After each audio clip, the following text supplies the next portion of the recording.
Ladies and gentlemen, then let's kick this off officially. Today is the day where we decide to throw this man out of the window. The blood golem is going away for either bonus attack speed or for the critical, probably for the critical. And the goal is that we're going to be pushing skeletal mages with bonus attacks and skeletal warriors still as shadow reapers to the max. So we want to have the corpses. We are going to have the mages boosted and the warriors boosted with 10 and 10 ranks. That's the crazy part, right? The amount of ranks I actually have. Which reminds me that I need to tempo upgrade this further because I could get another rank in warriors. Crafting materials, Ingolith cash. Howdy, Mr. Lackey. What can I do for you? Good. Best way to farm is in Nightmare Dungeons, no Helltides. Helltide is for gear. Okay, 1 upgrade, 2 upgrade, and that's +4. Which brings us officially to 11 ranks. Damn. We're not going to play Blight. We're going to play Corpse Explosion. So the Golem is out. The Corpse Explosion is finally in. Chat has been asking. So let's see.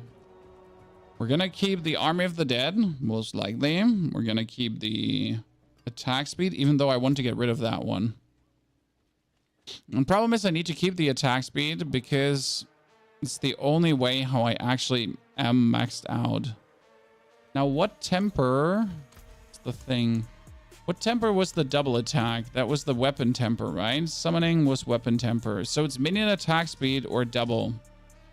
That's a problem because we do need the 30% attack speed from here to even max this out. Skeletal Priest needs to stay on this one.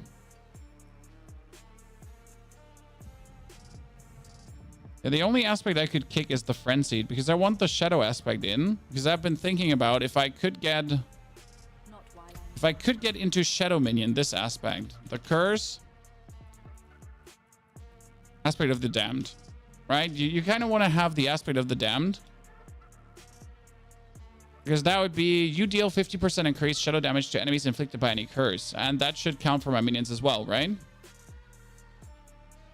Life on hit is okay. Life on hit is amazing. It's not okay. It's amazing.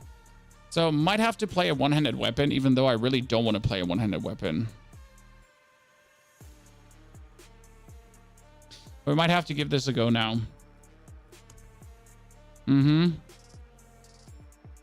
I would hate to do this. Oh, we could actually play the Harlequin Crest instead of the helmet.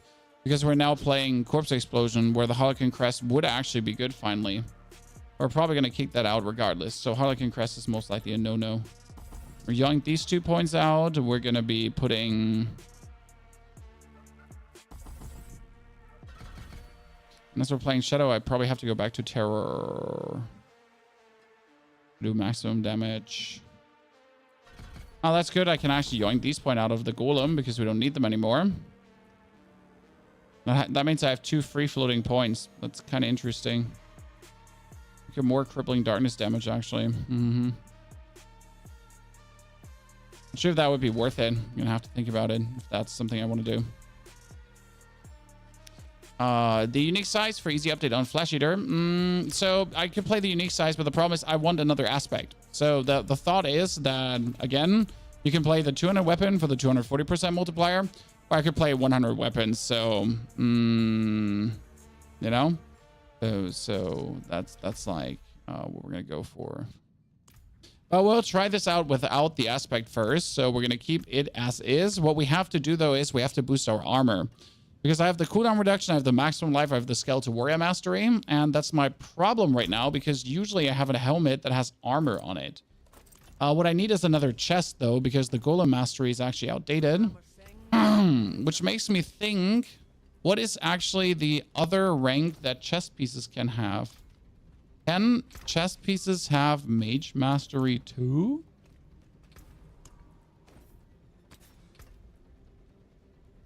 No, but they could have corpse explosion. Do I have a corpse explosion chest?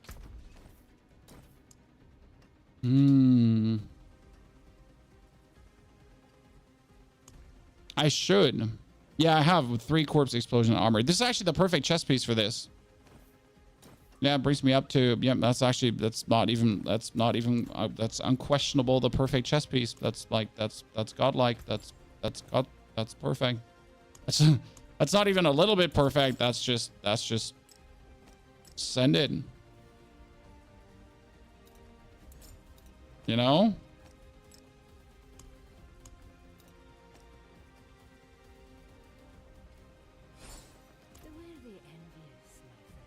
Huh. Who'd have guessed, right?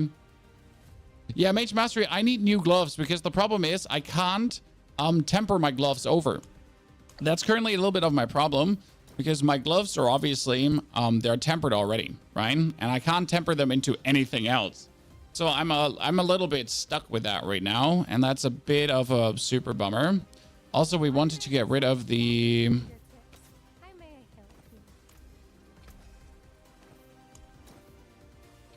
we currently have the utility tempering. Okay, so what do we have? We have tendrils. We have tendrils. Actually, make corpse tendrils still bitter. No, we have tendrils maximum size, and this is barrier generation, but we don't need barrier generation. That's the thing. So technically, I could go for...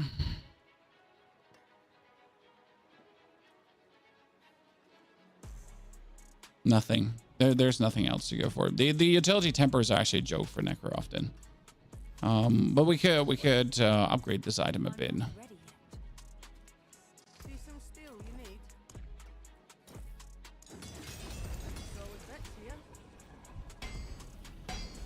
Crepify size. I mean, the Crepify size, I don't view that as wholly something useful in any way because you're going to have that as big as you have anyways. Okay, this is perfect right now because the amount of armor that I can actually yoink out of this is incredible. Since what we're going to do, we have to reset the whole Paragon board. Yikes, and that's another 5 million gone. So the goal is to make a complete new set of Paragon board for this one. That is like having way less resistance in any way. We want to be focusing on, I think I'm going to take darkness here. Still. I actually don't need to go over the armor, but I still need some armor. Not too much, just some. That's essentially like the darkness glyph. Then we need to make a board, a triple. I need a triple. I need a board where you go in from 3 different sides. And that's kind of hard because there's no Necro board where you do this right now. I need a board where I go in from the bottom, maybe upside out.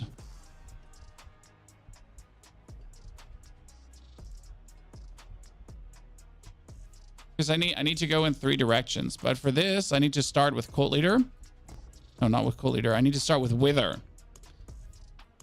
Because the thing about Wither is I want to have a try where we are essentially going into Wither from the top and from the side. So you would essentially take the Wither right now just to get into this side of the board, but we would also enter into the top of the board, but without connecting them. Or we would say screw to the glyph and enter the Wither board only for this and that.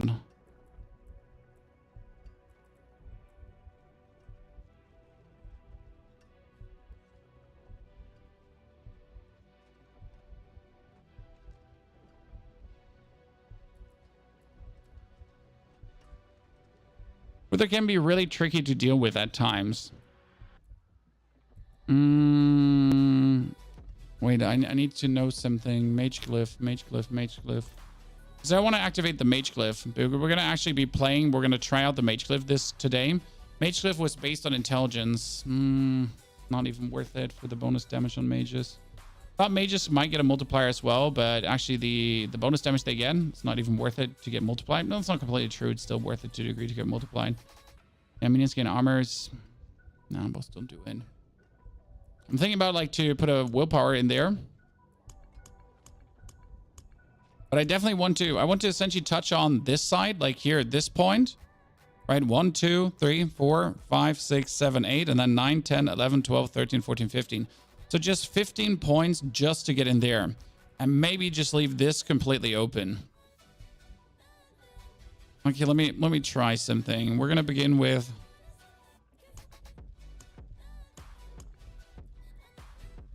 Bone Graft still. Let's Start with bone graft still. That one doesn't change because bone graft is just too simple.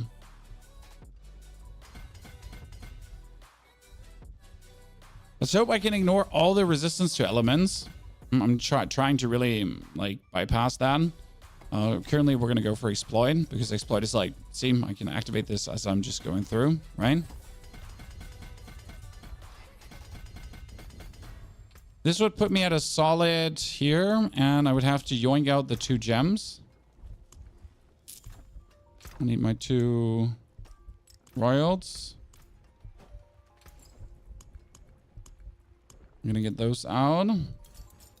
Brings me to solid armor value regardless. Right? I'm going to put those in. So that's still solid armor value, solid life value, solid everything. No problem. Why do you have so many penitent greaves? Well, I kept them just in case the community wants them. I mean, that's not even the max I have in penitent greaves, right? There's even more penitent greaves somewhere, like here.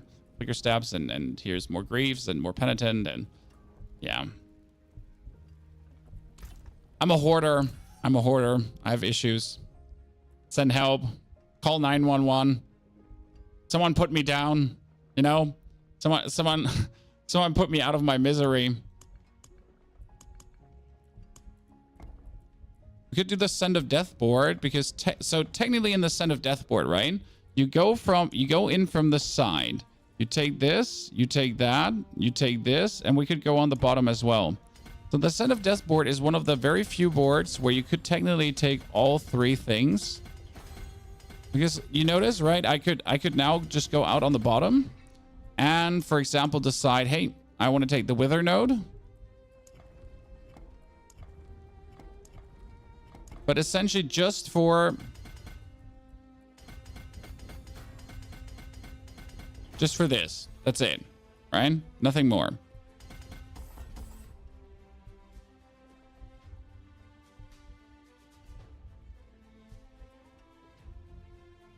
I'd have to decide what glyph is good here. And this is still either an intelligence board main or it's a...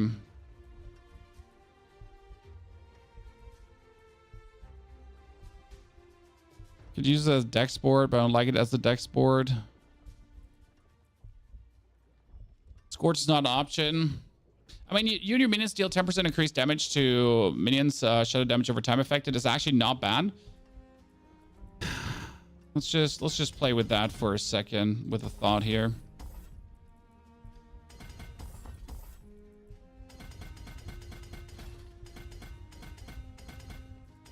That's like the thing why I like playing this as an intelligence board, because if you play Scourge, I can essentially just zoom through this, right? Look, it's 40 activated without taking left or right.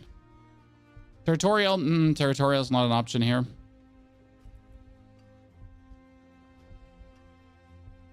This is kind of beautiful. Honestly, I'm kind of horny. I like that. Which reminds me. That chest piece has a total armor tempering right now. If I would lose 12% total armor tempering. How much less is that? 9,871. Could I lose the 12% and say it's okay? Because I temper this different?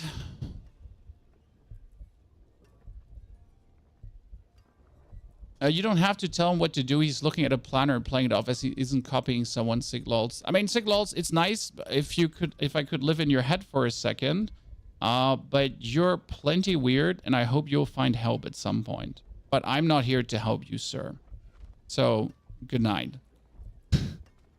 There's truly a bunch of people that think you do actually need to copy others to make good builds. It's cute. I think he might be the same person from yesterday who was, white knighting for his favorite creator. It is cute behavior, but it's also very toxic because the reality is that most of us creators actually, kind of know each other and therefore don't really need you white knighting for us in any way. If I would put this board... If I would put this board here, that board there. Wait. So wait, I go into the Send of Death first. Then I would put this on the right side. I would put that on the left side. I would put this on top. Still not an option, no.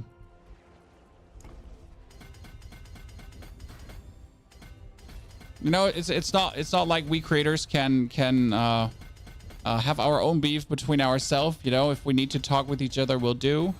We don't need a third party to intervene in chats for us. Do you see the triple instance you can do with double elixirs? Well, so the problem with the instance is that it also costs resources. I mean, right now I am completely out. I am out of Angel Breath. And the way to get Angel Breath is actually leveling up a new character. I would not farm this with my current character because it's useless. So in order to actually get Angel Breath right now, the best way you can do is you make a new character to farm Angel Breath in the Helltide. But not only that, because you would farm a new character up to also get your bonus Resplendent Spark, right? And you would farm a new character up to get your Scattered Prisms and to get your Stygian Stones. So there's so many reasons to actually do that, right? And then instance costs even more resources that I don't have. Yeah. Also, Necros never did the big suck. Necros has always been good.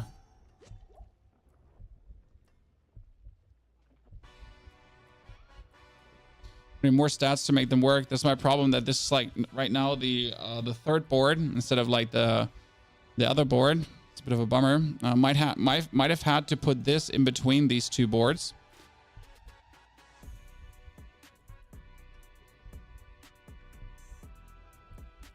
Okay, this is 1, 2, 3. 1, 2, 3, 4. I need the Flesh Eater. I mean, technically now the best way to do this is we're going through Bloodbath. Right, that one doesn't change, so we're gonna touch on Bloodbath board.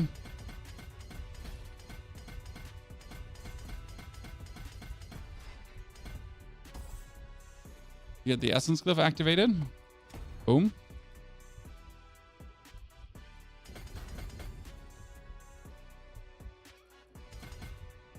And then we go into the Flesh Eater board.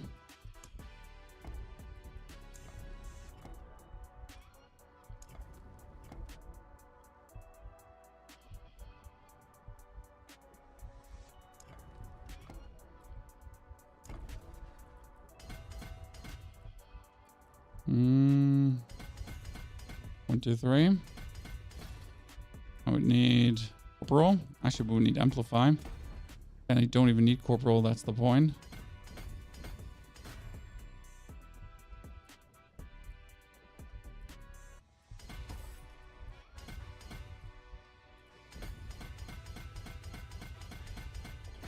Boom. That would technically be what I really need in boards. That would bring us up in Elemental Resistance, actually. It's kind of funny. I mean, we're just shortly out, but we could fix this, right? By just tapping into this glyph down here. That glyph could be touched, which gives me also life. And then we're resistanced out right at the cap. Actually, really good. Could even cut somewhere a bit. So we're resistant out, we're armor out, we're lifed out. I mean, could even take more life, right? I could take some points here to just weasel out more life nodes, like the maximum of life nodes I can. We could technically weasel out here more shadow damage over time, which is useless. We could weasel out more damage reduction. I could try to reach this one. We could get more shadow damage, but that's unnecessary. I could get more maximum life, as I could get more maximum life here. This is damage while fortified and maximum life, so it wouldn't actually hurt, especially because it's just like, you know, it's 1, 2, 3, 4, 5, 6 points. So it's like very easy to reach.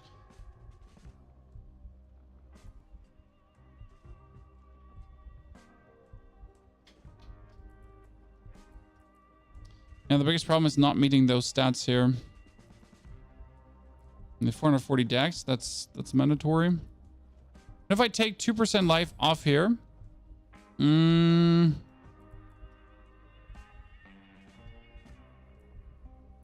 actually take another dex node.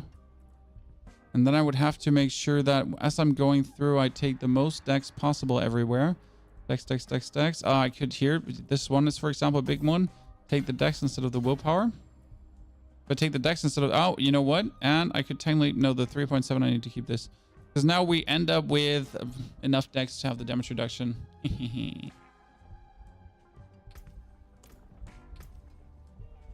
Maybe use a gem instead of ruby on gear. The rubies are 9% more life, Bruno. 9% more. I simply don't see how you could ever use anything but rubies. Now you would say 42,000 life. What is the use for that? It's simple. You don't get one hit.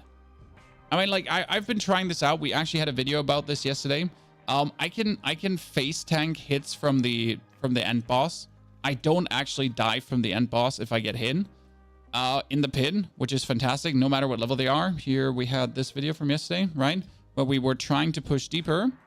And we kind of ended up getting to the point where we had to get ourselves killed against the Guardian, right?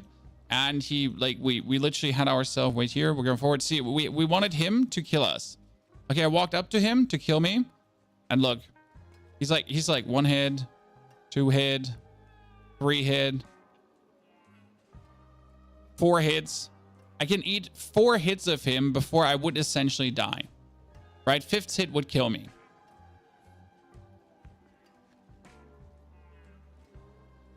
That's kind of significant, right? But that's also what I need the double elixirs for. Now, what I need to test is how much more efficient the build here is.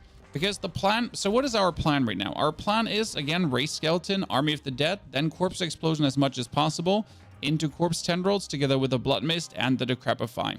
So that one does actually not have changed in any way. It's the same gameplay loop, but now instead of the Golem, you're having Corpse Explosion. The thing is, the damage of the Corpse Explosion is not making up for the damage of the Golem that we lost, technically. Now, that's a big technically because you're also stacking on top of that a lot of Corpse Explosions. But I am just not sure how much more efficient this will be and or not. The biggest problem is that we're missing the actual mage damage. So we are... Like, we have currently tempered golem damage, golem damage, golem damage, golem damage, right? So we have another 600, 800% golem damage. That's all missing for the mage damage. But for mage, we are actually having a very good multiplier, right? I mean, we're currently sitting at the 10 mages and the 10 warriors, and my warriors are shadowed too. So this is like, the plan is to essentially boost the mages and the warriors. For this, we're going to be now first going for a tier 100 just to vibe around with this and see how it feels from a damage standpoint. Does it have the potential to dethrone Golem? It might be having an advantage of more consistent damage. So the advantage of the Golem is the big banger hits, right? Every 8 seconds. And the cooldown reduction is kind of significant. But that is mostly while actually clearing the dungeon. The question is, can you keep this up against the boss? And might minions actually be more consistent against... might skeletons be more consistent against bosses? Because they're essentially just... more reliable to do the do. Then plus you're actually making a lot of corpses with the Army of the Dead, and usually you're just using that corpses to raise the skeletons, right? So we're not using the corpses to do anything with them apart from triggering the Flesh Eater node. So instead of now that, you might actually finally get to the point where you use the corpses in a meaningful way, and we could be getting a bigger level net total of damage. Now, I will have to get used to this playstyle, though, because what we have to do is we actually have to make sure to actually every 8 seconds raise skeletons and then still spam enough corpse explosions, which would, again, make also bonus corpses and everything. So for a normal tier 100 dungeon, this is obviously zooming right now. There was never a doubt that this would work. Minion Necro here at Pit 110. Yes, I mean, we did Pit 110 already yesterday with the Golem Necro. Right? We've already done that. A funny story is that we actually dropped the Terror passive Endo.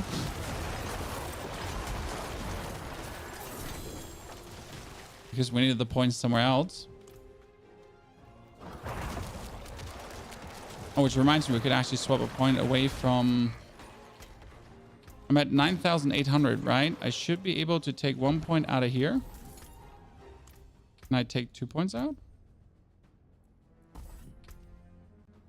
If I do bonus tempering, I get 2 points out. Okay, so I can definitely take 1 point out for now and put that here into Corpse Explosion to do more damage.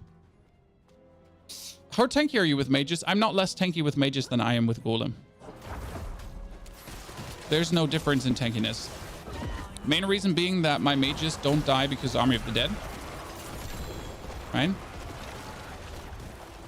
The Army of the Dead is my tankiness that makes us tanky. I mean, you can see like I'm just literally standing here and I'm like how long I literally stood. I mean, obviously I didn't have like anything to get into Blood Mist, and yes, the Golem would have helped me to be unstoppable there.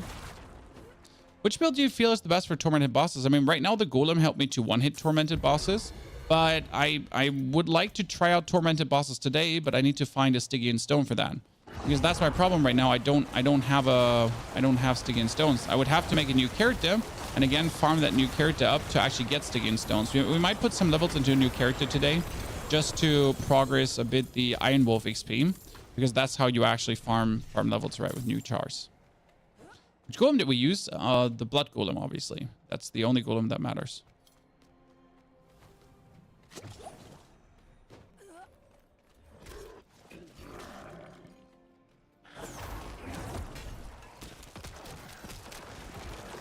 Hey, Ellen, I get to see you there. My plan currently is to see how consistent Magus is, right? Because I know how good Golem is, I know how much burst Golem can do, so we have figured that out, right? We like the Golem code is cracked. We have killed our 123 dungeon. We could definitely go up to 130 and below. So all of that is safe with Golem. But knowing this and now wanting to find out, can we do more with mages?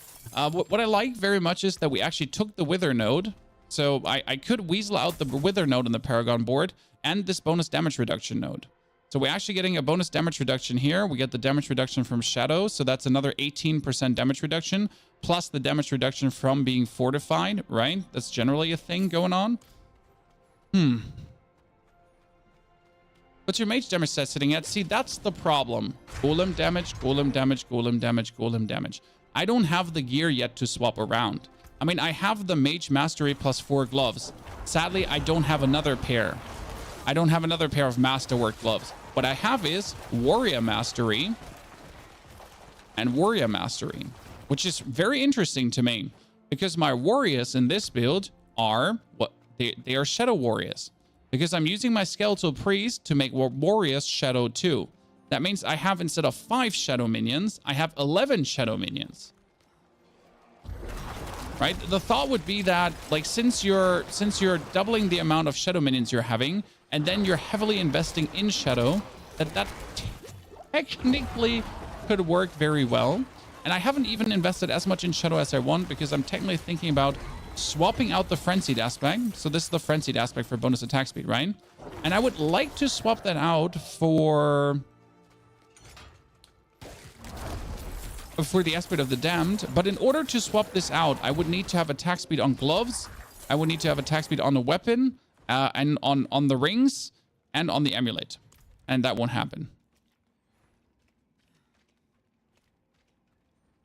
Right? Do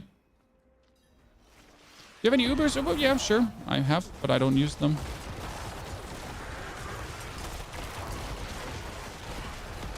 So he's just getting chunked by minions right now, poor guy. Would the golem have eaten him with 1 golem? Yeah, sure. Alright, mage is now running off to kind of like attack things that don't matter. Yes, they do. We need to, like, so tier 100 dungeon was obvious to go this way. I'm not surprised. We need to level up the Scourge because we're actually playing Scourge. I'm unsure about this one, but it technically improves my damage as well. More multipliers is more damage. Right? What necro build to play if you like tanky builds? I mean, you could play the Bury a Necro with the Bone Storm, but you would have to play Bone Storm plus Barrier. Right now, I prefer playing Blood Mist and just having a lot of life, because if I drink my potions, I'm nigh unkillable in normal content, right? How many wibbity wobbities? Yeah, sure. We can do 1 normal Duriel. I mean, like, not 1 tormented, just a normal Duriel to just see how it vibes.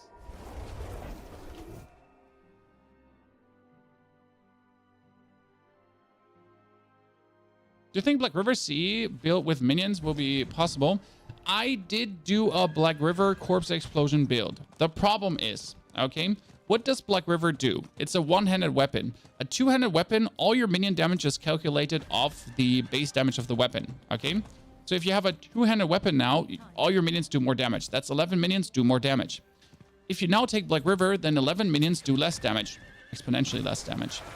Whereas Black River would boost your Corpse Explosion damage, but again, your Corpse Explosion damage is auxiliary support damage. You're not the main show, right? Like, putting Black River in is just trying to butter up stats to a degree where it doesn't make sense. You would hope that Black River effect and the Black River buffing of things would kind of like offset for the damage lost from not having a two-handed weapon, and at the same time you would have to make up for the missing attack speed, because that's the thing. If you use Black River, you're going to lose the summoning damage or the skeleton mage damage, and you're actually going to be losing the minion attack speed, and you can't do this.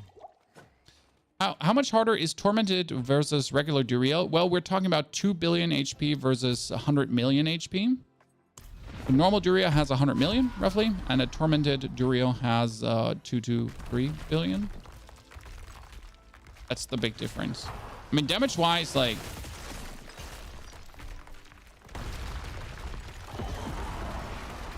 Trigger that. Like, look at him getting... Damn. Minions just ate him. They're like ants. Like ants. I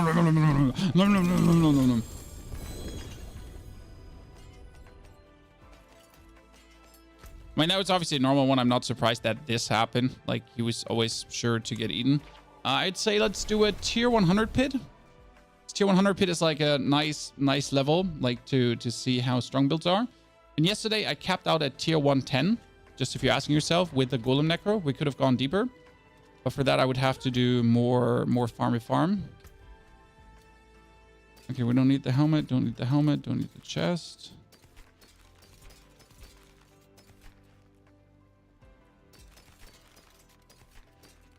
Looking for gloves with Golem Master, with Mage Mastery on. And here's a little advice, guys, from our last YouTube video that you definitely watched because you're an avid YouTube video viewer. Never try to roll gloves into Mage Mastery. You find gloves that have Mage Mastery, and then you roll into the other stats. It's the only feasible way, because if you do it the other way around, only pain awaits you. Could Doombringer be a good weapon to use? Nope, Doombringer is trash. I'm sorry. Most Uber Uniques are trash, and they like, with the addition of tempering and masterworking, yeah, they only have gotten more bad than good. More bad sounds like so bad English, but worse. Only getting more bad. The link to this build? No, because we just made it. You know, that's the thing. Like, I woke up this morning. I was like, you know what? We could be playing the Golem, or we could like try this. I mean, people have been asking me every day now, can I use Corpse Explosion? Can I use Corpse Explosion? Pony, can I use Corpse Explosion? So here we are now, finally using Corpse Explosion together with all the minions, full bang of shadow minions with the... Actually, I don't need Corpse Explosion on my pens anymore. That's a very interesting thought, because we have been playing Corpse Explosion on my pens. Yes, I got a Corpse Explosion in my pens, chat. You heard right. I said it. The damage is insane, by the way. But I don't actually need that anymore. The only reason to keep the Corpse Explosion in my pens is that I would be able to reset my Blood Mist quicker.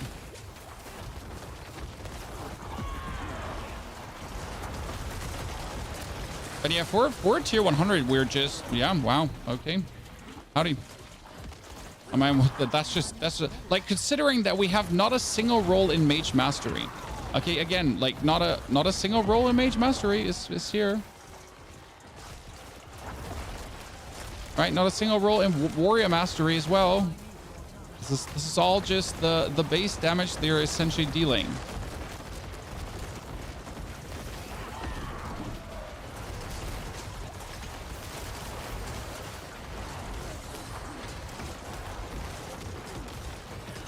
And it's great.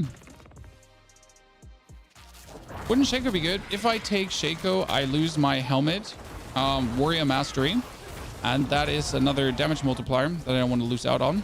Yes, Shaco would boost my corpse explosion damage, but again, my corpse explosion damage is not there to be the main of the show. It's essentially like just bonus damage that I'm getting here.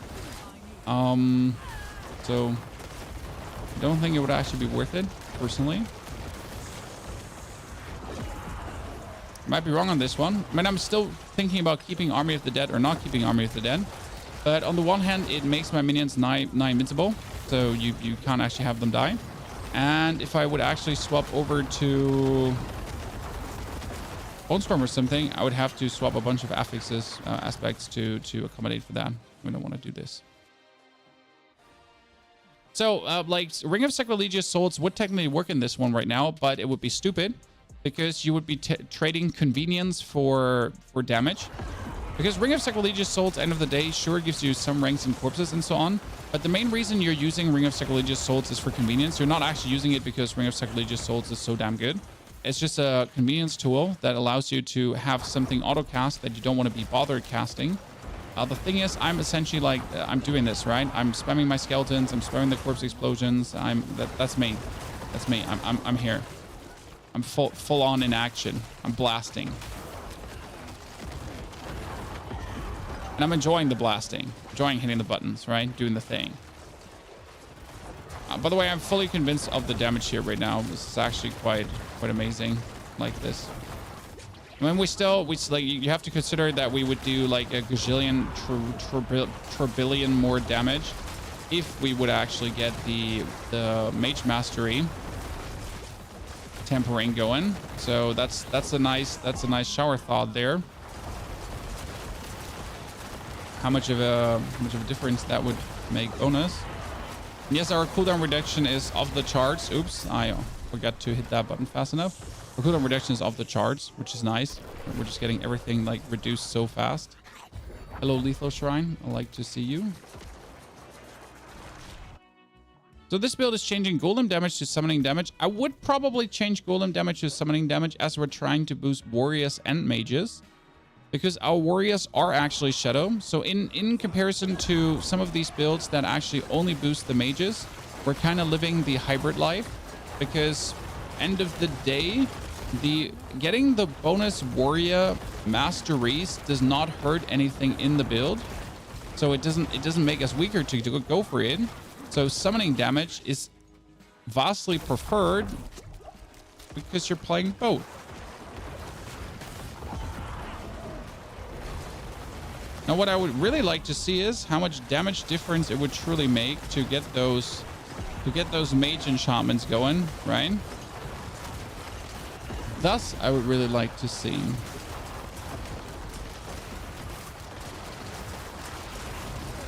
Because right now we're essentially just using our golem gear, right? Because I don't by chance have like a second set of perfect minion gear flying around. I'm sorry, Chan. I only had one set of very good minion gear so far. Oh, there's this is the end. There's nothing further. The way you can be the best of all worlds, I don't think that's obviously possible. You get to, like, you know, decide that you're somewhere putting your eggs in a basket. For example, I would really like to temper. I would really like to temper Skeleton Mage's attack twice. Because if you get Skeleton Mage's attack twice on your weapon, then they have every third attack, they essentially have a chance for a bonus attack, right? I know every third attack they do a bonus attack, but then they would also have a 50% chance to actually attack twice. So they would have a bonus attack and a chance to attack twice, which essentially has your dudes like continuously attack twice and bonus attack and everything. It's actually quite damn impressive. Also, despite targeting corpses here right now, yeah, you haven't been pulling out the Skeletal Priest there. Didn't like that. Is there a cap on minion attack speed? I mean, you have just no reason to go over 100%, right? I mean, more is not always more, right? So 100% gives you the cult leader node maxed out, and that's kind of like what you're aiming for. It's like Iron Golem, Blood Golem. You drowned hack. build should stagger faster than ever because I'm like stacking a lot of shadow damage on top of everything, right? It's like me doing shadow damage. It's the warriors doing their shadow damage.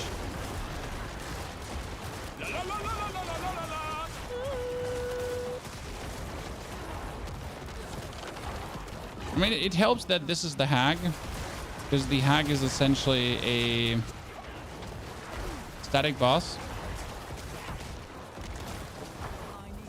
You know what? I'll take it back. I think I do want to keep the corpse explosion. Just too convenient to have.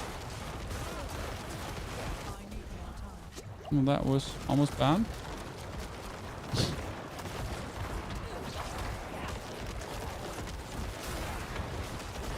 Oh shit! I'm sorry. Yeah, I really didn't pay attention to that one. I mean, the amount of like damage you do on the ground makes you pass out at some point, right? By the way, to max out Iron Wolf, rep fastest hack, you do it in World Tier 2. Rep is same as World Tier 3 and 4. Just do the Blood Maiden, repeat, and open every chest. Until you have every chest open, right? Thoughts on switching of defenders to bossing? I've heard adds a lot of stun. Do you need the corpses? I mean, we do a lot of corpses with the Army of the Dead, but you want the corpses and the cooldown reduction. So both things are stuff you kind of want. And your Reapers can either give you the cooldown reduction or the corpses. Or they can give you both if you're willing to use the buff.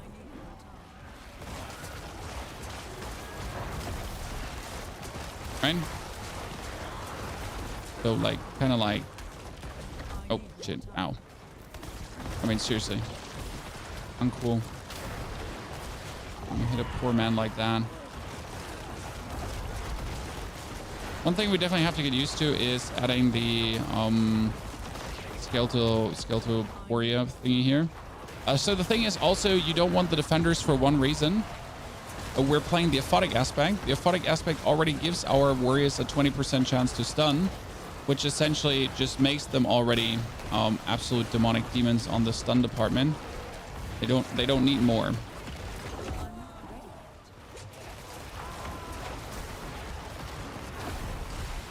They already do it all. So we essentially have our warriors turn into shadow minions. Kind of funny. And this build also gives you the opportunity to actually trigger your Hellbent commander. Oh shit. I mean, I saw her, but I kind of didn't react. You know? Yeah, so the aspect we're playing is this, the aphotic aspect. It turns them into shadow damage. So your warriors would do shadow damage per se too. That means that if they do shadow damage, and it explicitly says, right, Skeletal Priest empowers your Skeletal Warriors attacks to deal shadow damage. Now, the way I read this is that your warriors are basically physical damage, right? Their basic scaling is physical, right? And if you actually turn them into shadow damage, then they should be now having the same tag as the shadow mages and be shadow, which means that your shadow warriors now profit from anything shadow related. So if we do more shadow damage, then the warriors should do more shadow damage, right? So by the way, we're not going to get the mastery kill here, but that's not my point. It's just about seeing like how well we zoom through this. I mean, that we died here against the boss is just me being a newbie booby and not having my potions too. You know, where's my potion crutch when I need it? Because right now I don't have the resources to... Oh. Right now I don't have the resources anymore to craft the potions. I'm kind of like at no more anti-venom. Okay, let's do another one quick. Are you staggering more with this build? It's not your imagination, it's a fact. And the reason is very simple for that. Because you're playing this one here. So you have the aspect, you have this, Crippling Darkness. And Crippling Darkness has the chance to stun someone for 3 seconds. That's kind of like intense, to be honest. Let's see if I can craft one potion. I don't think I can craft a single. Yeah. Do I have any potion I can take with me? Oh, I have one more Elixir of Fortitude, an old one. Yay, 10% more. I'll take it. Whee! To have or not to have.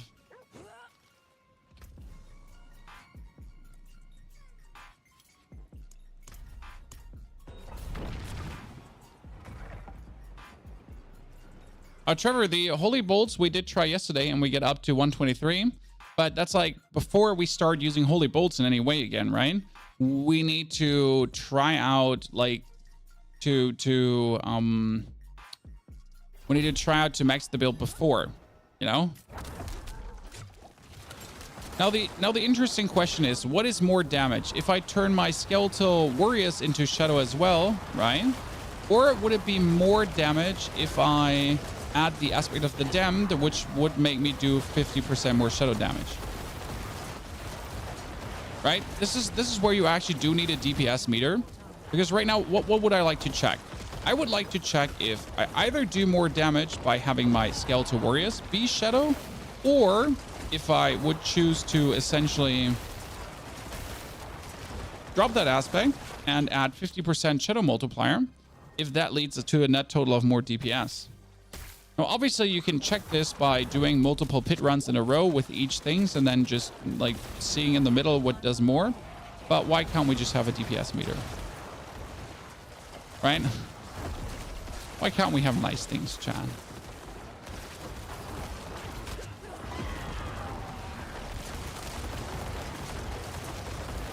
Interesting part is we don't have to cast our golem anymore, right? That means if I'm actually sitting in Blood Mist under these guys. So right now I'm sitting in Blood Mist under these guys, right? But that doesn't hurt the build because I don't have anything to cast, right? I have no golem to cast. I could cast some corpse explosions, right? But my corpse explosion is also being cast by my aspect of the explosive mist. So I'm getting my corpse explosions anyways out already. That means if I completely decide to just sit into the Blood Mist the whole time and never leave it, we're yet technically doing more damage since I'm really close to my minions at all times. The only thing we got to do is every 8 seconds to summon our skeletal priest, that we're not missing out on our warriors being shadow damage, right?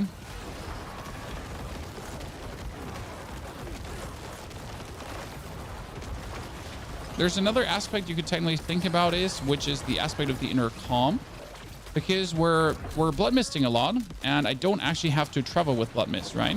So when you're fighting a boss, you could blood mist and just stay still. Like, right, you do this 1, 2, 3, and then the aspect of the inner calm would already trigger to full effect. The only thing I don't like about the aspect of inner calm, as soon as you move a single centimeter, millimeter, move, inch, whatever, it instantly fizzles out. Is there a link to the build? No, because we just made it this morning. I mean, like, you literally can go back in the VOD to the beginning of the VOD and check it out. This is currently the concept phase where we're trying to get a proof of concept that the basic idea of shadow minions holds up to something, like, right? It's not just like something we cooked up in our brain. And then we'll need to farm a bit for gears. So we're going to do quite some Helltide today so I can get some potions and then we can push deeper into the pit. Because I also need to masterwork my chest. Luckily, I do have a new chest that will give me some corpse explosion bonus. Oops, almost died there. I mean, right now we're like from a pushing through, it's like okay for a tier 100. I mean, we'll probably create a mobalytics as we go and see if we can make the Paragon board better. Because technically there could be a way how to weasel in another glyph, but I feel like we have good glyphs activated. The one glyph we're missing is the glyph for corpse explosion. So we're not playing exhumation that gives us more corpse explosion damage. But technically we also don't need this because we have a bunch of glyphs that give us good multipliers. That's like the two-edged blade. What do you want? Corpse explosion, corpse explosion, corpse explosion. No, I would like to know how much damage the corpse explosions are actually dealing.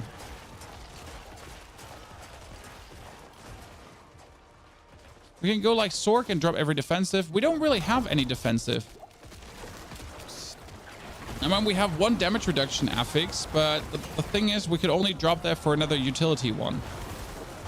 So the only thing we could do is drop damage reduction, hard damage reduction for 1 more utility aspect. But that's it. Like we have already all the good utility aspects taken there. Like I couldn't think about another one. We have the aspect of the explosive mist. We have, yeah, like there's none I could think about that would, like, we could play the Blood Getters again. I actually did I kick the Blood Getters out yesterday? Might be the, oh, relook it in. But yeah, like what you should not underestimate is, despite us being in the blood mist the whole time, there's still like a danger of dying. I mean, technically we could play exploiters.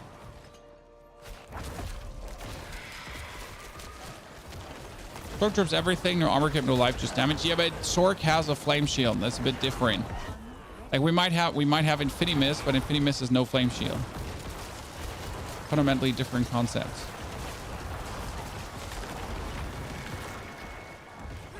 And the blood mist is a bit cursed, because if you go out, or if you go into the blood mist the wrong way and go out in the wrong timing, you will always eat a hit, and then you die. And the amount of times I've randomly gotten out of a blood mist just to essentially get straight away murked by minion 360 degrees spinning around and targeting you. How does this hold up against Uber Lilith? We haven't tried. We killed Uber Lilith this morning with the Shadow Golem. In case you missed it, we just killed her this morning because we could. We just wanted to see, right? So we did her dirty with a Golem. It was 2 tries. So it was a first try, essentially. But yeah, the Golem could do is not a surprise. It's kind of like, who thought that he wouldn't do it?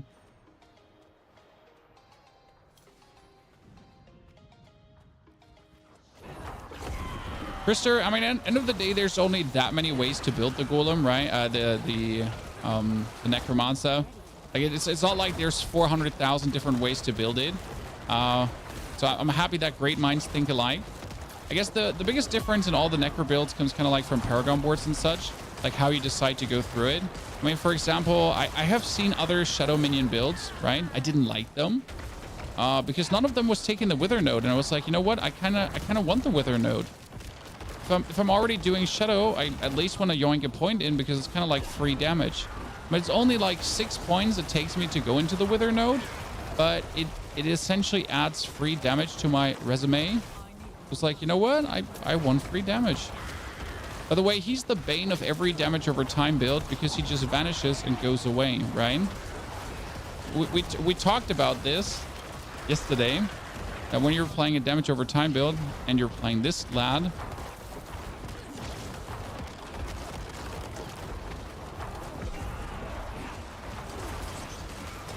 I mean, damage is solid, so this one is working. And we're exploding like corpses like there's no tomorrow.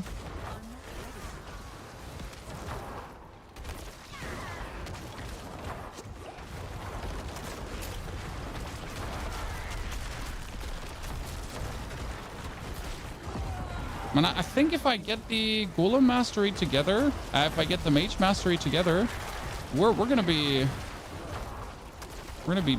plenty nasty.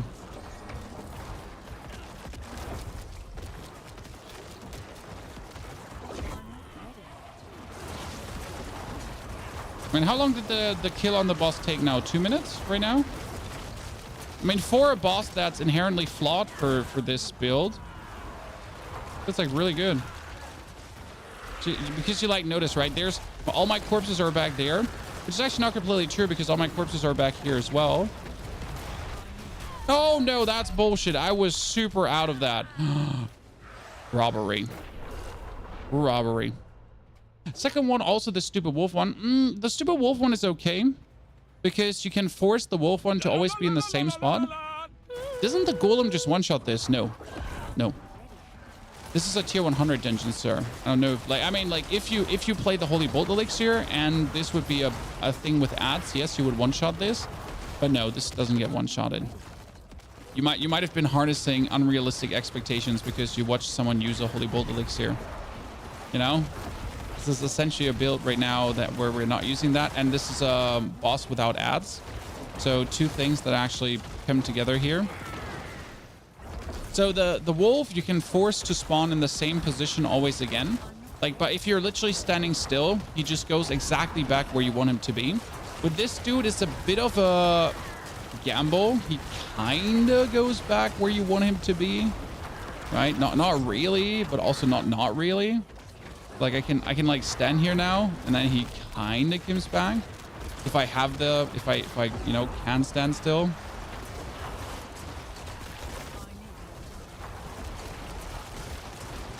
Yeah, damage is solid. I'm happy about this. It's working exactly as...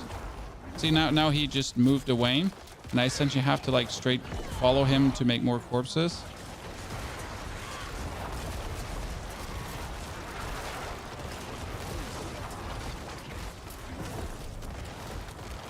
Well, that's bad. I just used my blood mist. Yeah, I was counting on my blood mist to come out back in time.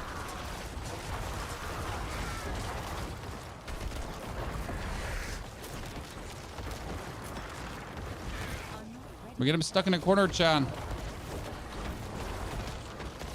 The good thing is I don't actually need my blood mist at this stage to trigger my corpse explosions because I need that in the other version of this build. So right now I can trigger my blood mist without, I can trigger my corpse explosions without the blood mist, which allows me to essentially stay and have it off cooldown. Because with the other build, I'm essentially forced to a degree to use my blood mist as an aggressive tool. And right now I don't have to do that. That's pretty, that's like I can't explain to you how useful that is in safety. Yeah, this is killer. Okay. Whoa, what are you, sir? Like, calm your titties. Anyone got 100 million for me? That's great. I mean, we died there and we still did, like, damn. That's pretty damn interesting. So what do we have? This is a intelligence max. Oh wow, that's actually pretty good. That's not bad, you know, because the flat damage percentage plus does in the end also go over to your minions, right? Flat damage percentage is not bad.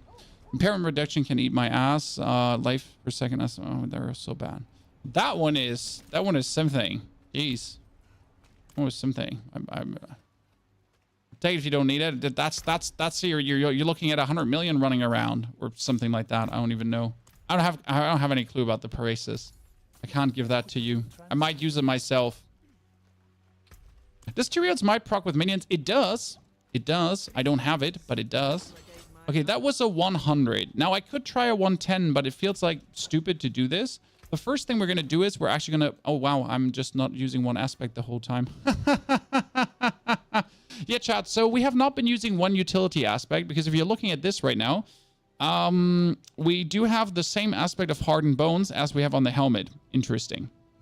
So that means we have explosive mist. We have one utility aspect free currently. Utility or movement aspect. That's the interesting part. I could add souls to the build. Okay, let's see. What is utility-wise available? Utility, we would have Audacity, which is stupid. Concussive Strike. I mean, aspect of Concussive Strikes, damaging an enemy has up to a 20% chance to daze them for 2 seconds, and you deal 20% increased damage to dazed enemies.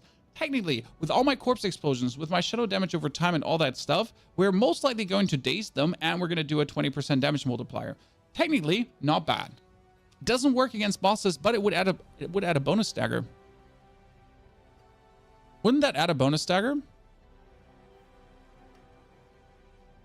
Yeah, but if you can do 100, so for you to understand this, guys, this was a 100 now without optimal gear, right? Yeah. That's it. This guy one taps Uber, Dario. I mean, we one tapped Uber and Dario, sir. I mean, like, you know, like we got that. Thank you for putting, like, you know, a random YouTube video in here without asking for permission.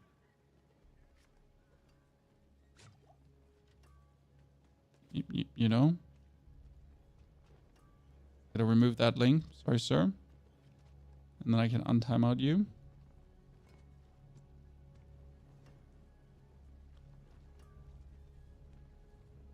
Next time I ask.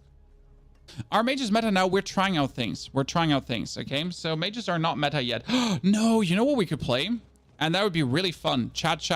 Shall we play Blizzard?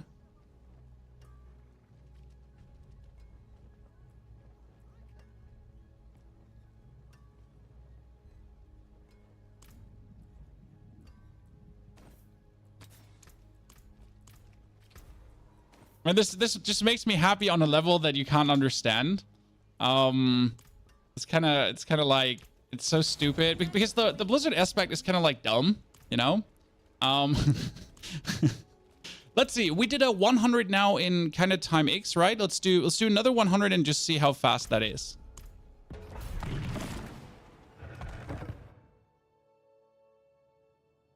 It would, the 8 seconds would be reduced by CDR, would be OP. My thought is more stagger. So my whole thought here up in my stupid mind is, if we could add even more stagger to what we're already doing to the bosses, then we just have the bosses like permanently staggered, because we're filling up that stagger bar already significantly fine, right? And now we get like that Blizzard raining down, which is actually adding even more damage to what we're already doing. So it does work. Now, again, we have the opportunity to also play Dazed. Dazed would be based on Lucky Hit to then make things dazed for 2 seconds and give us 20% more damage multiplicative. That's also not bad. Now, obviously, what's more damage? And what I would like to know is if the Blizzard actually does scale on my minions. I don't think it does scale over my minions. The Blizzard only scales with... Oh, no. I didn't panic at all. I was calm the whole time. Yeah. I have ice running through my veins, Chad. Just saying. Not a single moment of anything. Like, you have to consider, we have no role of Mage Mastery in our gear. Okay, not a single role of Mage Mastery. We only have essentially perfect aspects. And yet we're able to do a tier 100. That's pretty impressive, I'd reckon. I mean, I would like to do a Tormented Boss, but I currently don't have the Tormented Boss materials. So I'll probably have to do Torment, like I probably have to invite a person out of the community to do Tormented Boss with me. Like if anyone wants to come with me and we do a duo. I mean, duos obviously double the HP of the boss, but it'll be fine. Is there an optimal way to farm pit mats other than pushing as far as you can go? So the pit mats kind of like tier 80, tier 61, and you never have to go further. But the best pit farm is around, like, if you can do a pit in 5 minutes, that's the deepest you should go. Right? So you should look at which pit can I do reliable in 5 minutes. For example, like I can do a tier with a Golem build and the Holy Bolt Elixir, for example. I can do a tier 100 in like 4 minutes, sometimes 3. Yeah, goes really fast as fuck, boy.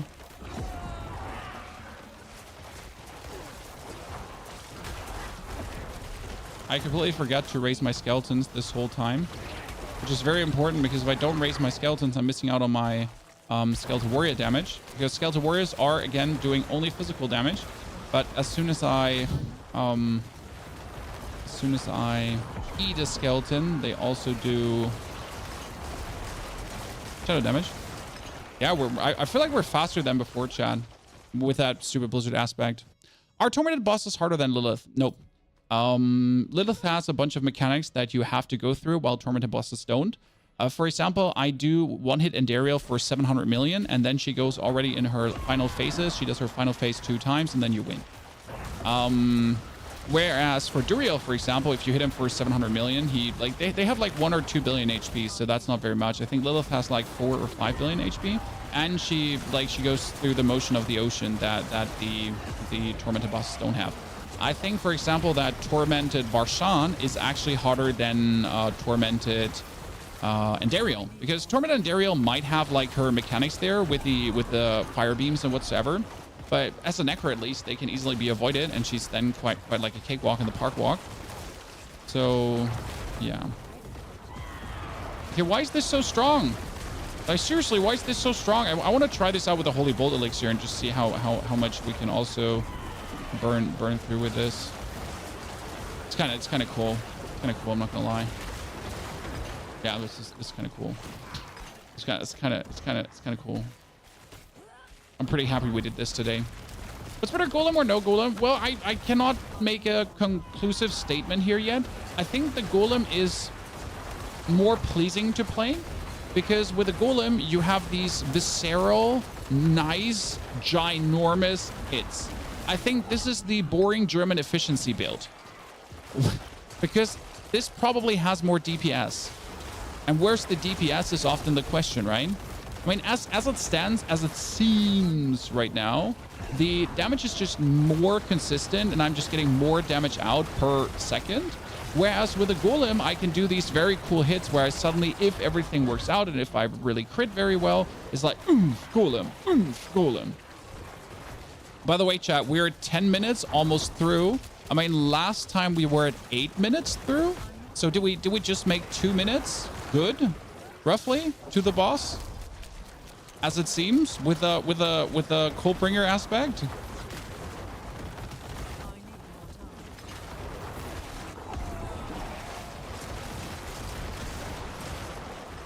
Yeah, I mean, seems like it, right? And again, we're missing 800% minion damage, right? My minions are missing 800% damage, chat. Think about this for a second. I currently have 800% golem damage that I don't need.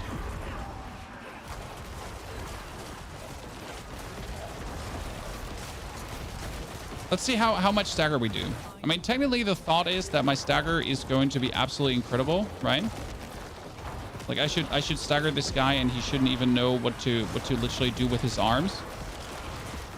I should come out of the stagger and be like instantly staggered again, essentially.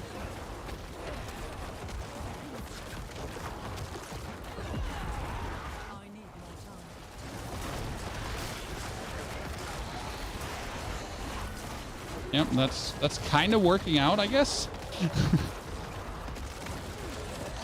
The good thing is finally you can do things with the corpses, because do you see the amount of corpses that's below this dude? We can finally do something with it.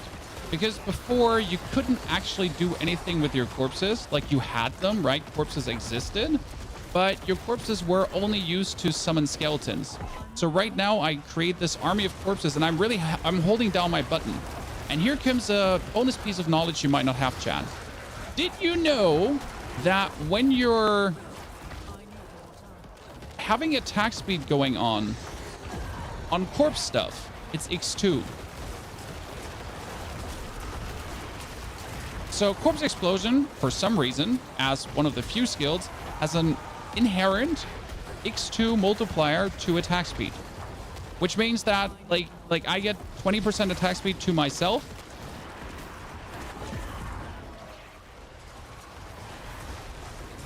Right? That's just 40% attack speed for corpse explosion. Oh, wood? Absolutely uncool. I mean, stagger is when they fall over. When you hit them and they go like, ooh. Unfortunate death, but good damage. Your blood mist doesn't proc explosions as often as your does. See, and this might be another thing, but the frequency that blood mist from the pans pops explosions is inherently bound to attack speed as well. And now don't nail me down on this, because I'm not 100% certain about that statement.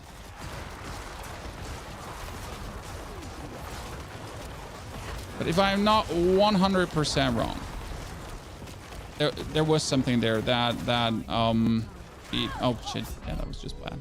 That the aspect proc is kind of bound to that. They have to be on pants minus up, but no, that doesn't matter.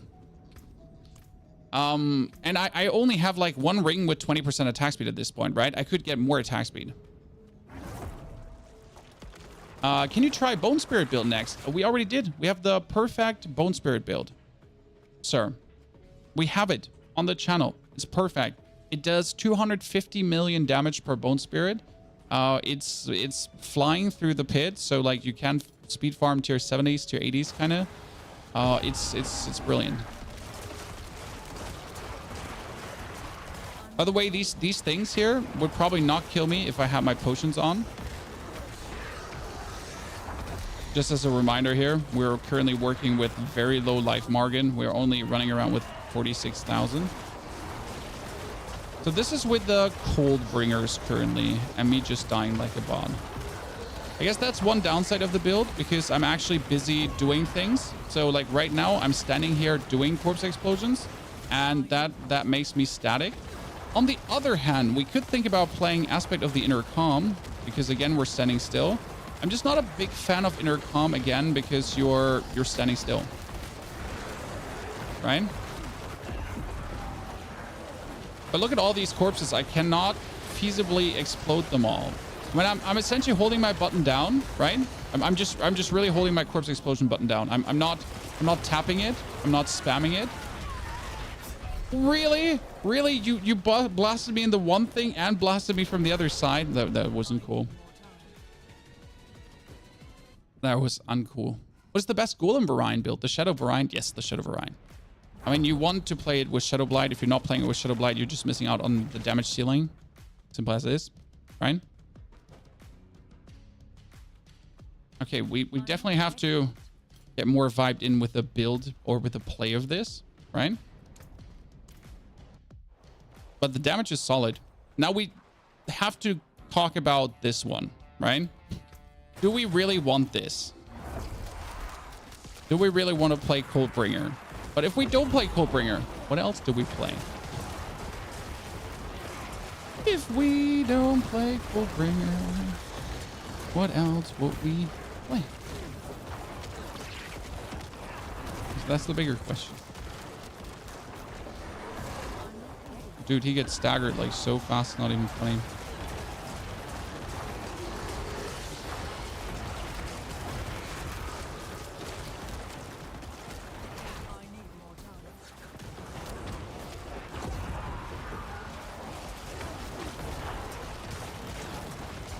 Yeah, that Army of the Dead corpse explosion plus the minion stunning plus the Coldbringer going down. I mean, he's just always stunned.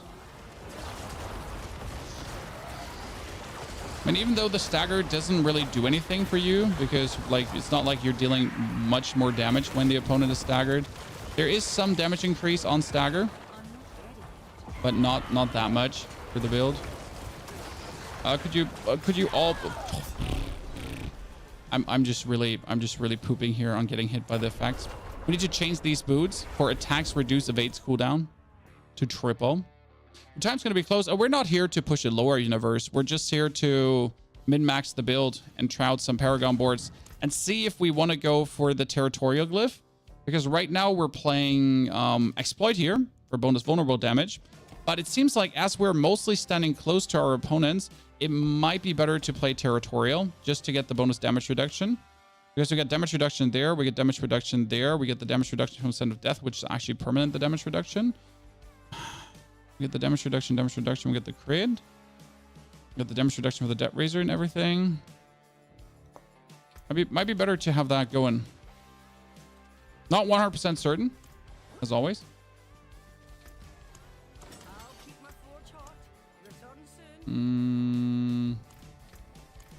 Yeah, I don't really have a potion I can make right now. We gotta go in like with our puny amount of life. Here, increase attack speed. The thought would be that an increased attack speed again should now trigger this even faster, but you're gonna see my corpse explosion going out faster. The thought would be right now that I could reach somehow, I would have to reach 100% attack speed without using the frenzied aspect. I mean, you can see me sitting right now at 72.1% attack speed, right? The basic thought is getting 100% attack speed without the frenzied aspect. If that is possible, I could drop it because I don't want the frenzied aspect technically. Mr. Nails, thank you for the Prime support. Mr. Nails, fantastic to have you there. Hope we're doing very well. Are we doing very good? Are the lucky hit freeze tempers any good? Depends on the build you're going for and how much lucky hit you're having. There is rogue builds, for example, that are actually using lucky hit quite nice. On Necro, lucky hit is a bit flawed because the one cool lucky hit skill that we had got nerfed, and that was corpse explosion. Our main lucky hit skill was corpse explosion, and Blizzard was like, you know what? Lucky hit builds are way too OP, which they're not. We should turn down the lucky hit corpse explosion by a significant margin. I mean, right now I'm sitting here at 29%, and it's 29% divided by 6 because that's lucky hit on damage over time items actually works. You divide it by the time that the corpse explosion essentially is running because it's per take. It's not like 29% on every tick. It's like 29% on average on tick. Kind of, like, you know.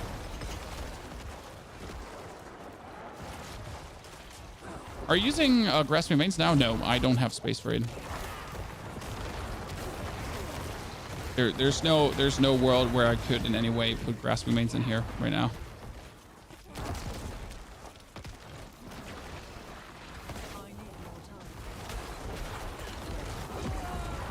When that being said, there's space for grasping mains. I will just have to decide for myself how good the aphotic aspect really does for the build, and how much the damage for the skeletal warriors is different. So the thing is, right now, again, we're summoning our skeletal warriors, right? And they're doing bonus shadow damage. So I would have to see how much is the damage difference, and is it worth it? Because right now we did use the skeletal warriors to actually trigger shadow blind, but we might not need this anymore because we're triggering shadow blights anyways. And if we trigger shadow blight anyways, then there might be a world where we could play a complete different aspect actually, instead of the aphotic. Even though I do like the idea of the aphotic and it makes me like very happy to play it. But it was better for the other version where I needed it as a crutch. And this build might not actually need this crutch.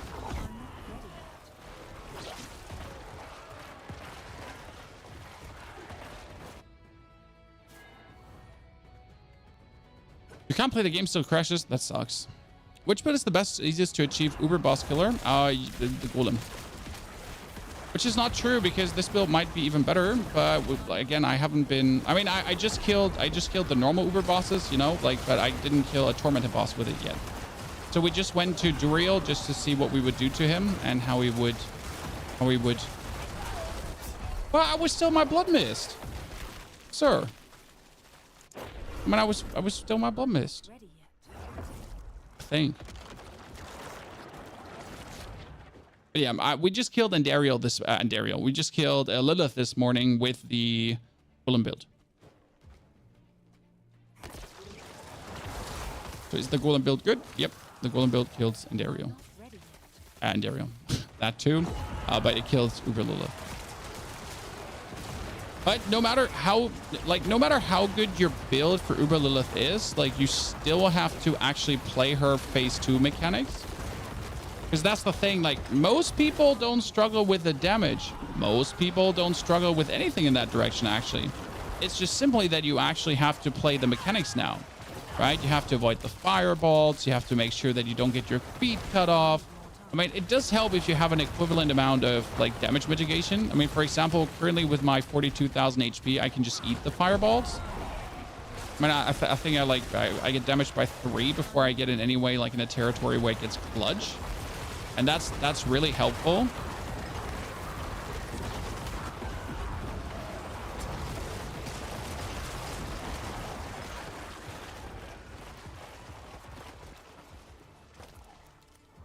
After what build level can you safely kill Ubers? Which Ubers? Like, are you talking tormented bosses or the boss ladder bosses? Because tormented bosses are called tormented bosses, right? I'm like, you know, we're gonna press size because Uber bosses are a joke, obviously. Like, I mean, anything that's not level 200 is just a pushover.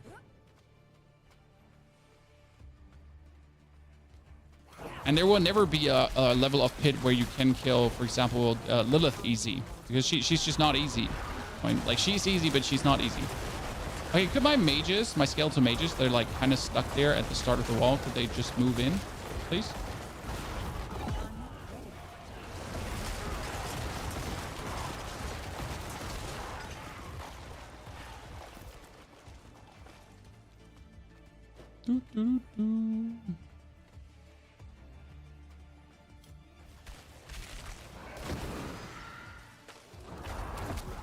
Do you want Stygian stones to test Torment? No, I'm not going to rob you your Stygian stones. I mean, if we're going to test a Tormented boss, then we'll do it together with one of you. I mean, whoever wants to do a Tormented boss, whoever has time, then we'll just do a Tormented together. If you would like to donate Stygian stones, then we'll do a 2-man.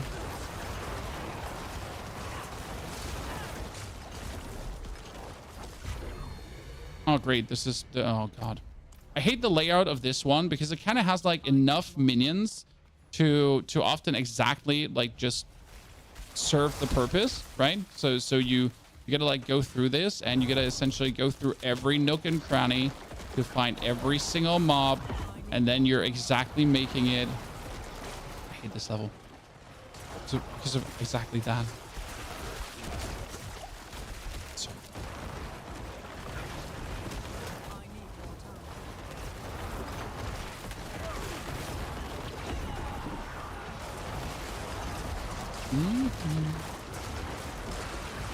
Damage is good. I mean, there's still a big ceiling. So there's the double mage attack we could do. There's dropping the frenzied aspect. I mean, like, dropping the frenzied aspect would make me the happiest right now. But for dropping the frenzied aspect, I need a complete new set of gear. Right? I need new rings. I need new everything.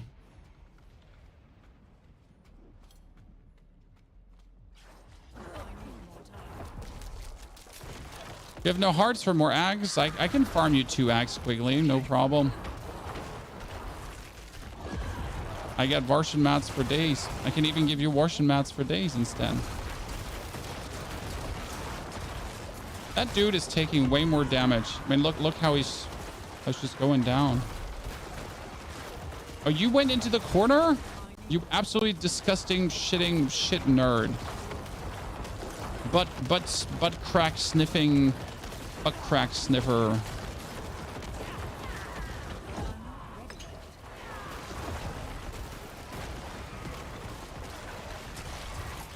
We don't like him, chat. We don't like him. Get off my pit final room.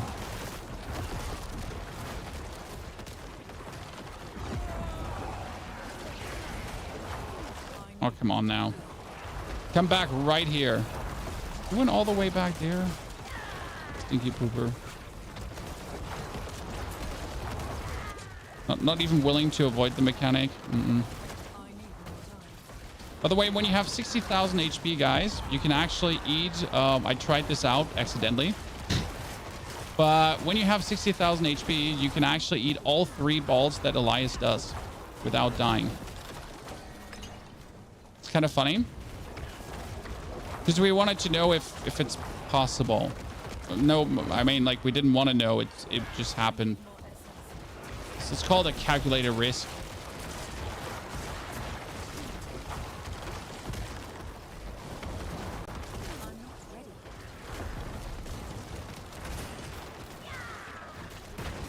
Well, this is gonna be, yeah.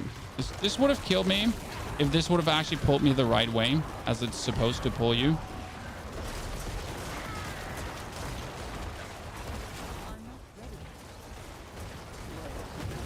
Damage is damn good here right now.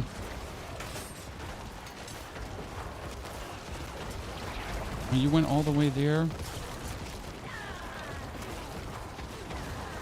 Oh, that's bad. Luckily, I have this. Haha, nerd. Luckily, I have this again.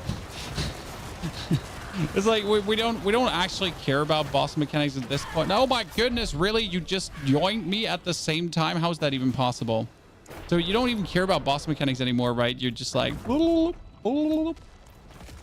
nice.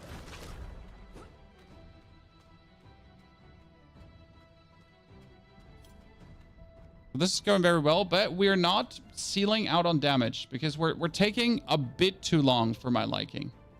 So we still need to go there. Elmatic, you could have chosen to be a nice person, and here you go as a 4 years follower. Be a weirdo. Good night. Risk on HC. On SC is just money for repair.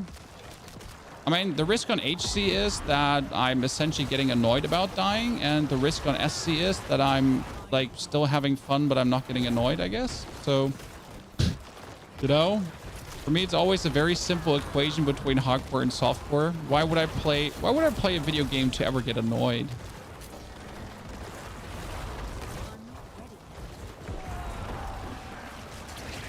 Especially Diablo. I mean, don't get me wrong. If Diablo would actually work, you know, if if there wasn't like weird one-hit mechanics that, despite mathematically being fully decked out and so on, you should be surviving, right? And some other shebang, you know, like the point where you have like all the life and everything going on, and you manage to unfortunately die.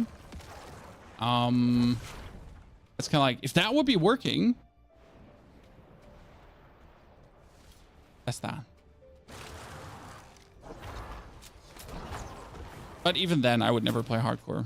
It's just, I probably don't have the mindset to enjoy that. You know, like I like the understanding of why would I ever want to lose my progress to a moment of not paying attention.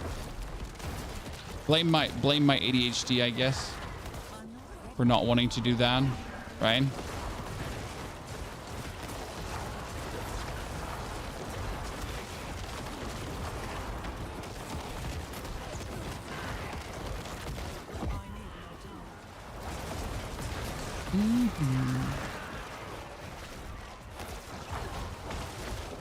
I still hate you, little sharpshooter. Yeah, the stagger is real, but is the stagger faster with the ice or with the daze? We can try this out on the target dummy.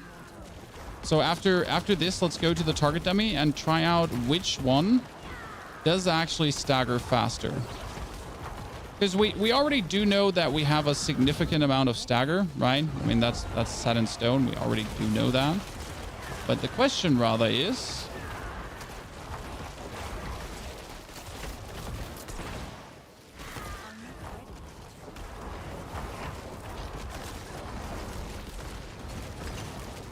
how much more can we have?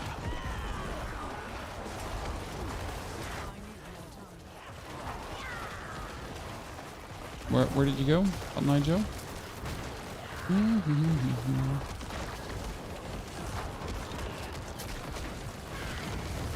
That's Lilith. That's me not giving a damn. It's me getting killed by fireballs, probably.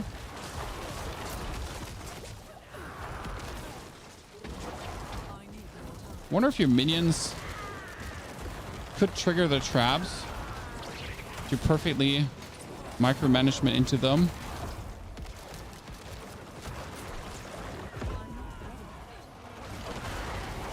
Oh, that could have been bad. I didn't have my blood mist ready.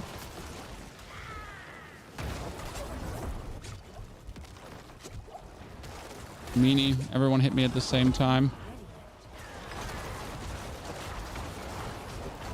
I guess one advantage of the Golem build, if I don't do anything, so if I don't do what I do here right now, I do damage, right? And here I do also do damage if I don't do what I do, but I do actually need to add the corpse explosions to the frame because we're essentially making up for the missing golem damage with the corpse explosion and the boost to minions. It's kind of like we gotta do the do, right? We can't just AFK mingle and jingle. But we do have so much more cooldown reduction due to the corpse explosions. So that's a nice little add to this. Where is he? But you went all the way over here? Weirdo. Interesting. Okay, let's try this out now. I need a chest with a dazed aspect and a chest with the frost aspect. I mean, the frost is always. The question is only if the frost counts. What does it do? It says exactly. Damages and continuously shields enemies for 8%, 6 seconds long. I don't think I can get more stagger. I need a random YOLO BOLO chest. Yeah, that one. I'll never use it for anything else. Then we're going to take the dazed effect. So we got this one. It's called Daze. Aspect of concussive strikes. Now let's move over to the dummy.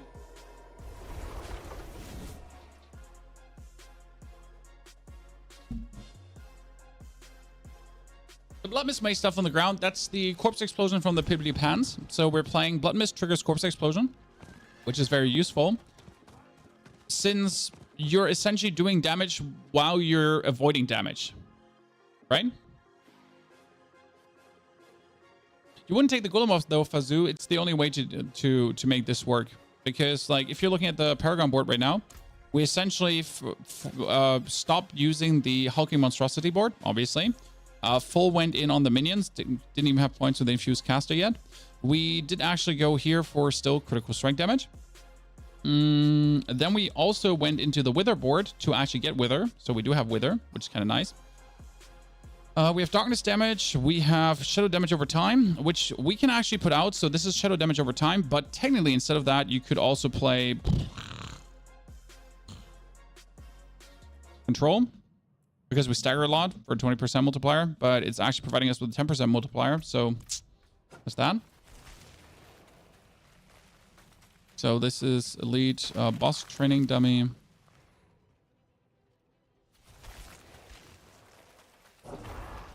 Just look at the stagger that's building up.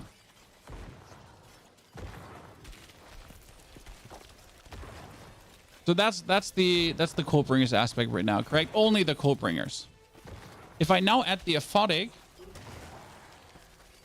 because the Aphotics now my skeletons have a chance to do stuns. Look, do you see how the stun is going faster up now? Because of the stun that my skeletal dudes do.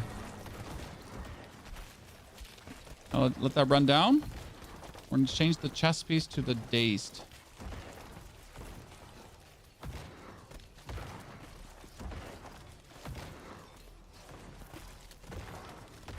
The thing is that the Dazed does not trigger over my minion damage, right? The Dazed only triggers from me. So right now, no one staggers. Unless I start doing this. And now I didn't get a single stat. I didn't get a single trigger yet, huh? Not a single one. I think not a single one.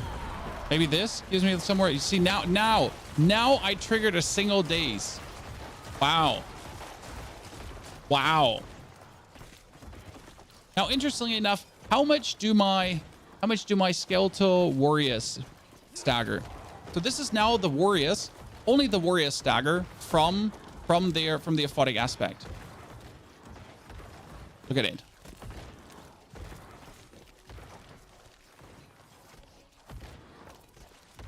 Your attack power is less than yours. Attack power means shit.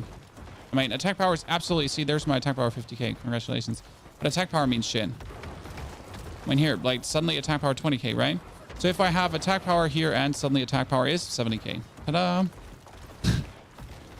Good. Okay, the aphotic is worth it. What I wanted to know is if I now kick these skeletal mages out.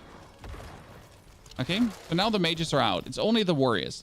The warriors are hitting, like, for 70k, 182k. The warriors are doing, like, decent damage. Now if I make them shadow.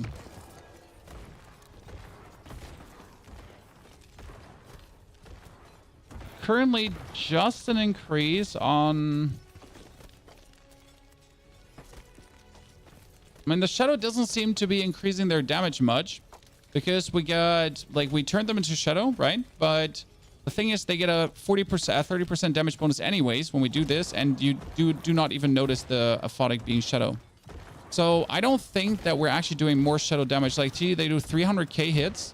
So they did like, well, what did they do before? They have 105k, they have 105k, 218. They just did 218, right? 100k, 100k, 100k. So this is like the average they do, like the 100k hits. But if I do the aphotic, like they get a 30% damage increase. So they suddenly do like a bit bigger crits. But it doesn't seem to be that much more. I mean, there's the 290 and the 200 in between and the 180 non-crits. I guess it's somewhat useful.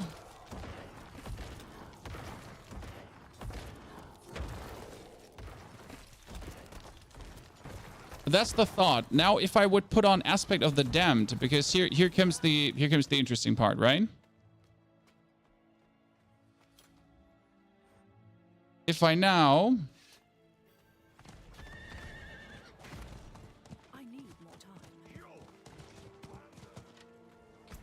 Now for this, we need to get our Shadow Mages out. Shadow Mages. And we need to kick the Warriors out for a second. And we need to put on the aspect of the Damned. That's the interesting question. I would now put on the aspect of the Damned. That would add another 50% shadow damage to enemies afflicted by any curse. And technically, that should count.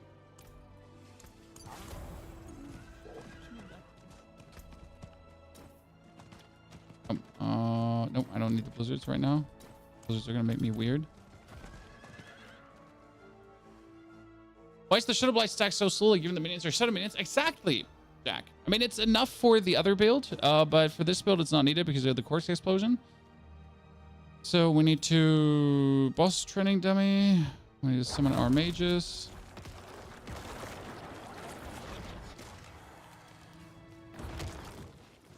You know what? Let's do that. Resummon our mages. So now let's see what our mages are doing.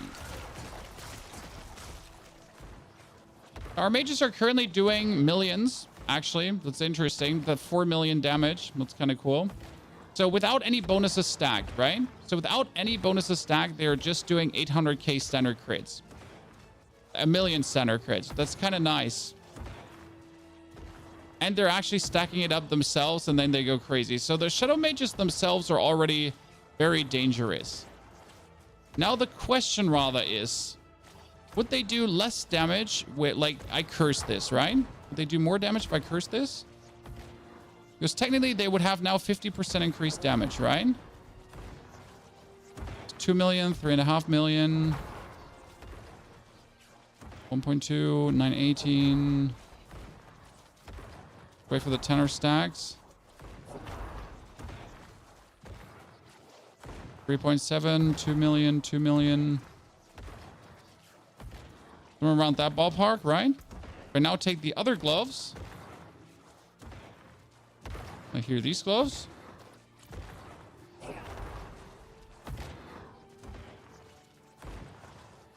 I know that actually can't work. Fuck, because I need these gloves for the Skeletal Mage Mastery to test this. No. I mean, obviously they would do less damage, but they're essentially just doing, they still do 3.2 million damage. So he just still did a 3.2 million crit despite missing 5 Skeletal Mastery and the 50% multiplier. Right? So the aspect of the Dam doesn't actually seem to do that much. Right? It doesn't actually seem to do anything, which is interesting. That means aspect of the Dam, not worth it. I mean, it would increase my damage, but it doesn't increase the minion damage. They didn't do more. Because if the curse now runs out, like we'll let the curse run out, right? Curse is gone. And like, let's just let them hit away. They stack this 10 times up. And they're still at the 3 million hit, right? No, that's not doing anything. So that's not worth it. Which means we got one aspect completely free.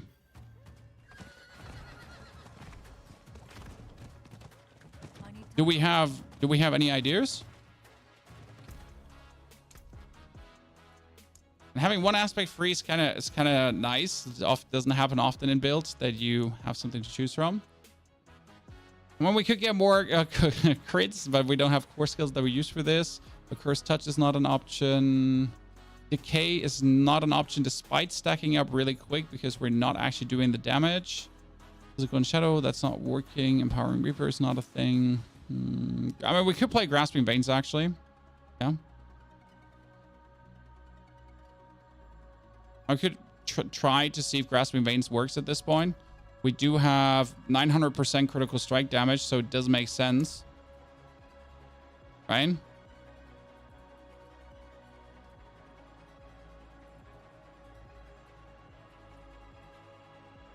Let's see what else I could use. I mean, intercom. The problem with intercom is, okay, why do I despise intercom to the max? Because as soon as you move a centimeter, it's gone. And then you have to stack it up again. And then it's gone. And then you have to stack it up again. And then it's gone. We could play Conceda, but we don't have Barrier, so that makes no sense. We could play Atchmaster. Atchmaster should technically consistently empower your minions, but it doesn't. because their attacks don't count as skills. They're just attacks. Yeah, I guess the only one we do actually have at this point is Grasping Veins. I mean, like, having Grasping Veins back is not the worst. Let's see if it actually does do the do that I want it to do. I need more time. Boost your Harley for free aspect. No, Harley is not worth it. Thank you, though, for the caps lock spam, but we don't want Harley.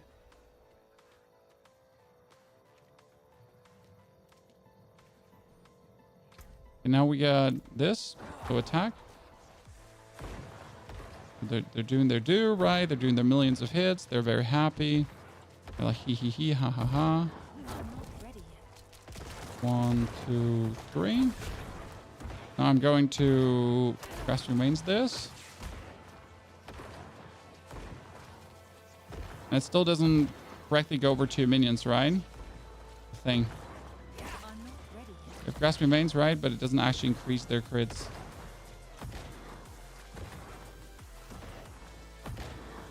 So not an option. I mean, it does give us the crit chance, so that one does work. The part where it gets the crit chance, but the damage doesn't go higher. I mean, we knew this, but it's still, like, you know, worth testing out. Yeah. So the damage doesn't work. The crit chance does work, but that's not worth it because I have 50% crit chance, right?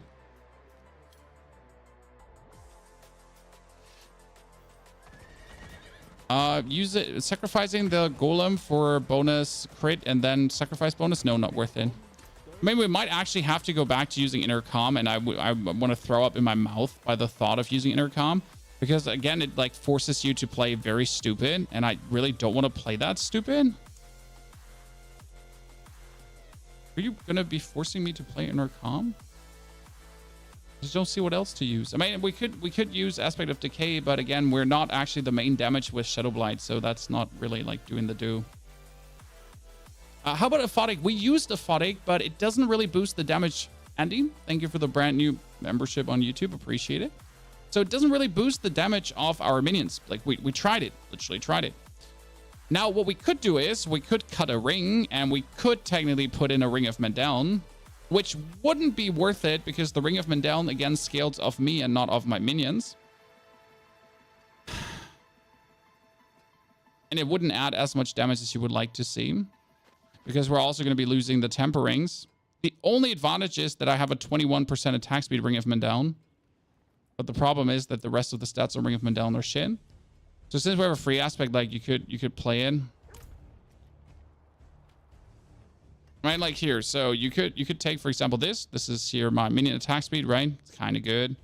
Like, it's like the biggest Mendeln I have. You could just opticide it a bit. Here, let's opticide this a bit. We can see how much damage it does. I really don't wish to play the Mendeln ring at all, because Mendeln is kind of ass. But as we're experimenting around, we might as well, like, you know, throw it out of the window here right now and just play around a bit with it. I mean, chat wants to see results. Chat wants to see things being tried out. X-Files? No, X-Files is shit. Because for X-Files, you also need to stack lucky hit chance. X-Files is not just simply added to a build, okay? X-Files needs to be the build. Oh, that's good. That's good.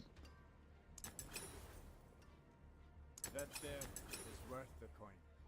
That's pretty good. Ring of Sacrilegious Souls is merely convenience more than anything else. You know what the fun part is? That I'm like masterworking this here right now to just potentially not use it. Okay? So I'm doing all of this just to potentially say, yeah, you know what? I actually don't want it. I'm not ready yet. It's like, yeah, you know, like, no. Just the thorns increase. Okay, so I could play this instead of that, which in total brings us up to a. Oh, good night, Diablo. Pleasure to meet you. Hasn't happened in a while. 300 million to 91 million. Yeah, that's what happens when you make builds and experiment with stuff. then this shit happens. Never try that ring again. Yeah, it's like I get a message. Okay, chat. I got a message from the Diablo gods. I got heard. By the way, who of you has actually watched our latest YouTube video? And did you know the thing, how to get the double potions, Stygian stones, resplendent sparks, angel breath, the oboe gambling tool? Do you know all of these tips? If you haven't watched it, don't forget. Thank you. Oh, and if you ever prime sub on Twitch, don't forget. Thank you. Thank you.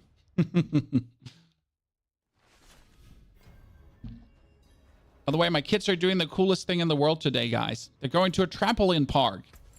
And I'm so jelly because I want to go to a trampoline park as well. The problem is I'm too big. And I'm not allowed on these trampolines because I break them. God damn you, weightlifting. Good. So with the Ring of Mendel now, we would actually sit at an attack speed. And this is crazy because we have 69.1% plus 16.7%, which totals us about... because my mental math is shit, and that's why I'm pulling out the calculator now, chat. Because I'm rusty. I have an engineering degree, by the way. So that is 85.8, which means if I somehow get another 12% attack speed, 12% what I'm talking about, 14% attack speed, 0.2, somewhere, I could drop the aspect of the Frenzied Debt for Grasping Veins to boost the damage of the Ring of Mendel. Now let's see how much more damage the Ring of Mendel would actually deal. Right?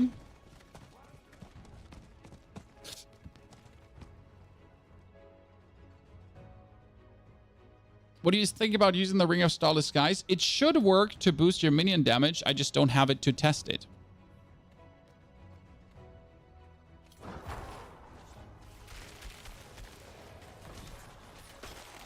So now randomly, our skeletons, every 6th attack should do an empowered Mendel attack. Right? Which I don't seem to notice here.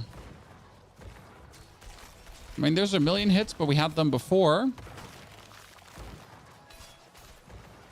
I feel like we're doing more damage without Mendel than with Mendel. Anyone else? I mean, we're doing 3.5 million hits. We're not doing 3.5 million hits right now. Right?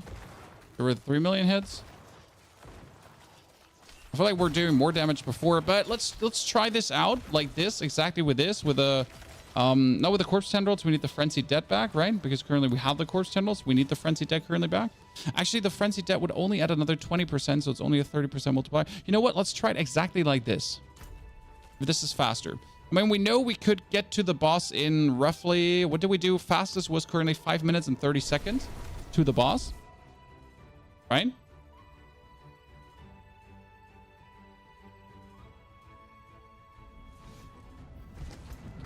So let's get the Skeleton Warriors back in.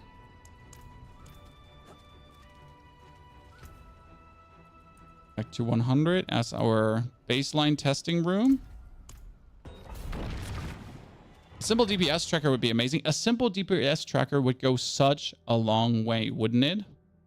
Is decay anything good? The decay aspect ain't bad, but in order to play decay, you have to completely play a build around decay. So, like, you can't just put decay in a build and be like, oh, look, I'm playing the aspect of decay. It's gonna be like, no, this is a Shadow Blight build where we're trying to really, truly maximize the Shadow Blight out as much as we can. And then we're going for the aspect of decay as well to like, yeah, boost that. Let's see, it was 5 minutes to the boss. See if my minions can do it faster. I mean, probably not with this kind of enemy density, because this is like this is a very unfortunate map design, I reckon. Not a fan of the wolves.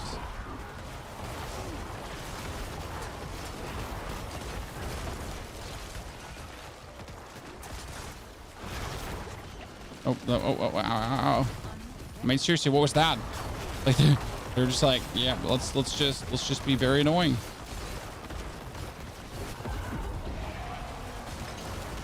Man, kill speed is good. Nothing crazy, nothing out of the ordinary.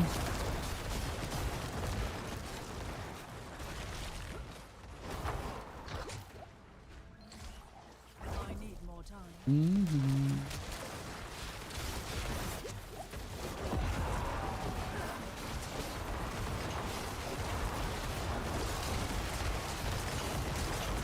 Yeah, I mean, explosions are working. Key passive is working. That's stacking up like no belief. The minions are killing everything. What is good build for leveling? I'm 80. Want to do level 50 nightmare runs? Golem. Golem is the great equalizer right now because with a very few minions and Golem general, with a very few investment of points, you essentially get a damage boost for no gear. The reason why minions are so strong and why minions are so convenient is because you have to invest nothing into gear and they're powerful. Like, you don't need a single point into Golem, like a single Golem mastery roll. You don't need a single critical roll. You could just have all max life and armor and you would still do insane damage because, well, minions just work like that, right? So you have to really do only very minuscule things to get them to be kind of off the charts. And that's kind of cool. Is there something in there that could one-hit me? I think there's something in there that could one-hit me, and I'm just like treading water and being like very stupid greedy by actually sitting like under these guys instead of like going away. So we're currently playing Ring of Mandown for no reason but playing Ring of Mandown right now. But I'm not sure if it's actually giving us more DPS or not. Can't check your life often, but love the YouTube. Thank you. Me too. I mean, don't get me wrong. I love live streaming, chat, right? Live streaming is brilliant, but I have this passion for actually making those YouTube videos that almost exceeds like the fun of live streaming. I mean, live streaming is obviously needed to make these videos because else I have no time of testing things. Which makes like the even funnier, you know, like when people tell you that you're consistently like that you're stealing builds from other creators while you're literally building them live on stream and testing them and trying to improve them. But hey, you know, we're probably just in our little chamber. We yoink everything from everyone else. Where there's like literally live video proof of the contrary. But yeah, like, right, without the live streams, the videos wouldn't happen and vice versa. Because they each fuel each other.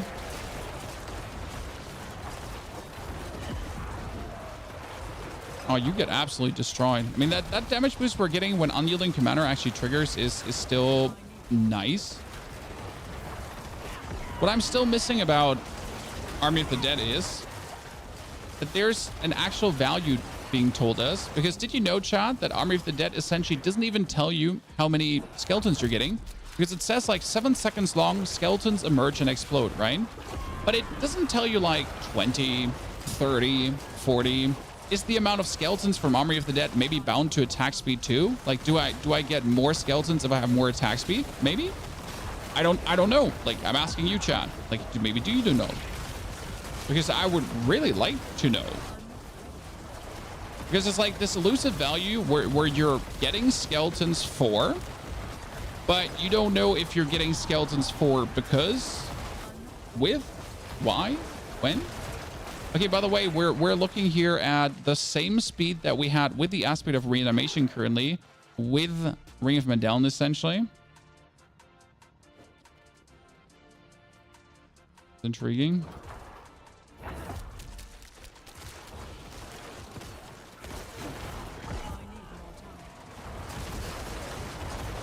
Record and count down the skeletons. Yeah, that is, but you know, when I mean that Necromancer is so much missing. There's so much missing with Necromancer with our flawed class concept. And it's not only that we're not having like a proper defensive skill. I mean, again, we're kind of rely on Blood Mist. There's so many things that are just missing in this class and that are not like, that are just like haphazard done. That I would like to like see completely please flashed out and give me a full description and whatsoever. Like, can't be that hard, Blizzard, right? I mean, you get the value somewhere, like N spawn N skeletons and N is influenced by blah. I mean, the least info, for example, that like why do we have to find out that corpse explosion gets 2 times the multiplier of attack speed? So that every attack speed I get counts twice for corpse explosion. Why do I have to find that out? Why isn't that like somewhere in the tooltip? I mean, in my humble opinion, as someone who likes to find out things and play around with things, wouldn't that be kind of something that should be at least basically in the skill description? You know, it's kind of like pertinent to the skill. I need more time.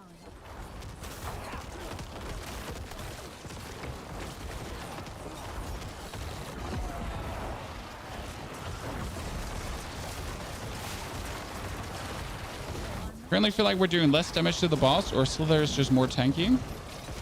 But it seems like that without the aphotic aspect, despite the aphotic aspect not having done more damage, it still seems like less damage. And we're talking about vastly less damage, which is kind of weird.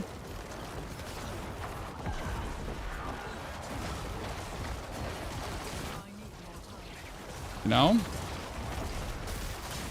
Yeah. I guess the vastly less damage essentially comes from less should have like key passive stacks. That's the only way how I could explain this. That because the aphotic is helping end of the day to stack it a bit faster. Could also be the 30% missing damage from the frenzied. You're not having frenzied going on. Yeah, but Ring of Mendeln is not adding to the build. So that's for certain. We're not getting more damage here.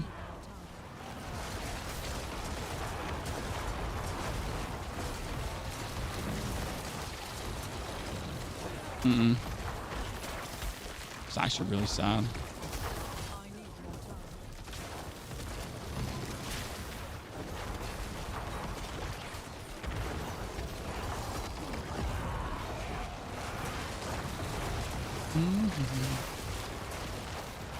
Yeah, this is kind of sad.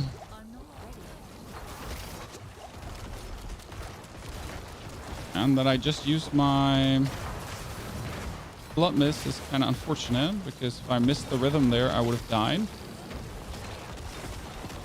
Okay, now is the question: what was like how did the aphotic aspect deal that much more damage when it objectively didn't do that much more damage on the target dummy?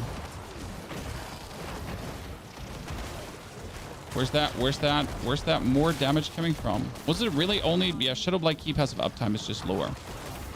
I mean, my skeleton mages are stacking it up somewhat fastish, but... Oh, I just almost went back into it, Chad. I literally went out of the... Oh, I get stunned. I literally went out of the attack from the energy summon, right? And then I went back into it. Oh, no. Jesus. Every one of their moms damaging me. That was almost clutch. And finally, some of my skeletons actually died.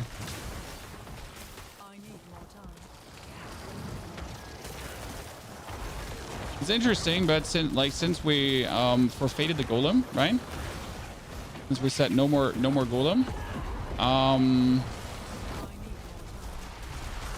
like obviously the skeletons are every now and then dying. I mean, that's what we have Army of the Dead for, to essentially just replenish them, to not have to think about getting them back. I mean, it's obviously like we're fighting like a triple area damage here too, right? With the girl going on. With the other girl going on, like everyone just trying to area damage my poor lads. Oh, I survived. Oh my god, I got blinked by an eye. Yeah, we're doing way less damage. Interesting. That's really intriguing. Stun will cause some more damage to terror if you took that. Yeah, but it wouldn't make up for that much, right? It wouldn't make up for that much. What I would like to know is, we have a Shadow Blight key passive stack that stacks quite some, right? But the Shadow Blight, we don't have much damage. See, like, we only have 46, so that's not worth it. So Ring of Mendeln was definitely a dud. I mean, I'm not surprised that it's a dud, but still. Had to give it a try for the chat. So our biggest letdown. I mean, our skeletons are doing 3.5 million crits, correct, Chad? That's a safe call. What we need is skeletal mage tempering, Fashion this into something right? I mean, because if you look at my gear, golem damage. That means I need new rings ASAP. Not yesterday, not now. I just spent like 20 million gold or 10 million gold on that. So do I have attack speed rings? I have a ring with attack speed here, but that's about it. So no greater affix, attack speed and critical. That's kind of nice, and max life. So that doesn't have crit damage, but at least that. I have a attack speed, crit damage, but it has golem damage on it. Can I retemper this, or is this temper done?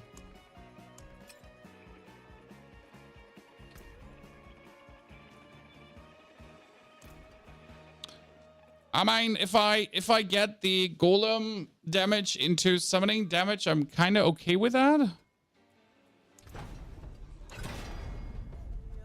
Yeah, so that's skeletal mage damage. That could be a ring that works for now. I mean, we have the golem cooldown reduction, which is a problem because I can't retemper that.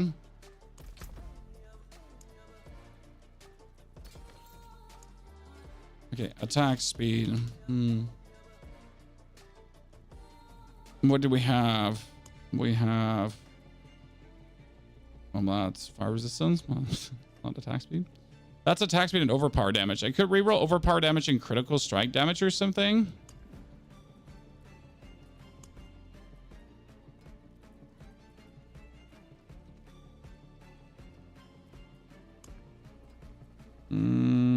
That's essence on kill and attack speed seems so weird.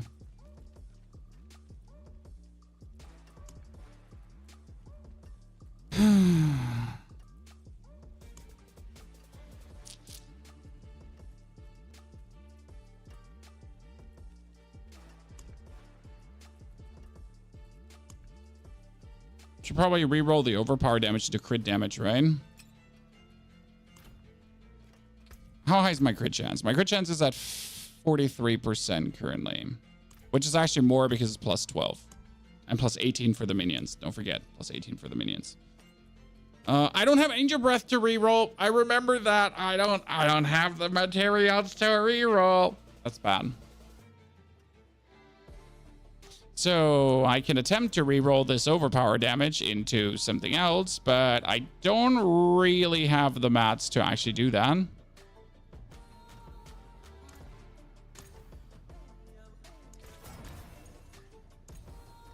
Yeah, that's it. 2 rerolls. It's going to be enough.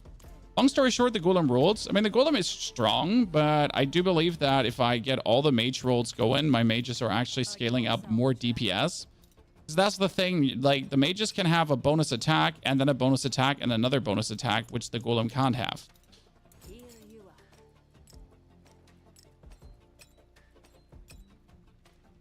are. Right?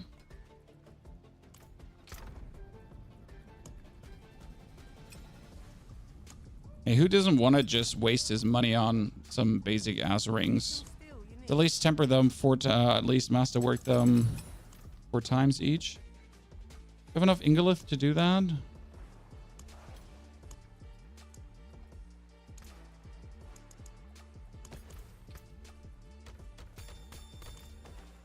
This would be so much more expensive before the update. I would have to shoot myself.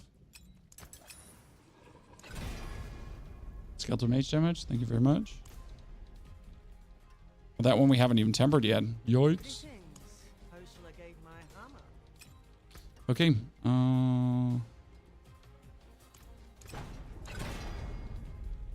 That's the lowest low roll. I don't accept the lowest low roll. Oh shit. That's the golem. Give me more mage. Summoning damage. I'll take that. Screw it. Ultimate cooldown reduction. Yeah, you need ultimate cooldown reduction. Not golem cooldown reduction. Not golem cooldown reduction. Not bone spirit cooldown reduction. Yep, I have golem active cooldown reduction. Great. And more intelligence. Cool, cool, cool. That's what I wanted.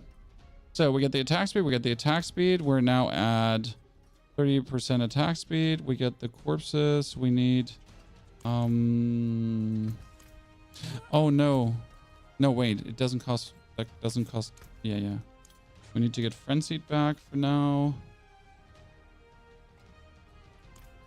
Frenzied and unyielding. I mean, we already cleared a 100 with like suboptimal gear, right? And we still have summoning damage actually here, which is kind of nice.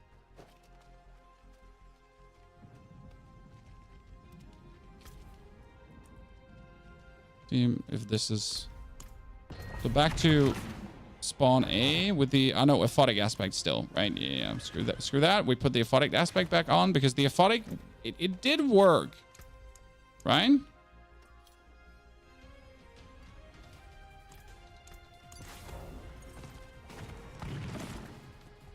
not ready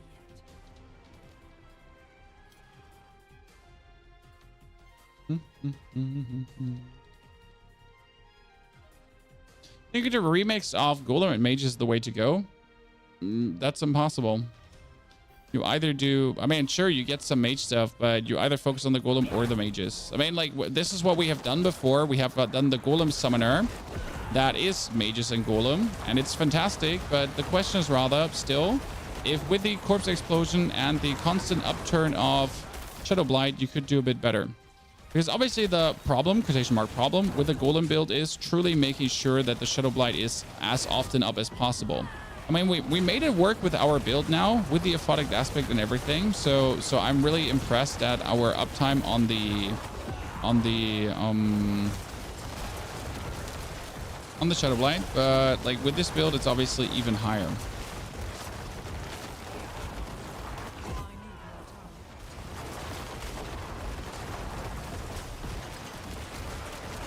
It's not a surprise because we're simply playing Corpse Explosion, so obviously it's higher. Would be a surprise if it wasn't higher.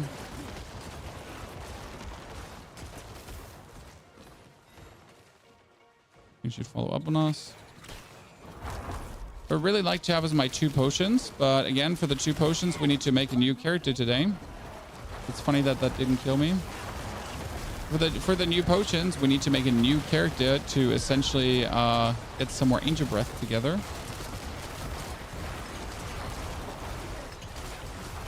Not sure if I want to level a second Necro. So I have more experimentation freedom, but probably not. Well, the problem is like if I technically have to level up another Necro so I can make my main pit pushing Necro, and then I can make my experimentation Necro. So we might actually have to level up a second one. I was trying to avoid it this season, but as always, turns out that I'm just experimenting too much. And I'm kind of forced to make 2. Yes, that's set testament to the game that you're forced to make 2 of the same character.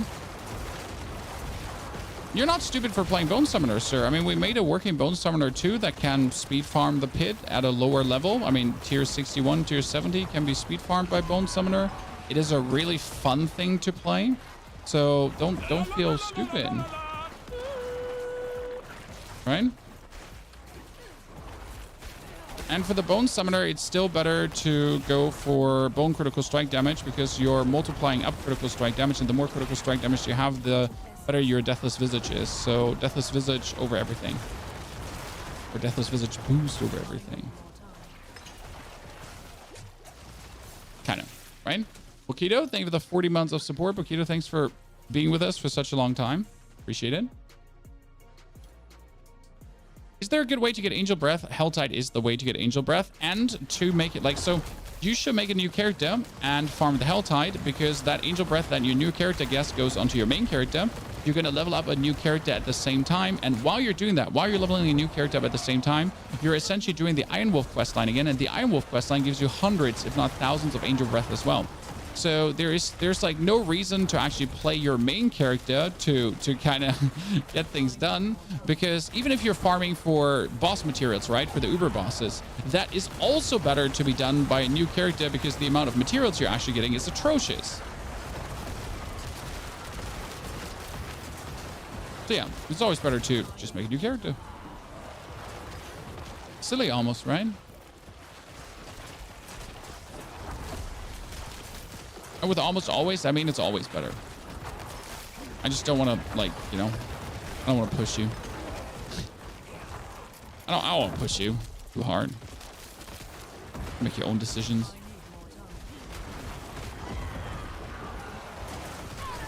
What? I mean, I did not look at the screen, and I did stand in that tiny field of fire, and yes, I did that. Why am I getting spawned back here?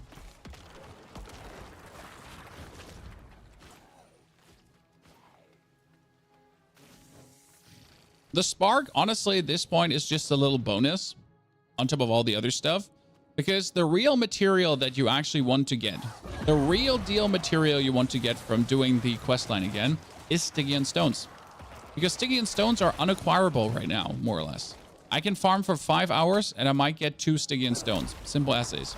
Anyone saying it's easy to farm Stygian stones is either very lucky or just lying to themselves, because the reality is in SAS, you're just not dropping any. So that's an issue. And all tormented bosses drop uber uniques. All tormented bosses can drop uber uniques, and Daryl and Duriel have the highest drop chance, I think, also of the tormented bosses. But all tormented bosses drop a higher, like, so a tormented boss has a higher chance for an uber unique than a normal Duriel, if I'm not mistaken. I mean, I got a Harlequin crest from a tormented Andariel, for example. And at the end of the day, there's no reason to ever do a normal Duriel or Andariel, because tormented Andariel and a tormented Duriel is 5 times the loot for 3 times the mats. Now, for the other bosses, it makes obviously no sense to do the tormented bosses, because you're getting 5 times the loot for 3 times the mats, but you're only getting 1 times the mat for Andariel or Duriel. So technically, if you're going with the math, then it makes super sense to do tormented of the final 2, but in order to get the mats for the final 2, you do essentially everything else. And that's also the crazy part about leveling up a new character, because you get all the mats to do tormented and Dario like 5 times or so, alone from leveling up a character. Hikey pits or pit push? No hikey pits. There's no reason to pit push. If you're farming materials, you don't want to push, because pushing always like has you not doing the most optimal timers, and you kind of like, when you're farming mats, you want to just do the optimal timers.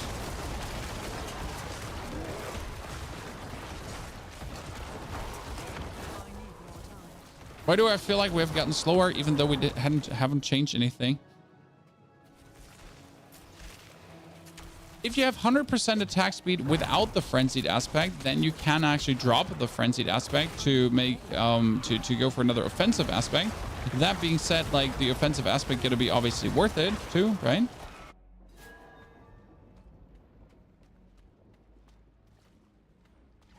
You need to consider Stygian stones as well. You get 20 Stygian stones from, roughly 20 Stygian stones from finishing the seasonal quest. So you don't have to consider Stygian stones. You just get them.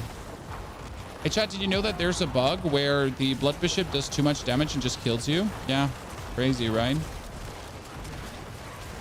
I just heard about that recently.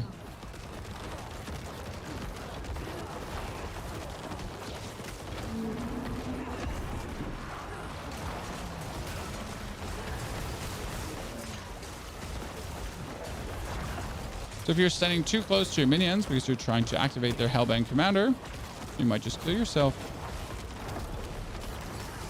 Well, that's the stun snake. Okay, stun snake and damage over time. That's actually okay.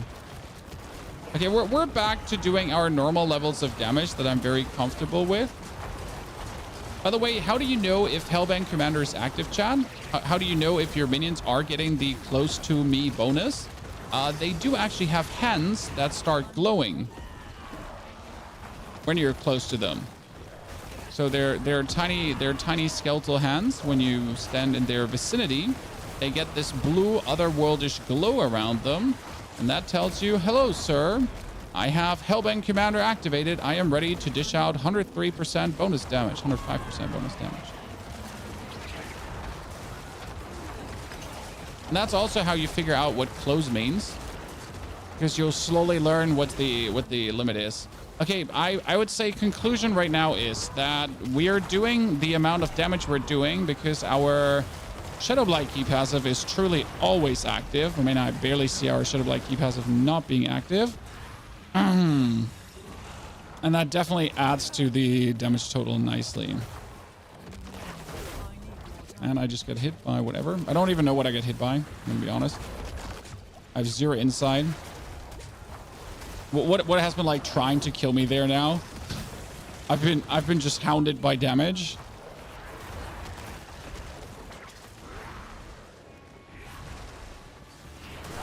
Sir, I am running away from you. You're not allowed to actually touch me when I'm running in a circle. There's no reward going higher than 61. Mats get up by 1 per level. So 61 gives you 29, then 62 gives you 30, and so on. Okay. Speedy, thank you for the 50 Australian dollars. I think that's a lot of money, sir. And that's a nice rocket you got there. And yes, it's totally normal to compliment another man's rocket, Chad.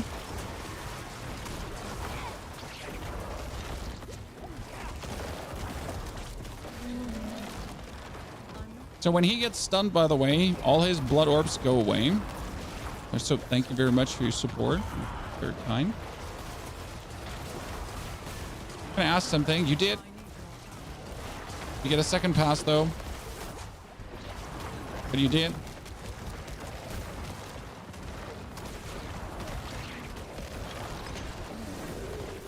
I'm sorry, I'm a father of 2. I need to do this. It's important. It's been trained into me for years by my own father. Passed down over the ages. You know how it is. Can't control it. It's like a mental illness. Not contagious, don't worry. And I might miss your question as we're like you're trying to nuke that gentleman. Okay, right now it's performing good for the people that actually like shadow minions and that want to use corpse explosion, but it's not performing good to the point where it's better than the golem, right? It's just merely performing good, and it's fun to play because you're finally like getting to use your corpse explosion more. And actually your cooldown reductions are also cooldown reducing, and you're staggering. So it's kind of like it has like many layers where I find it interesting to play this, but is so far not better than Golem.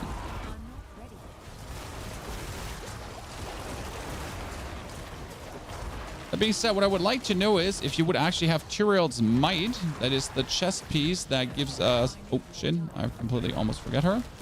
If you use Tyrael's Might... Derb said, like, sir, I didn't have the time to even jump out. Tyrael's Might reads... And that's like... We'll do another pass here. Tyrael's Might reads... So, while at full life, your skills unleash a divine barrage dealing X damage. And if I'm not mistaken, that counts for your minions as well. So your minions do that too. So you essentially have like the bonus damage of Tyrael's Might consistently happening, especially as we're also as we're corpse explosioning and so on. It's a set amount. I do see that, but having a set amount is still better than not having anything. And I kind of would like to use it because again, my chest aspect is kind of like right now we're just fucking around with the chest aspect, right? We don't actually need a chest piece. So in the build currently, the chest or the pans are completely open, which means that you could play T-Bolt's Will, for example. You could be playing Yen's Blessing, which is useless because it wouldn't really add anything, right? You could be playing Blood Moon Breaches, but also useless.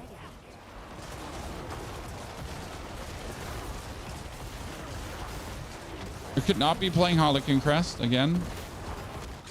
For the people asking for Harlequin Crest, no, it wouldn't work. Because we actually do need our helmet currently, because it gives us Skeletal Warrior Mastery. Okay.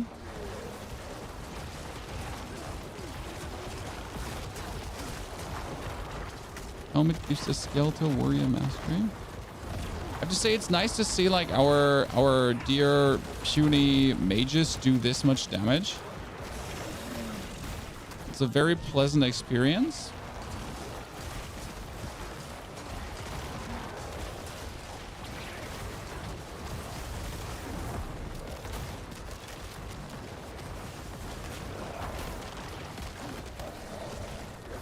Aha, you get stunned.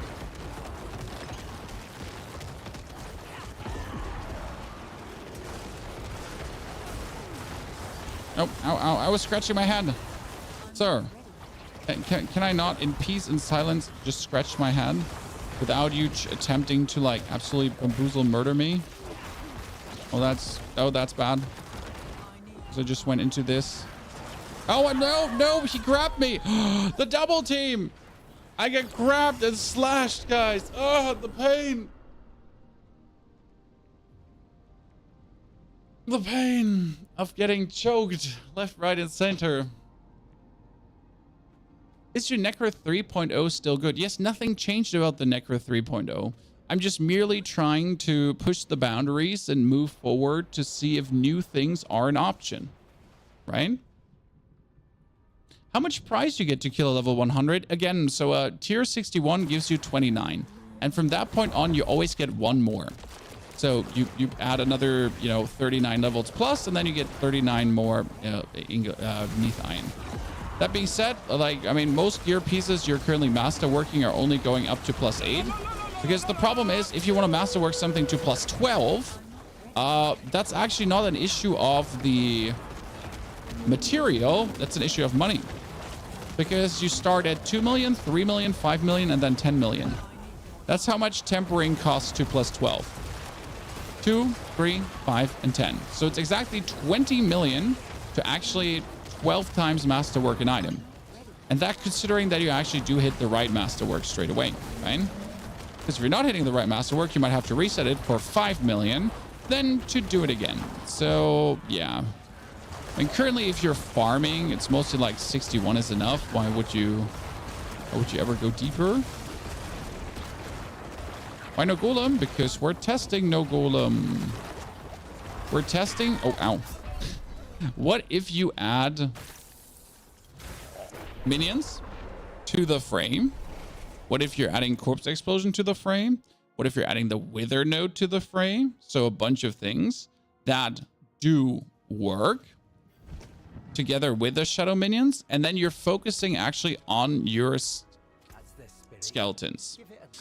What I would like to have is, and now comes the interesting point. Okay, if I would take this one off, that's 30%, correct? I still have 29.7 and 10. So that together would be 40%. If I temper this each another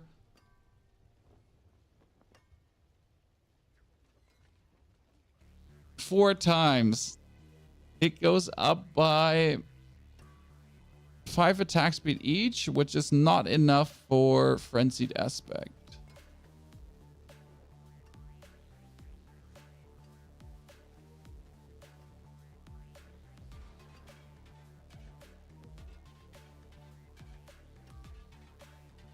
If I put frenzied back on the amulet, is it like what you want to have is in the long run that really makes skeletons good is this chance for skeletal attacks to cast twice, right? That would essentially double the damage output of your mages. Now let's see if I have a weapon where this could work on.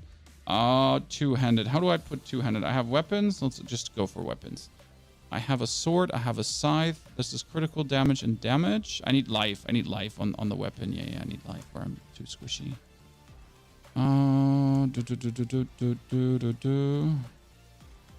Resource cost reduction, overpower damage.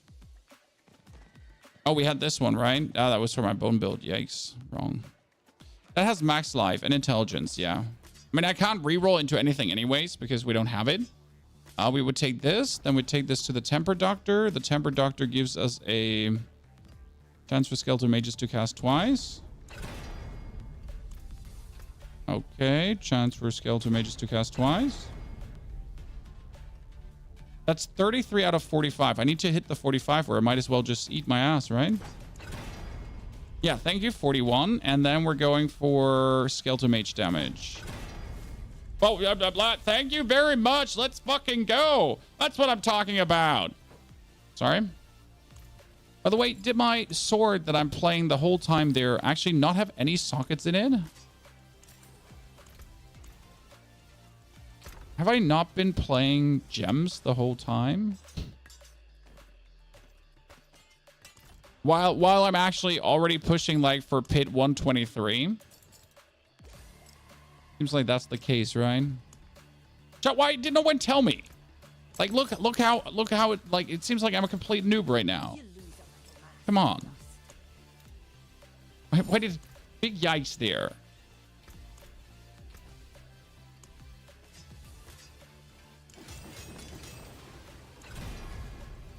The maximum life, look at that. That's a killer weapon. Okay, so now we have a 50% chance for our skeletal mages to cast twice, correct? Which is insane. What we need to do, though, is we need to change the thing. We need to put Blighted still on the weapon, right? Because Blighted is just great. Blighted. Low. On the other side. And then on the Amulet, we actually need to put the Frenzied back on because we don't have the attack speed to do it otherwise. And then Reanimation comes back on the Ring. But in order to play this to the maximum outcome, we're currently sitting at like not even 40% attack speed. We do need to temper these rings more to actually get the attack speed up to a level where it needs to be. So I temper this twice, and we're suddenly sitting at 40.6. Then I need to temper this twice as well, and I need to farm a lower pit probably now quickly to get the maximum damage out, right? These two go away. So that would our mages give them a chance to actually cast twice, which should double our damage, right? You think Necro would be the fastest to level new tunes for quick sparks? Yes, absolutely. Necro is just bullshit leveling right now. I mean, Necro is not only bullshit leveling, it's also AFK leveling. If you want to, we can try to level a new Necro today a bit for Angel Breath, because I need more Angel Breath. Like, again, I need that. You told me several times last night. I am very sorry, Adoro. This is on me, and I must apologize to you for missing your messages. So now that my skeleton mages have the chance to cast twice, that means that now, on top of like stacking up the Shadow Blight, we're stacking up even faster. But the thing is, what I would like to know is if they have the chance to cast twice, or if they cast twice, does it double a crit? That we need to test that on the dummy. Because let's assume, like, does the cast count as a singular cast, or does the second cast count as a as the same cast a second time? Yeah, you know. So like, let's assume he hits a 3 million hit. Does he then hit 3 million hits back to back? Because he casts twice, you know.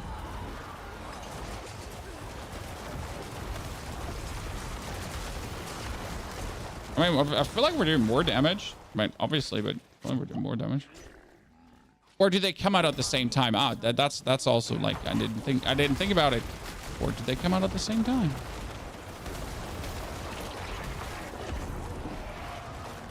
And if you wonder why are we not using the bonus HP potions, because I'm poor and I don't have the bats and I can't craft them. That's why we're not using them.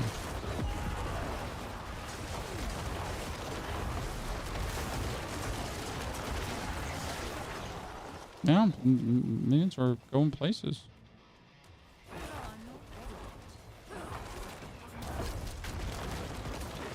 About to level 10 Necros? Yeah, I'm definitely, again, I need a second Necro so I can essentially make my best build Necro, like more or less. And then I need to make another Necro as my, this is my hobo Necro for just, for testing purposes.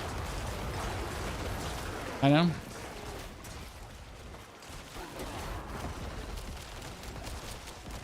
You put damage counter on the dummy. Yeah, right now your damage counter is just doing pits. I mean, like, honestly, like this is giving you an average of how fast you're actually going through. By the way, I miss my life on hit right now because I used to have life on hit, which actually keeps you very nicely alive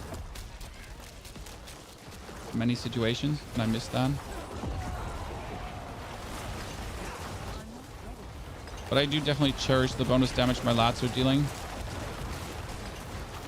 They're cooking, Chad. They're cooking.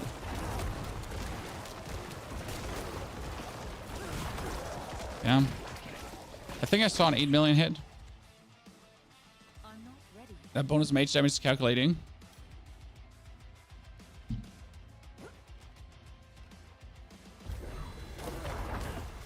Barb for boss farming and Necro for pits. Seems good. I mean, right now, if I want to comfortably farm the pit, I just throw on a Holy Bolt Elixir and I just farm tier 100s. Tier 100s are just like, that is the very comfortable farm where I just blast through, because then if you meet the pit boss on tier 100 with a Golem right now, and we're talking about Holy Bolts, right? Even without Holy Bolts, the pit 100 boss is easy. It's just more about like the time saved of going through the rabble that you can essentially optimize on.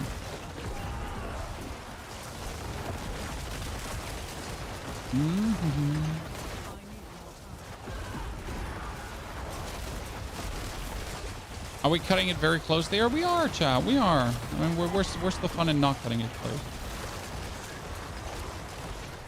Let's go. I mean, look at that. We're currently looking at an 11 minute. I mean, before we were at what, 9 minutes to 8 minutes actually to the boss. Right now it's looking like we could be doing it 10 minutes to the boss. That's and this is not even one of the best like territories and enemy combinations for us. So that weapon with the double hit is essentially mandatory, I'd say. It's not even a question, right? If this is something you need now, if you want to play skeleton mages, you have to play the double hits to really get like the maximum damage out of them. Because we're currently playing the mages with an extra attack, and then you essentially play them too with, yeah, that's 10 minutes and 30. Like, jeez Christ. Chat. That's almost 2 minutes faster than before. Right? Like, it's just some bonus temperings, and we're still not actually tempered correct. We are merely tempered.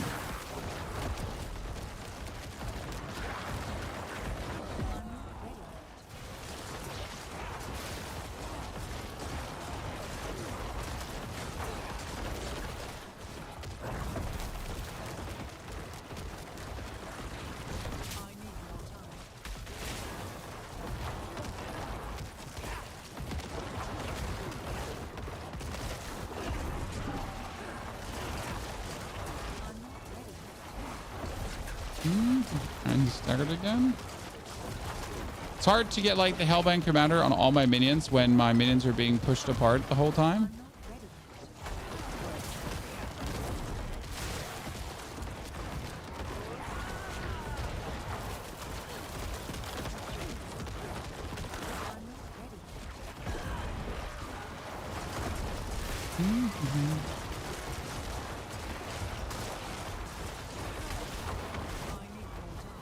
Remember, we're definitely like what I definitely noticed is that we could be getting like the 30% more damage when we had that too. Like we essentially currently need 2% attack speed more for 30% more damage, Jan. Okay, 2% more attack speed for 30% damage multiplier. Sounds kind of good. Oh, that would have killed me because I don't have my potions. That's why I want 60,000 HP, chat. So this would actually not take me out. Right? Oh, shit. Because how annoying would that be? So half down, though, that was like 2 minutes currently. So we're actually vastly faster. We're not fast enough, though, yet. I mean, obviously, my weapon is only tempered 4 times. So if I now temper the weapon another 4 times, the actual double cast chance goes up to what? Well, we can bring it up to 60% probably if you master work. That's the question, right? If you would then master work it and hit it. I mean, can you get it to like what, 70% somewhere around the ballpark there? Kind of sounds too nice to be true.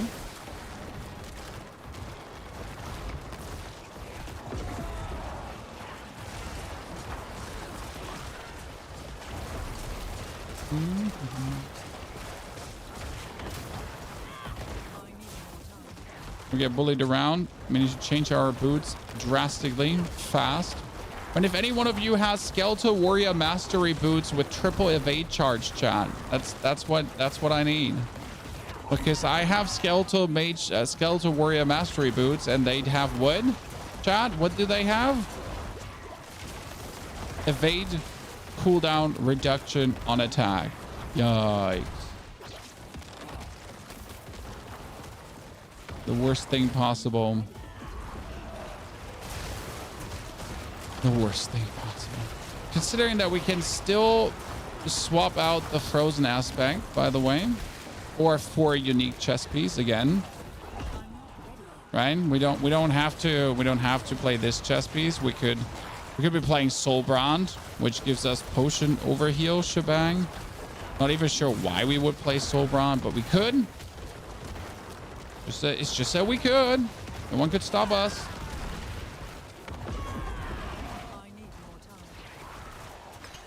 I hate when that happens. Like when he boops me while the other one gets summoned.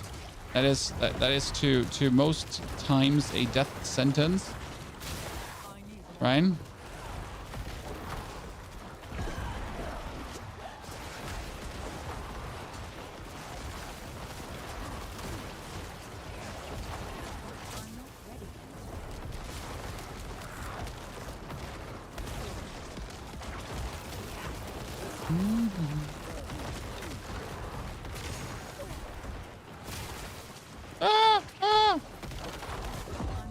I'm better, more talented, more footwork, more energy, more everything, right?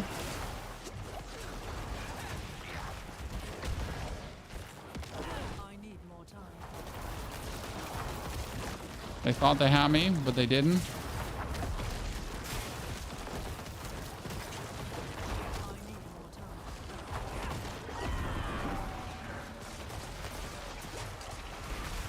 Oh, what? Yo, he pulled me in. Robbery, Chan. Robbery. The combination of getting pulled in, into the wind, and getting pushed away. Beautiful. Is the version 2.0 the big damage numbers? No, the 3.0 is the biggest damage numbers right now. 3.0 is essentially the build to go for. I mean, if like that's the most thought out Shadow Necro that I have so far. That's also the deepest in the pit. Again, we have done 110 like this, right? Without the Holy Bolt, and we have done 123 with Holy Bolt, and I definitely am able to go at least for 130, if not deeper. I just don't know how much the HP will be ramping up, but the Golem build has essentially like 0 cooldown, and it's just pumping out like the damage like there's no tomorrow. So that one is an absolute no-brainer. And how good it is. But obviously it is and stays the question, can the minions keep up with it? And the shadow dudes also become quite proficient. Find out in the next episode of, could we please stop getting bullied into the attacks of the other dude while we're trying to dash the one attack? I mean, I only have that many blood mists, right? Remember, you need Blizzard mages, a big help. We are having Blizzard going on, and it's not a big help. It's cute though. I mean, like again, the Blizzard is cute because it's providing us with bonus stagger, but it's not providing us with that much bonus stagger as you would think it does. I mean, it's literally like it's just a nice bonus that exists.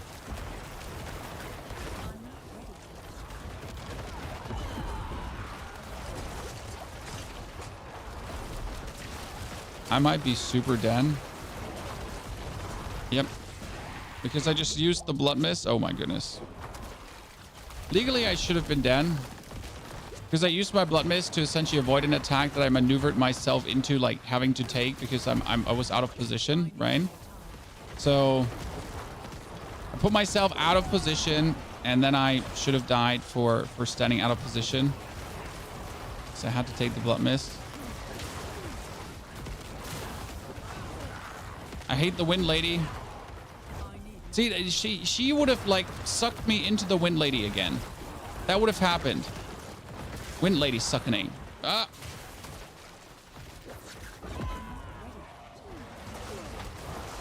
Dude, there she is again. There she blows.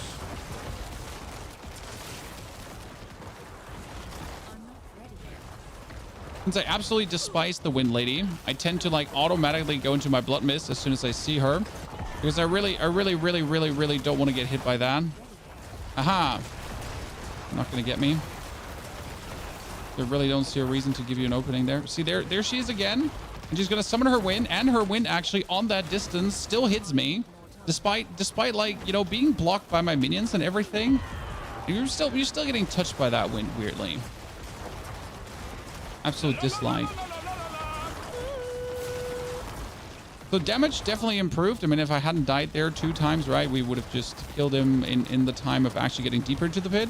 So, oh, shit, potions. Sorry, in a moment there. I'm good.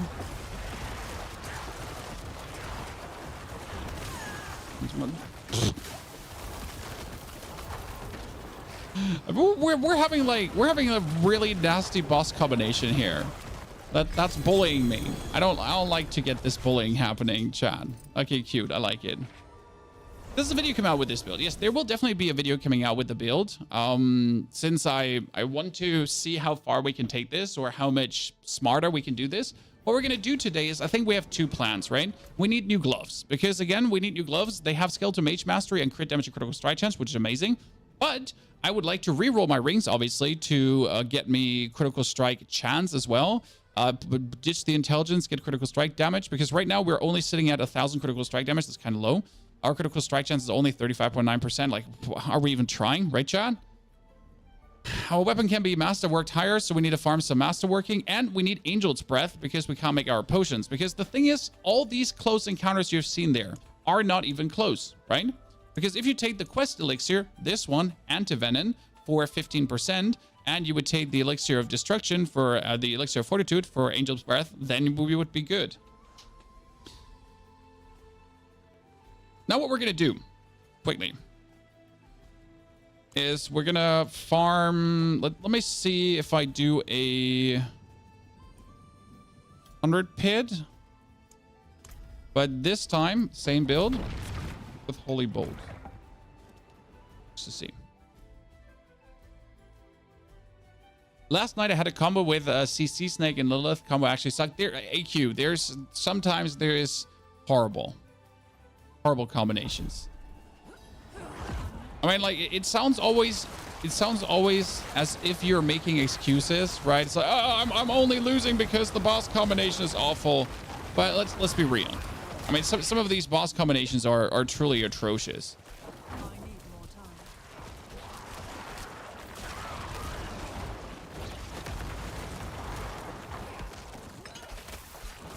Especially paired with certain bosses that move around. I mean, I've had like I've had Bramble, and Bramble obviously poisons the area, right? But then I had bosses that would make also like poison the area essentially. So I would have to step around Bramble poison pools and the other poison that's essentially happening, and we just ended up tiptoeing around poison like there's no tomorrow, and never really having like an in or an out. So here, you notice how the Holy Bolt elixir is just going crazy. This has nothing to do with minions or anything, right? This is just Holy Bolts and Shadow Blind interacting very nicely with each other. I mean, it helps that we are essentially doing good damage with the minion build, right? Still help. This Holy Bolt only triggers if something dies. But yeah, this is how you're essentially speed farming 100s when you're like, I need some more Ingolith to masterwork my items, and then you'll be like, yeah, sure, let's just put on that Holy Bolt and just go a little bit bingo bango, bongo bongo.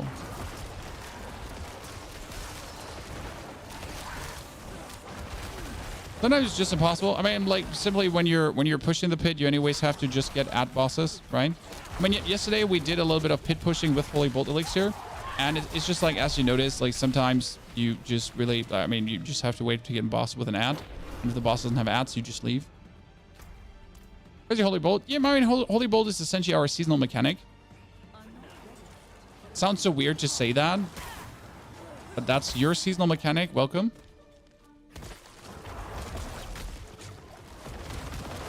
We're having currently. What? There, nothing hit me. But like, seriously, what? Where? Range? So if I need lower tier materials, I have to farm. No. You don't have to farm lower tier. Pete so says that. If you want lower tier materials, you will farm high tier pits, and then you will transform your Neath Iron into the lower tier material.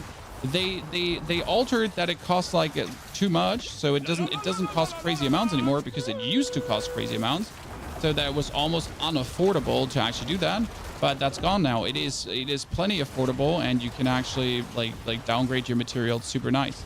So I only farm Neath Iron to then downgrade my Neath Iron to Ingolith and Opticine. And that only costs like 40k and 60k now to downgrade, and it used to cost 6 million. 6 million. So if I farmed for my materials for hours, then after farming for my materials for hours, then I had to take 6 million money into my hands to actually downgrade the materials that I already farmed, that I already own, that I already have, into the other kind of materials. Like the transmuter was a real scammer, right? Like he literally, he was fleecing you. Dude, like he was doing like a basic job. He takes like your materials, casts like some transmutation magic, and it's like, oh yeah, you owe me $6 million. And you're like, the fuck, what, bro?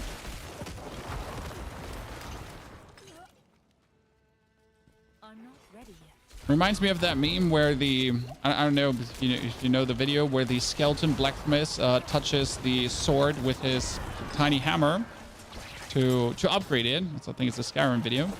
And the chosen one is enraged that the blacksmith wouldn't actually do actual blacksmithing instead of just tapping it once with his hammer.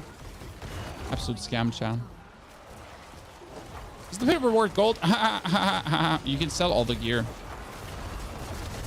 I mean, imagine getting gold from the pit to actually pay then for the transmutation of the materials that you own anyways already. That would be crazy. No, the pit does not reward you any money. So the money that you then need to downgrade the materials, as it was costing 6 million, that money you do actually have to farm too.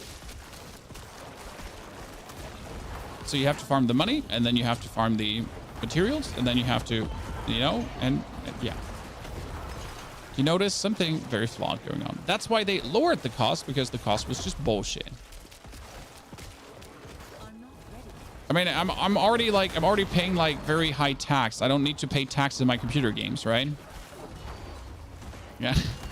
I already feel like the government is stealing all my money. Like I don't even feel like Blizzard is stealing all my money.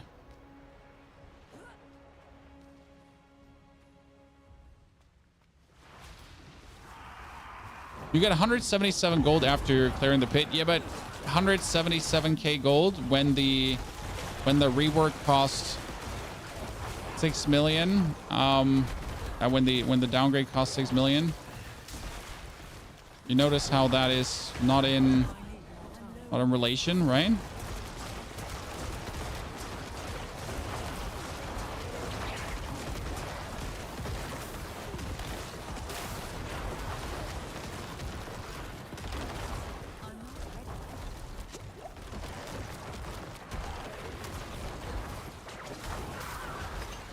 Look, chat, we're so insane.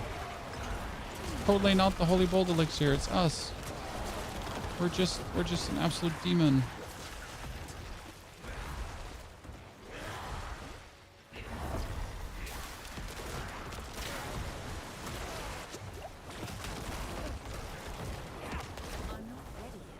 Oh wow, look at me.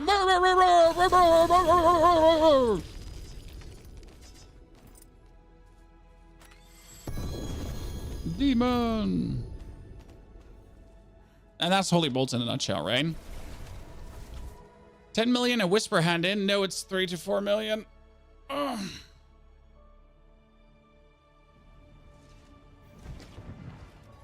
You did 2 runs in the pit and you got 0 mats for master working. That's probably because you suck. You have to finish the pit inside the timer. If you finish the pit outside the timer, you don't actually get materials. So, I'm not saying that you suck. I'm just saying that, you know, you have to do it inside the timer. Don't take this personal. I'm sorry. I made a joke on your expense. You'll be mad.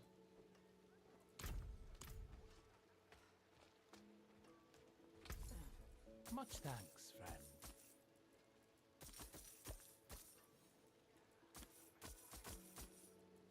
Mr. Malks, you have to understand one thing, and I'm really perplexed how Diablo players don't understand this. Like how it's absolutely unable for some people to get behind this. All my builds are fantastic. All my builds can at least do tier 61 of the pit. All my builds can kill tormented bosses. All my builds can do every piece of content. Okay. And they're all optional. So do you have to throw the golem away to play skeletal minions now? No. But are there people that like to play corpse explosion and skeletal minions over the golem? Yes. So would this then be the best shadow summoner, best mage shadow summoner potentially available? Maybe. So they're all optional. I don't require you to swap your build every day, because for some reason people think like that's what you have to do. No. You essentially choose one of my builds that you enjoy if you want to, and then you can play that build if you want to.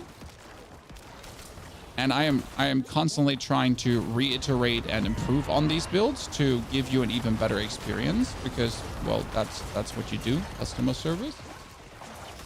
And that's how it essentially works.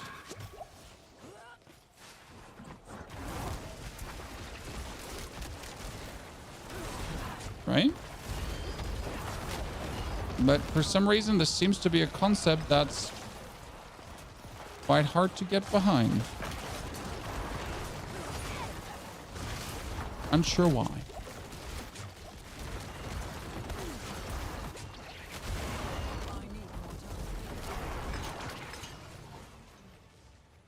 Yeah, I'm pretty soon bored of my build, so I swap around. I mean, a lot of people don't like to play the best build. A lot of people want to play... Like, I mean, the amount of times I'm being asked, I have a Black River. Can I use it? No, you can't. I have a Grandfather. Can I use it? No, you can't. I have a Harlequin Crest. So, when I'm like, providing options is always spicy, juicy. 3.0. 3.0 is currently the pinnacle. Right?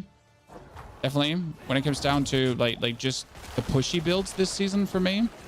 And I definitely have to go deeper into the pit with that.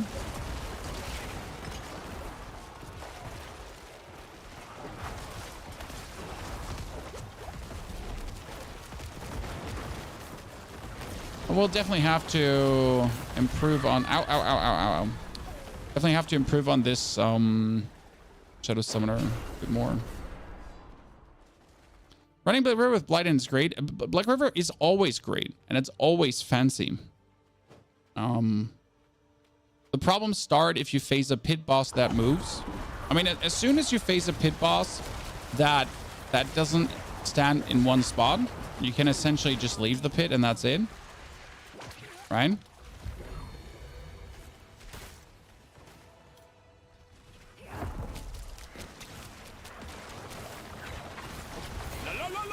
I mean, I always try to make one meta build, right? I mean, obviously make one meta build for the people that love to hug the meta. But after the one meta build is done, dusted, and improved, then you make the things that are actually fun. How do you know which Paragon boards you want and need to attach? Experience? I mean, I've built like hundreds, thousands of Paragon boards at this point. It mainly comes down to, for example, for this build here right now, you want the Cold Eater board for the damage multiplier. Then you want the Flash Eater board because that's also damage multiplier. So you already know you want these two. So Cold Eater and Flash Eater. Cold Eater and Flash Eater. Then you want Scent of Death because that's fixed damage reduction and a bit of a damage boost. So that's also nice. That gets followed up by the potential of Bone Graft board because Bone Graft board has an easy in for elemental resistance if you need it. And that easy in gets followed up by a high dexterity board because every board is a different stat, right? Every board does a different stat better. So some boards are dex boards, some boards are willpower boards. For example, if you need a willpower board, you go into Scent of Death or Hulking Monstrosity. Then you usually go over the Bloodbath board because that's also a very easy dex board to activate. I'm just noobing around right now. I'm literally just like blood misting and just getting myself killed instead of using my blood because I'm like too lazy to walk, right? So I just blood mist forward because we have the 50% attack speed on blood mist, movement speed on blood mist, and then I just die because I did that. If any build with Litless Wall is sadly subpar and shit this season. Litless was needed because it... I mean, how do I say this now? Litless Wall was never needed. Lidless Wall was never needed to clear a tier 100 dungeon. Lidless Wall was never a thing you actually ever had to have. That being said, Lidless Wall provided a lot of defensive safekeeping in tier 100 dungeons, but it is not providing enough defense in anything but tier 100 dungeons. Especially then on the bosses, you're just not getting enough Lidless Wall off to really profit from that in a good way.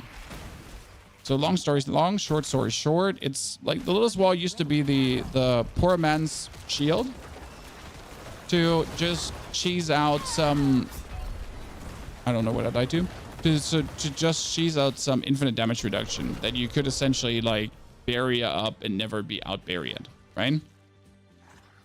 That doesn't work in the pit. The simple reason is too much damage. I mean, right? Like I have 38,000 life and I died to a one hit. The thing is that one hit would also kill you if you had 38,000 barrier on top. But even if that one hit wouldn't kill you with a 38,000 barrier on top, straight away, then the second hit kind of like kills you. So you're better off just simply not getting hit or being in Blood Mist as a Necromancer at this point. I mean, most Necros you see playing right now, they're either playing Blood Mist or they're not. But if they're not playing Blood Mist, they're playing on the other side of their minions. So I like to like currently play in my minions and die because of that. Because I'm a greedy motherfucker, right? But realistically, the way you play with minions is you stand on the maximum range possible that they don't abort their attack, right? The maximum range you can stand away from your minions that they would still stick into the enemy and not go away from the enemy. And that is the magical range you want to essentially be in.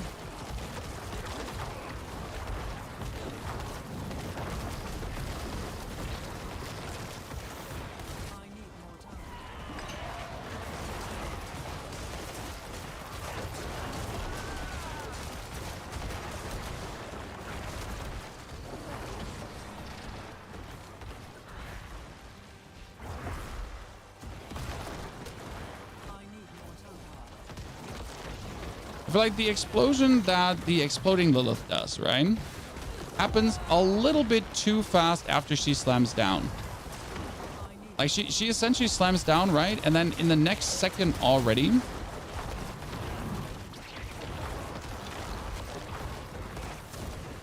there's already the explosion happening.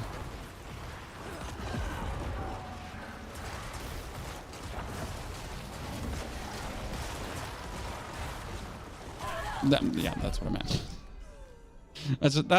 That's what I meant about like the timer between that. My poor man's potion ran out. Why don't you try 4 more skeletons? Sorry, what?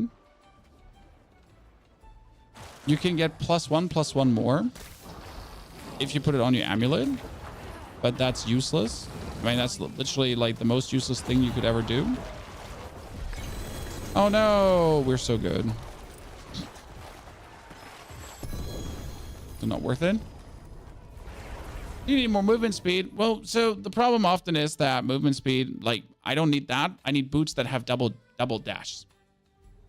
Is there a build guide for this on the YouTube? Not yet, because we're not done building this. And currently we get our Neath Iron here. We need to weasel out 1 more % attack speed, chat. I'm making 6 Ingolith caches. That cost me 60k. Right? And we're going to upgrade this ring another time. Another time. I'm going to upgrade this ring another time.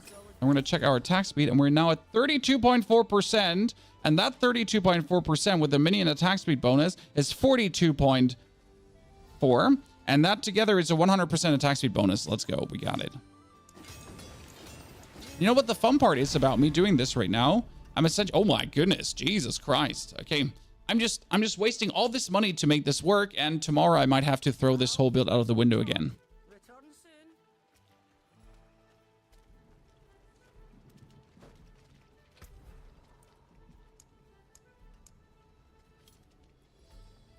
Hey, chat, how would this do in 123 now?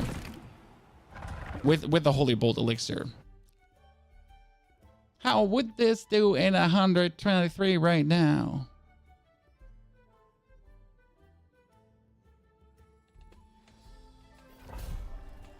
Yeah, we definitely have to make a secondary necro at this point.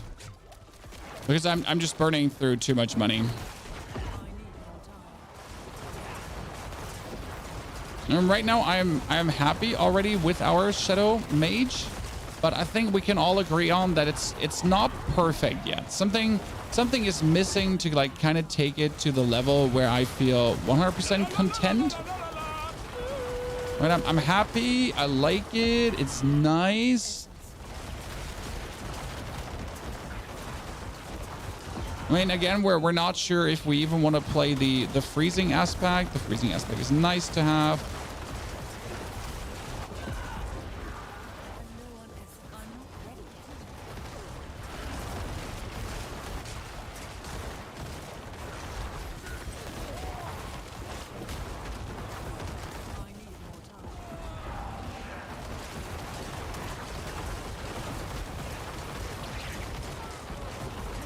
Funny how this is an absolute massacre still, even with the Holy Bolt Elixir at this point. Yes, at this level, you kind of want to play Holy Bolts.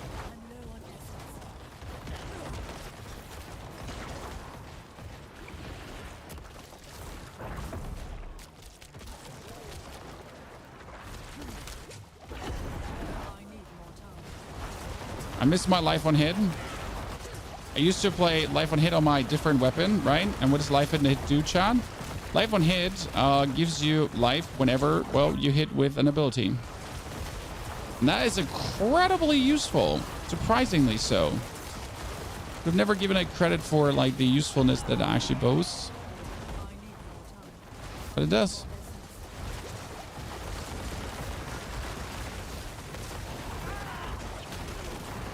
Brought some of my most happy moments to have some weird life on hit shebang going on. Okay, you're all dead in a second. Thank you very much. Why use a two-handed instead of a single one? That's very simple because your minion's base damage gets calculated off your weapon damage. And if you use a one-handed weapon, then you're getting calculated off the one-handed weapon instead of the two-handed weapon. And the bonus affix doesn't make up for the damage that you lost there. Also, there is just no more bonus affix that would really boost this build much into oblivion. I mean, we still have to decide if we actually want to keep up with the aphotic aspect, which we do actually like. I still don't know who actually hit me there. So we still have to decide if we want to keep with the aphotic aspect or if you want to swap a doodle that around for something else. But yeah, that's the main reason why you're playing a two-handed weapon, because it is simply better. No, I'm totally with you. Don't get me wrong. I've been always in the boat of more aspects better, and more aspects is usually more fun because that's kind of like what the build is. But you know what? How about we just give Necromancer a bonus weapon he could wield, huh? Chad, I know one class who wields kind of like how many weapons? Oh yeah, 4. And then he has the aspects on all these weapons and they all kind of work, right? How about we give like Necromancer like something he could actually too? Like, no, maybe? Yeah, sure. Why not? Wouldn't that be great? Yeah, that would be great. Cool.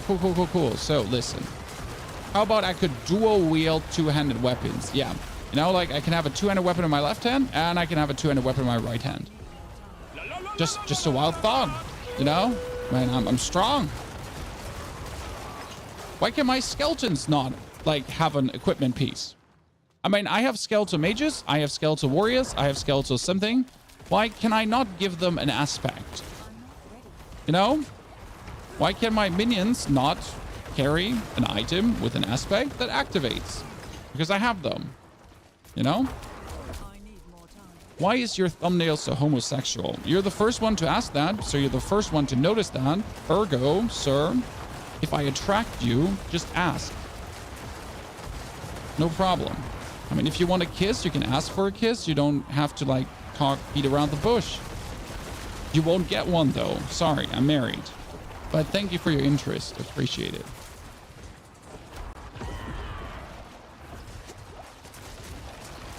Can I have it? No, I'm sorry. I'm sorry. No kissies. It was forbade by Twitch. Like, I'm not allowed to kiss my viewers anymore.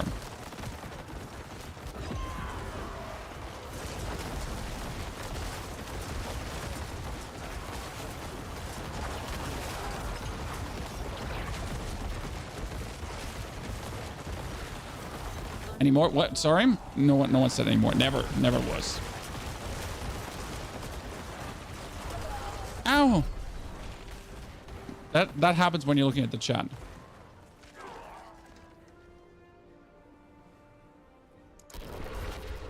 And that happens when you look on chat for a second. By the way, I'm still happy. I mean, like, even with Holy Bold, weaker than Golem with what we're doing here right now, but still good. I mean, still working, right? Still pushing, still going forward.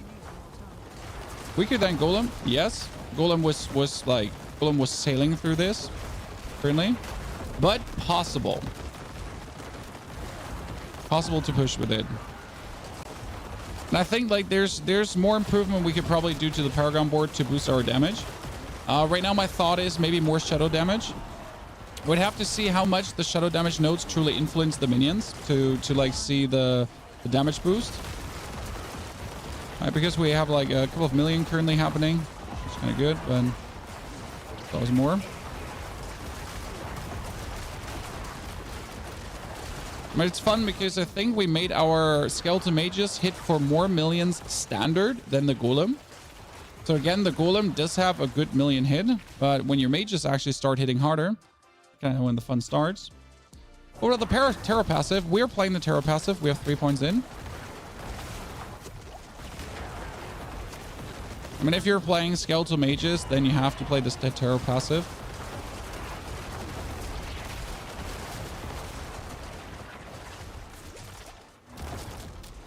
We need to pull everyone and the elites here because it's just like a bigger pack of everything, but it's also a bigger pack of low-life nerds. That sounds kind of mean.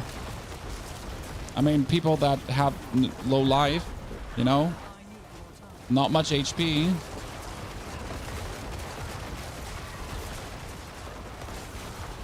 Not like calling them neckbeards or anything, right?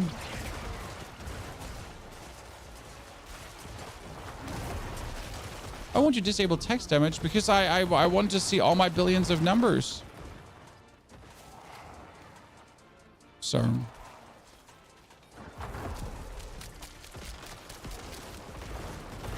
I like my text. Honestly, like, I know the text is a lot and sometimes it feels like it's clogging the game. But at the same time, if I don't have the text, I feel like the game is pretty empty. You know? I mean, obviously for this build, there is so much... Ow. Obviously for this build, there's so much happening that you can barely see shit. What about druids? We have made a overpowered druid that we will also bring to fruition because I kind of want to see how far pulverize can go. When it comes down to druid, there's just simply one concept I like, and that is...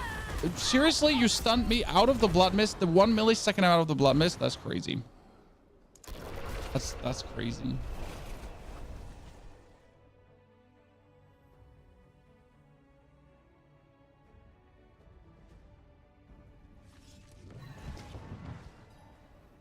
Where do you come from? Are you German? Yes, I'm German.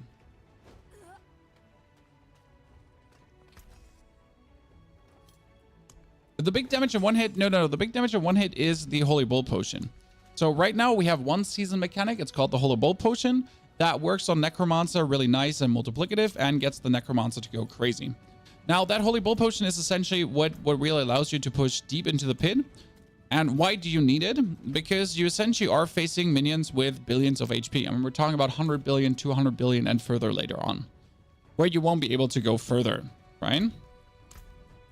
Now, what can we do to push this even more? So we currently have Hoot Flash. We have some points in Corpse Explosion.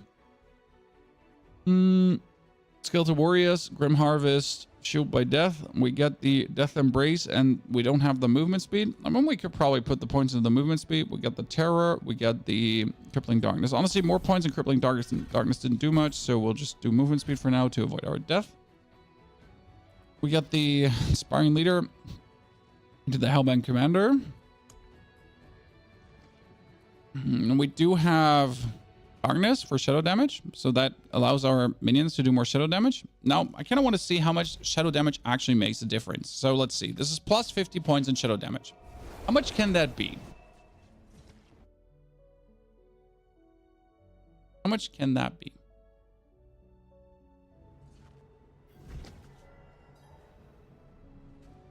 You saw Bone Spirit during 110 pin with or without Holy Bolt. Because with Holy Bolt, it's still impressive, but not surprising. Without Holy Bolt, it would be insane. I literally didn't use Holy Bolt on my Bone Spirit because... Right?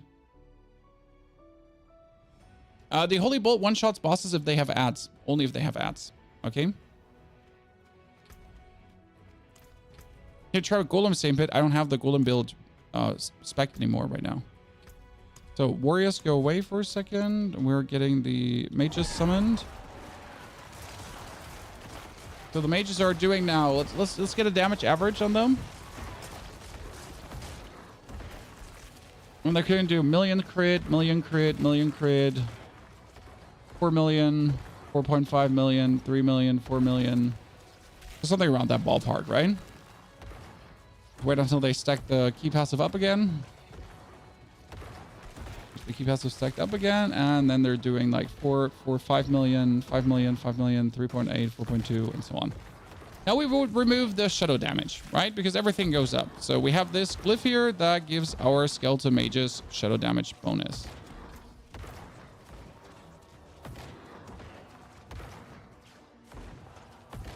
And technically it should influence them to a degree because it's a 10% multiplier missing and it's a shadow damage missing, right?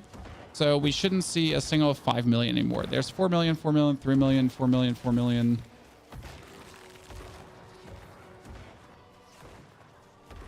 Go for the stacks. So 3 million, 3 million, 3 million, 4, 4, 4, 4, 4. So you like, see, we're not seeing a 5 million anymore. That brings me the assumption that the shadow damage is actually quite significant, right? I mean, let's put the shadow damage glyph back on. The 10% multiplier anyways, which is kind of nice. I mean, 10% multiplier is always good. At least the question, do we want to push this glyph to the max? Or do we want to take this here? Because that's shadow damage, and shadow damage, right? Oh yeah, the darkness is a damage reduction multiplier. You're right about that. Sorry. Brain dead. Because the thought is, if you're pushing this board here and this board then to the side, you would go out on the top to get into this board, to go to the left, to go into this board, to then be able to essentially crest the board from the top again. To kind of like enter from the backside, right? Because you don't want to go through this board. This is like shadow damage over time. You don't want this. This is useless, the shadow damage over time. What you would want is only this node and this. So like you kind of like just, you want to put in 1, 2, 3, 4, 5, 6, 7, 8, 9, 10, 11, 12, 13, 14, 15, 16, 17 points or something like that. To just get like essentially darkness activated for something, or scourge. An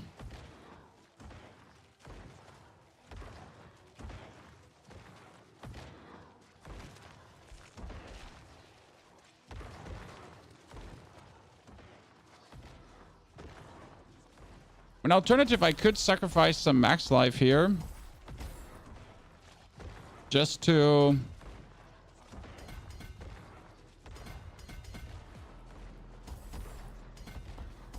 Here, just to boost our mage damage, correct? I mean, that's 65, so we're almost double the value up. Then you would yoink out the...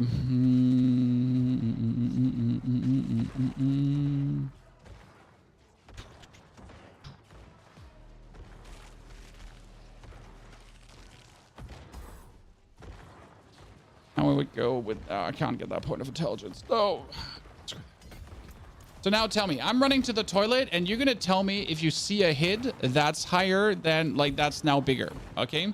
Because technically we gave them more damage. I don't know if we have to resummon them or not, but technically they should be doing more damage now. Hope we were back.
Do we see a 6 million? Because if we saw a 6 million, then it was worth it. We still have to think what we want to change the chest aspect for, chat. Because I'm not happy with the chest aspect. Right? Does Shadow Mages proc the Shadow aspect? Yes, the Shadow Mages proc the Shadow aspect. A close to 7 million hit. Well, then it worked.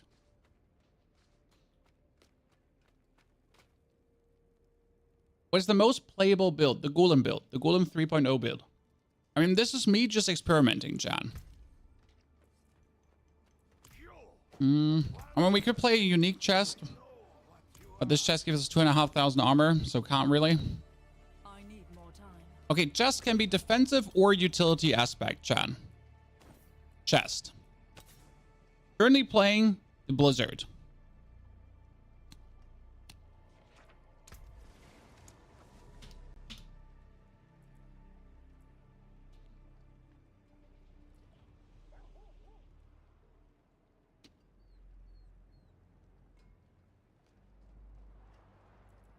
You could technically drop Army of the Dead and Unyielding Commander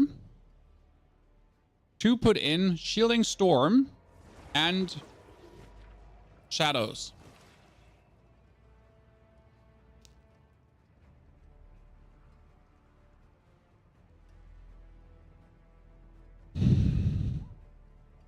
That seems plenty extra.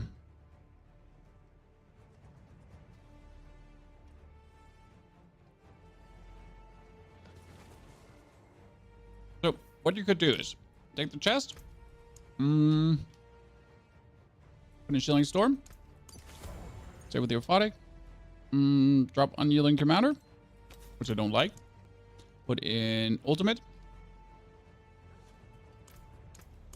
and then you would swap the Army of the Dead, which I would dislike, for Bone Storm. That's what you could do. See how that feels now. Probably not better.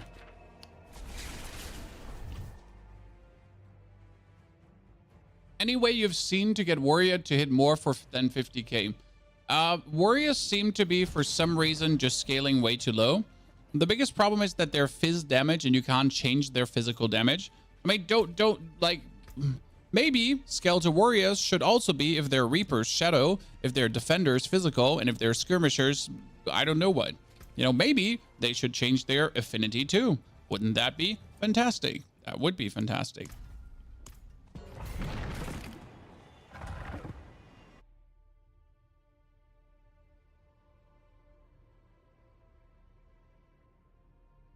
You can use the aspect to make them deal shadow damage. That boosts them a bit. Yeah, but it doesn't really boost them. I tried. Like, we're playing the aphotic aspect, chat. Here. We're playing it. There you go. Aphotic aspect. But it doesn't give them the boost you would expect them to get. So they do somewhat more shadow damage, but they're not doing, like, crazy amounts more shadow damage. So my problem right now is I need to essentially, with the Bone Storm active, my Bone Storm is already not active anymore. I need to spec into Bone Storm duration to make the most out of this, or it wouldn't actually be worth it even.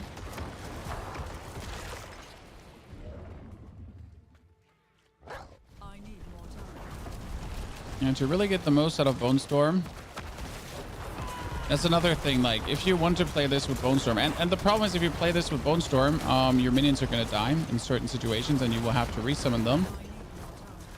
So that's the downside of playing Bone Storm. When we're doing more damage, as you notice there, right now the damage is kind of potent.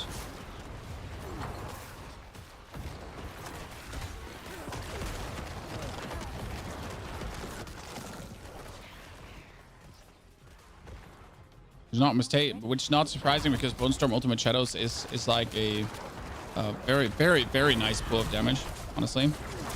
Not like a little bit, it's a killer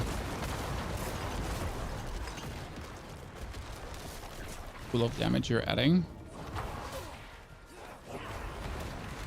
I'm always asking myself, if you play a Bone Storm and if you make it Shadow Bone Storm, then you might as well play a Golem, because the Golem does get the Bone Storm as well. So it feels like kind of like you're playing Bone Storm without the Golem that you're costing.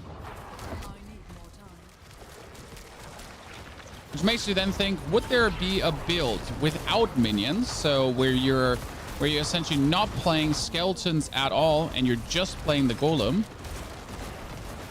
and then you're full on pushing shadow damage, right? Because you have two aspects around then each other, right? You have the Bone Storm around yourself and around your Golem, and then you just go out there and cause havoc. That would also be a thought process, and I'm actually not sure like how that will work out. Problem is, you would still have to put all the points in to actually boost minions, because you would still have to get the Cult Leader node, and you would still have to try to get minions to 100% attack speed for the Golem to get like all the shebang, right? Kind of like you're putting then all this effort into just making your Golem good, which just feels bad, right? Because if you're completely ignoring the other minions.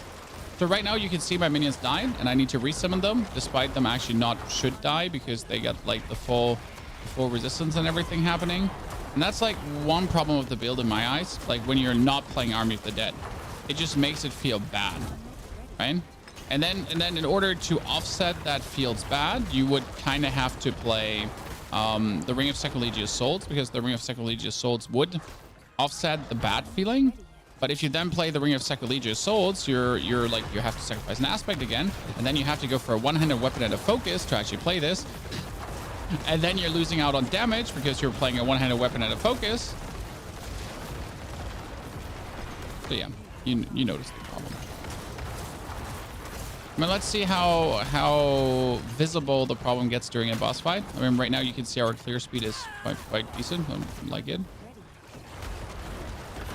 Hardened Bones have Hardened Bones going on. You always have Hardened Bones going on. You mentioned the Golem build V3. Where can you find it? Well, there's a YouTube video that literally says One Hit Golem version 3.0. I mean, like literally the thumbnail, there's a gigantic 3.0 one in front of it, you know? Try to make it like as visible as possible that is a series of videos that essentially leads to a pinnacle build. Place planner for this build. Well, the build is not done. I cannot give you a planner because we made this build. There's no planner yet. I am sorry. Because I don't know if we're keeping this. I mean, we just put this in, and I am not 100% happy with the loot right now. because again, you kind of need to make sure that your bone storm is always uptimed, and it just feels really bad because I'm not sure how much I can uptime the bone storm in a boss fight, right?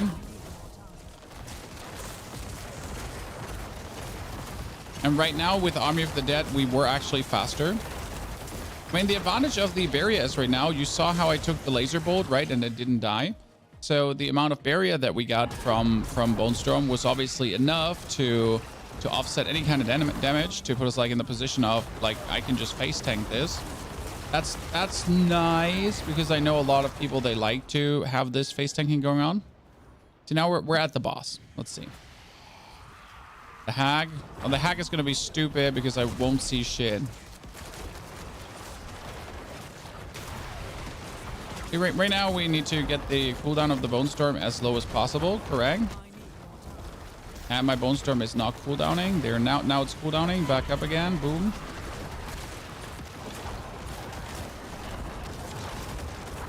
It's definitely another source of damage that's undeniable. But again, not up again, so we can't rely it as a source of barrier versus the boss, because it simply is not. My minions died, so my minions aren't even alive, right? I need to resummon now. I need to sit here and resummon X minions now. My minions died again, so again, resummoning X minions now. Again, resummoning X minions.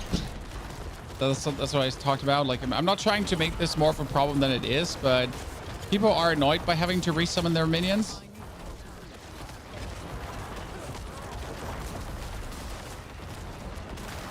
Damage is nice though. Like the bonus damage from the storm is definitely adding to this. All my minions are almost dead, so we're gonna resummon them.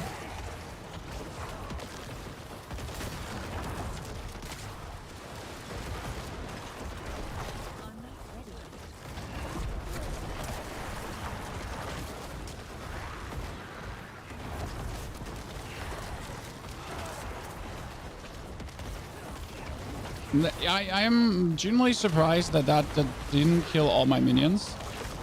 You know? I'm genuinely surprised that just didn't tear them all like a new one.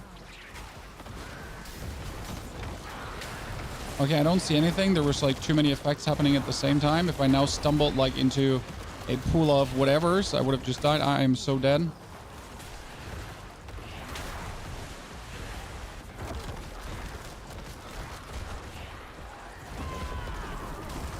Yep. Did you say you needed Skeletal Warrior Mastery Helmet earlier? I have a Warrior Helmet. I need other gloves, and I would need new boots. I really need new boots, because my boots are not made for walking, and they're not good. I don't know why I'm being spawned here. There's 0 opponents here. I feel like you should always be spawned outside of the boss room. Anyone agree or disagree? You can heal your minions and get damage if you just summon priest. I always continuously summon the priest, so it doesn't help. You make a Bone Spear minion build. Already done. Bone Spear minion build, it can be found in the Mendeln video. There's a Ring of Mendeln video.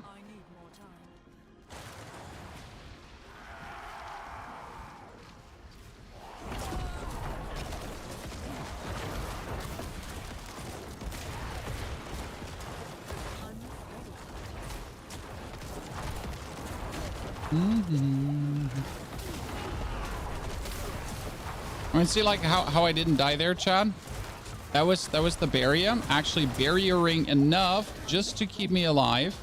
So it is nice like to have it essentially, but it again seems like also the crutch, because first and foremost I shouldn't have been hit there anyways. But I also do need to actually have it up, right? I also fortify way slower.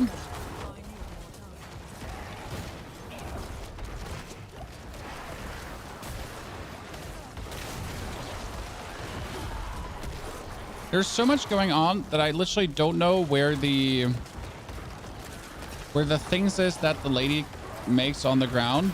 Like her pools of poopy poopy. Right, minion's dead again.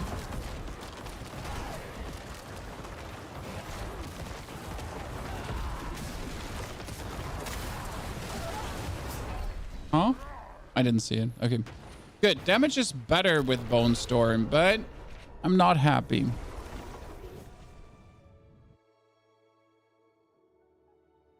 What would you rank the Necro builds in terms of strongest to weakest? I mean, right now, Golem reigns supreme. That's for sure. Simple for ease of use. Because end of the day, with a Golem build, you just have to hang back. Press your Golem button, hang back, press your Golem button, and then you hang back and press your Golem button. All other builds, I mean, obviously there's a bit more to it, but still, all other builds need you to do more stuff. You know?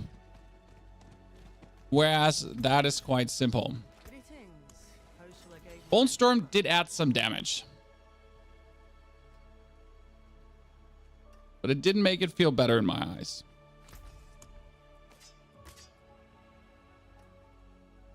You know, it's just added more damage. Back to our Army of the Dead. One thing we can say, we still had enough corpses. Right?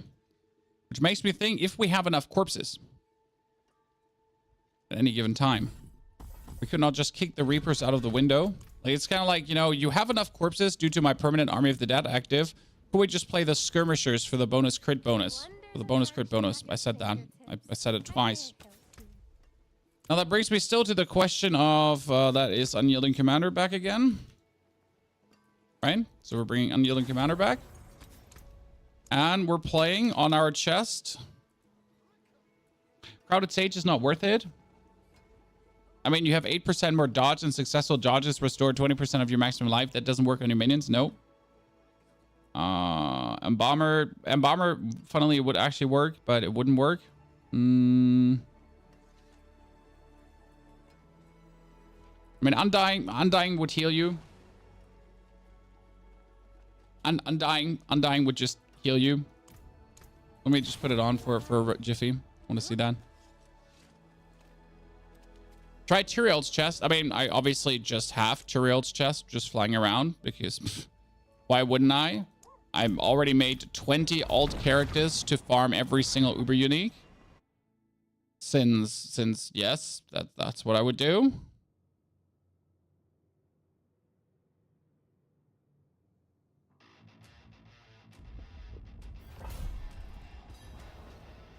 Use focus, you get low damage with a 200 weapon. You do know that that's completely wrong, right, Harley? I mean, like, don't get me wrong. If you're allowed to give advice or try to help, but I mean, at least try to make sense. Saying you have low damage with a two-handed weapon kind of shows how much you don't understand how things work. No offense.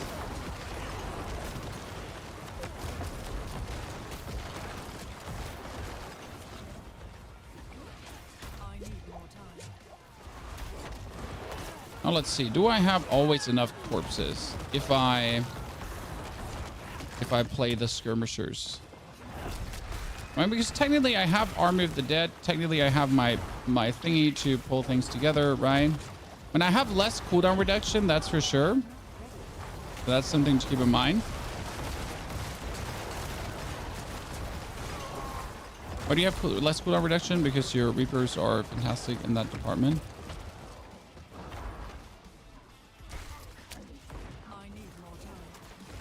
Oh, they're slaying. I like that. And with my high crit chance, I've liked the basic idea of having Reapers anyways. What I would really like to see is that the Ring of Mendel just scales with your minion damage. So if you're then playing the Skeletal Reapers, that every 6th attack the Skeletal Reapers just do like some overloading super critical strike wanger banger. That'd be nice.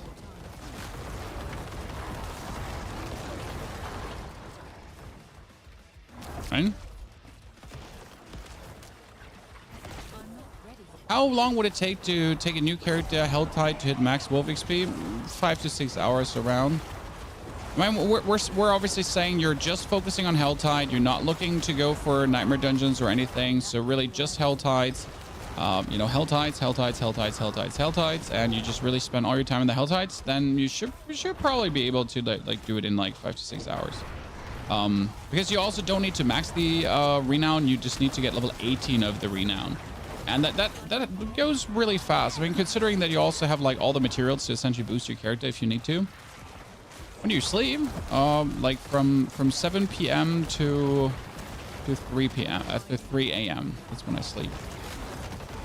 Now, I haven't slept very much tonight because I was actually awake until midnight because I had a PUBG cast happening where they invited me to their stream to play PUBG with them. So I'm maybe a wee bit tired. But not too tired to slay out some demons and make some builds, right?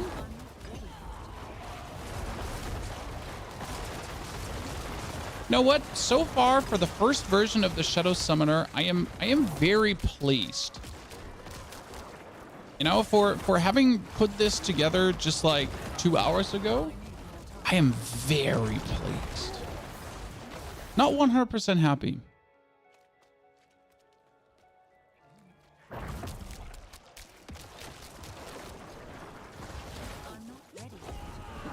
I mean, by the way, do we feel like that the changes gave us more damage? I mean, we put the skirmishers in right now. Ow, and I died. We put the skirmishers in right now. We went back to Army of the Dead, and I overall feel like we're slaying a bit harder through the hordes of enemies. I mean, the unyielding commander is definitely a good change back again, especially considering now that you're playing the skirmishers. And we're like, I feel like our lucky hit is exactly enough to give us like enough corpses to continuously trigger corpse explosion. Like the lucky hit and the Army of the Dead. That one together is working.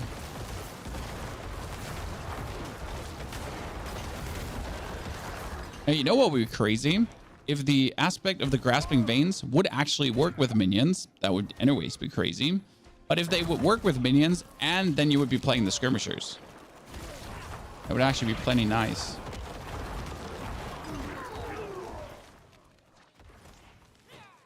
Also, I don't know why the game spawned me this far back again. Probably my most hated thing that's happening here right now.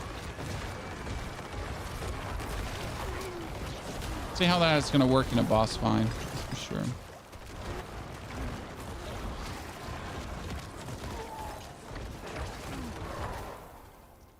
Grasping Vein doesn't work with the minions. Grasping Veins gives you the crit multiplier, so that is multiplying.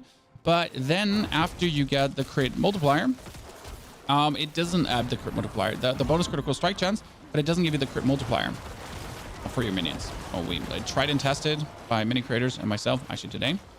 So yeah. Best minion build for the pit. Well, what do I say this now? What do you want to do? This is very important to the style of build you play. Do you want to farm the pit? Do you want to push the pit? Do you want to just get masterwork materials together? Because then you have many choices, right? This is important questions. I'm not trying to be intentionally difficult, right? Trying to make you understand that sky's the limit because there's such a build variety for Necro. And it's not just all Golem or Shadow minions or whatever. There is a lot. The highest pit? I mean, that's Holy Bolt and then Golem currently.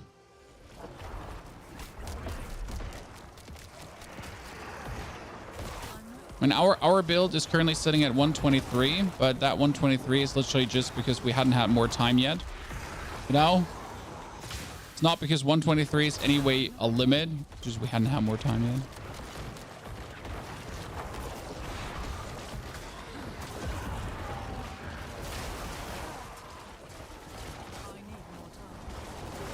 I hate him for moving around because I hate him because he has legs. Yep, chat, I said it.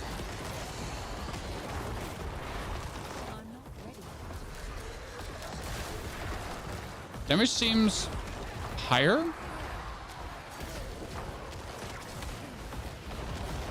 I mean, I'm always looking at what you have to say, chat, but it feels like more consistent, and I'm still making enough corpses for my corpse explosions to stagger up. I mean, the thing is with the Reapers and the Army of the Dead, I'm essentially making too many corpses, right?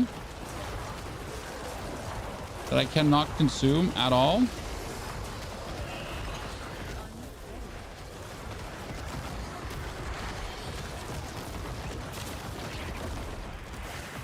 Yeah, we're slaying that thing.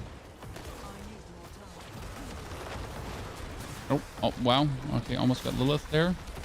I do notice my cooldown reduction stinking though, because I'm like, you know, playing the shebang. Almost get shebang there.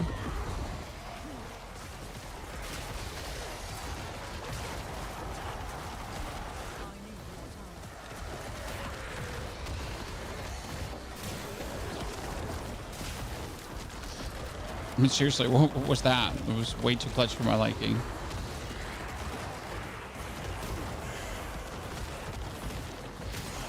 Oh.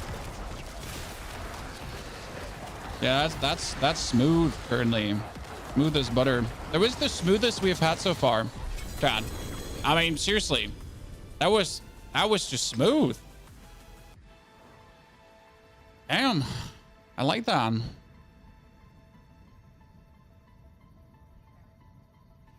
I mean, 0 potions, right? We didn't even take a single health potion, so we didn't boost our HP to 55,000 plus. We didn't take any bonus movement speed, attack speed, blah, whatever. That wasn't holy bolting.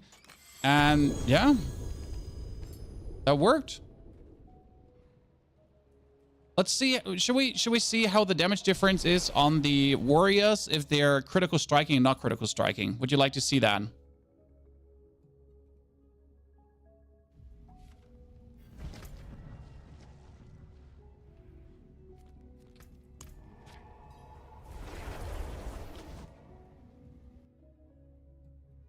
We might barbs do tier 100 in 2 minutes. I mean, who cares how fast other things do other stuff, sir?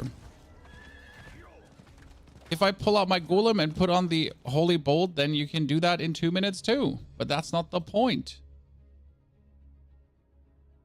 Okay, let's kick out the mages. Good night, mages. We don't like you anymore. Ooh. Now let's have the boys go away. Come on, boys. Okay, so they're 200k, 200k, 200k. So what are we seeing here? 150 to 380, 380, 350, 400. So that's the normal one. The thing is, I need to do a crit now, right? Because it says each time you critical strike, your skirmisher warrior next critical strike deals 50% more damage. So the way how I critical strike is over army, because army critical strikes, and corpse stone rolls, and blood mist.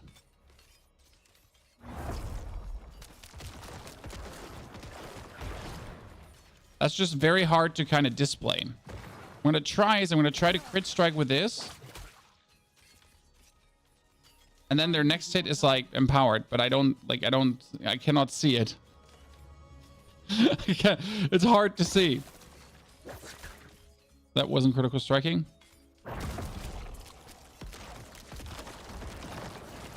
I think I saw 441, 620 that I didn't see before, right? So maybe that. Chad?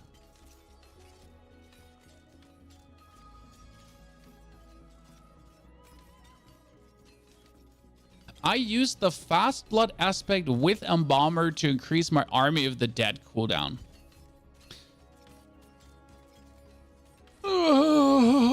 So technically, we could drop the aphotic aspect to put on the Embalmer to... Yeah, sure, we can do that if you want to.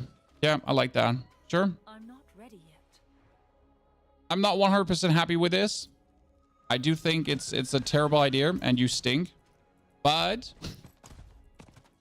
I mean, like, we're here to make a good build. We're here to try out. So thank you, Nomad, for the idea. You know, something we can try out. Chest is then Embalmer. Honest magics. instead of the Undying. Bomber. Ring would be Fast Blood. It's only 13 out of 16. Yikes. And gloves would be reanimation.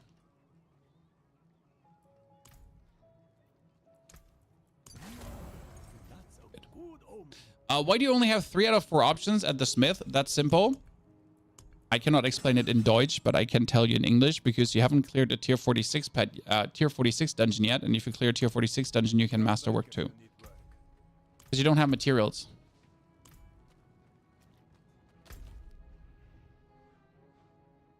Or you can teleport back and forth from training ground. Honestly, I always walk. That might be a mistake. Always walk. By the way, shout out to everyone, chat. I want to say this for watching the YouTube video.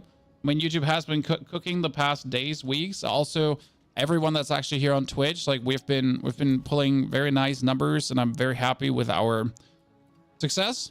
I mean, I'm planning to play Diablo for quite a while now, because I want to try out many things this season. So we'll see.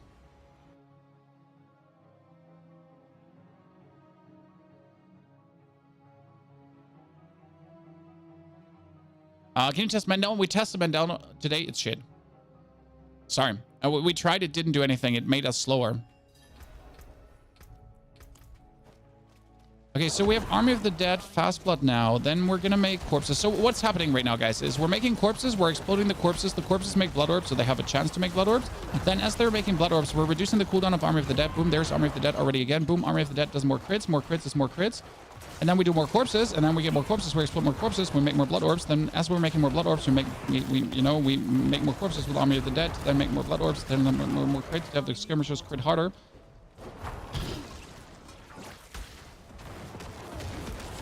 And then we win.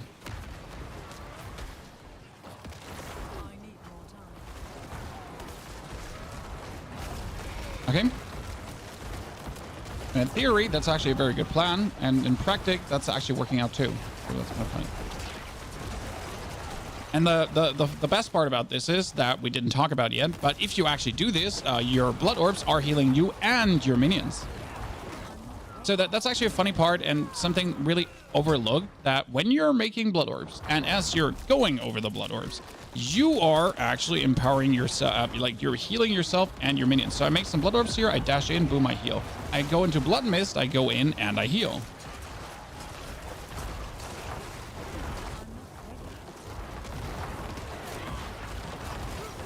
I am really stuck inside of all of you, and it's kind of amazing, but at the same time scary, so I wasn't ready for this kind of commitment.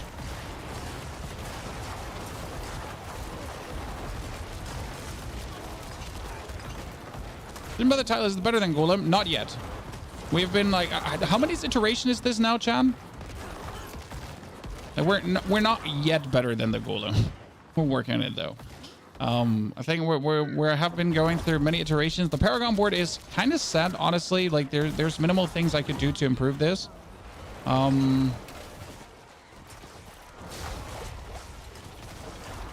Because the Paragon board is actually pretty good. Like I kind of like, this sounds a bit cheesy, right? But I sometimes dream about Paragon boards.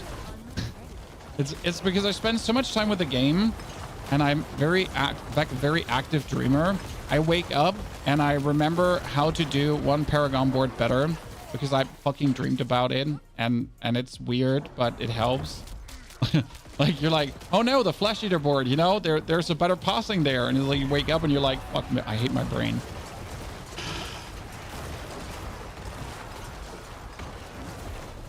Definitely destroys the quality sleep, let me tell you that. Retry Blood Search, not yet. Is there a reason you constantly cast Decrepify? I have it on my right mouse button, and I just like whenever I click my left mouse button, I click my right mouse button at the same time. It's kind of like click, click, click, click. I know I only have to cast it every 8 seconds, but you know, compulsion problems.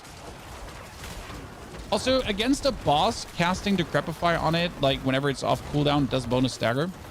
I mean, like overcasting doesn't do bonus stagger, but actually, like, you know, like as soon as off cooldown, casting it on it. I'm going to be interested to see how well this works in a boss fight. I mean, right now my Army of the Dead is always active. And we didn't really get minus in damage for our minions, right? I need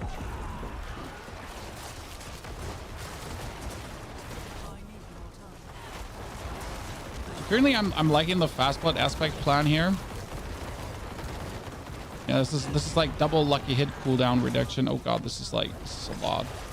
But they're still getting destroyed. That's the crazy part. You know what I would have to do? I need to get the corporal glyph in. Why the corporal glyph? Because the corporal glyph boosts physical damage multiplier. Physical damage multiplier does get my skill to warriors up. It doesn't do anything for my mages. That's the problem because they're shadow.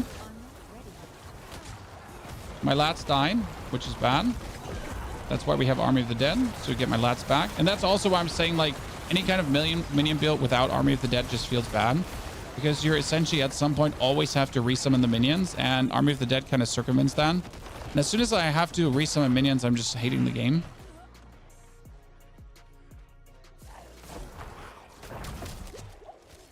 I don't know how you feel, but that's literally like the most annoying thing is just having to press that resummon button. Oh, almost died there. But now you're getting it. Those shitters.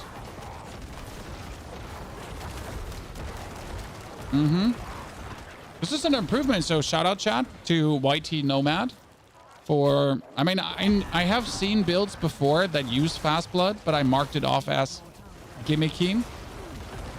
You know, like maybe too gimmicky to really be something to consider. What I would like to see is, and I think this is a mistake on Blizzard's side. So right now I have an off chance to make blood orbs, right? I mean, it's a 35% chance. That's not a lot. 35 is actually kind of like a joke. The biggest problem is that any kind of blood orb production right now is a joke, right? If they would actually up the chance of that aspect to like 70% or something, I guess blood orb production builds would make sense. Because right now it's always like, you know, you might, if you're lucky, make some. Most likely not. Why does Holy Bolt work on bosses? It only works on bosses that have ads. So they need to have things hanging around here. This dude has an ad, and if that ad would die now, Holy Bolts. See, right now I'm not getting any corpses because we haven't casted our Army of the Dead yet. So this is a problem, because I'm kind of waiting for my cooldown reduction.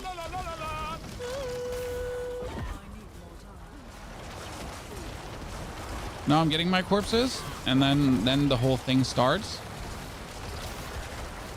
Yeah, like so you're literally having to get the initial corpses, or you're just sitting there in the open, right? And you don't have it. Now we're getting Army of the Dead, and that means tons of corpses again that I can essentially transform into blood orbs to then get the cooldown reduction, right?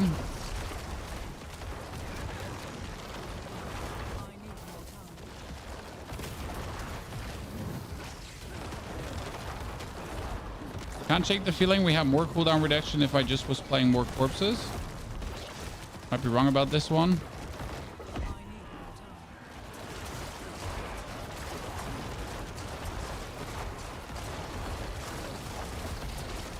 I mean, right now my only cooldown reduction is essentially my lucky hit paired together with oh no, I just dashed into that. That was bad.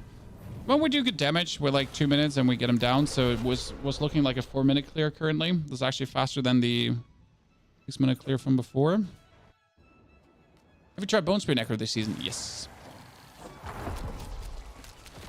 And you play Bone Spear Summoner. Actually, Bone Spear without summons is not worth it. Feels clunky, unwieldy, and bad. Bone Spear has had his time to shine, right? Bone Spear has been now the longest time the absolute reigning champion. Everyone and their mom has been enjoying Bone Spear. But those times are slowly coming to an end, or at least for this season, that there might be some other things to give a try.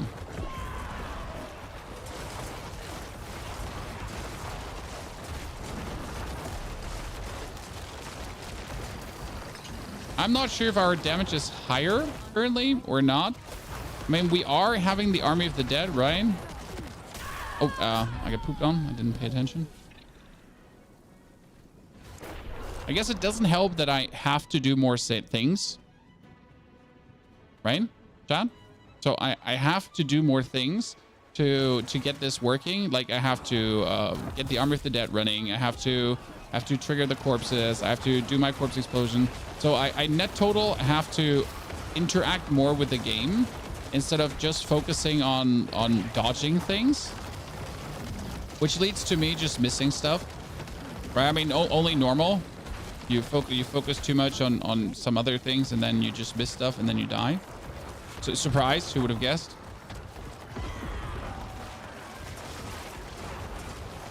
Well, that when Army of the Dead triggers, my skeletal warriors are mashing away. I mean, that attack speed bonus plus the crits that essentially is causing is kind of something.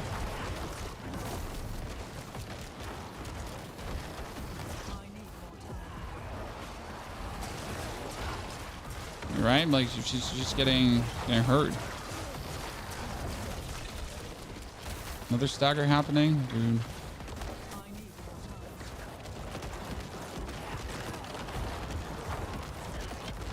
There's more blood orbs.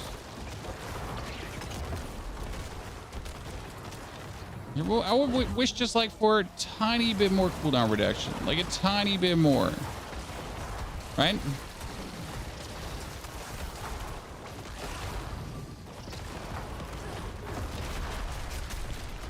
What we're essentially missing right now is the cooldown reduction you would be getting for playing the skeletal cooldown reduction dudes, right?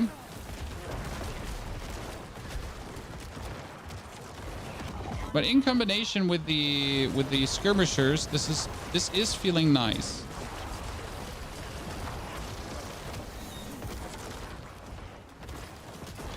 Now it would be great if I had a try where I don't suck, right?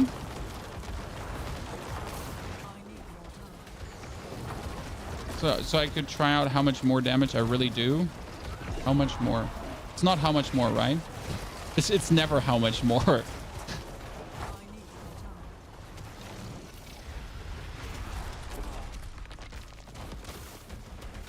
Language hard.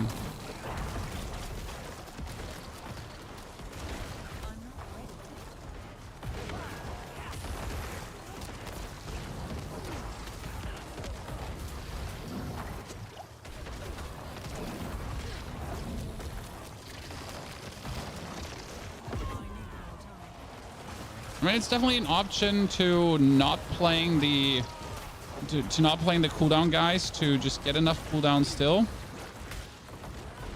Oh shit! I thought that's it, Sean.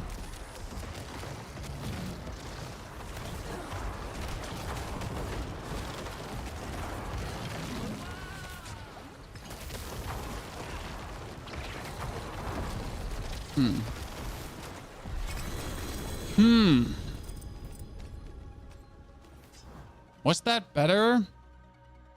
Have you only done Necro this season so far? I mean, the season is only 7 days old or so. Like, I mean, we're in the first week and I have not even done every single build. I know some of my fellow creators are online 14 hours per day, but you have to understand that I'm only online for 8 hours per day because I have a family, you know, I have kids, I have a wife, they want to see me. I'm not able to put more time into the game. I must apologize. There's only, you know, this much life I can slave away. There's a limit. Did this now feel better or not?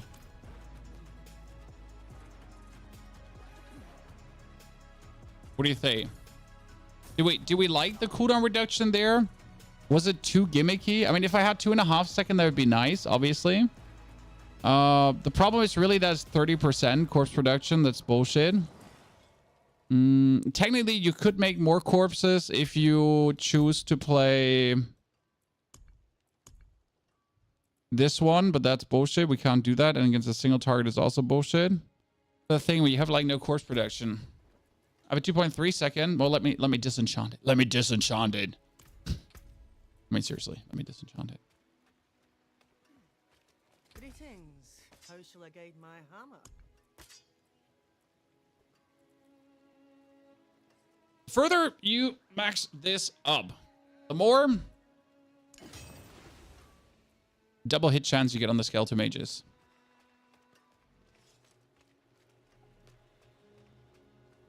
So what could we...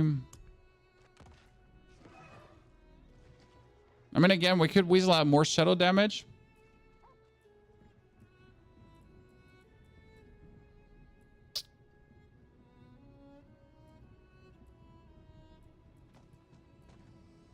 Drop territorial for exploit again.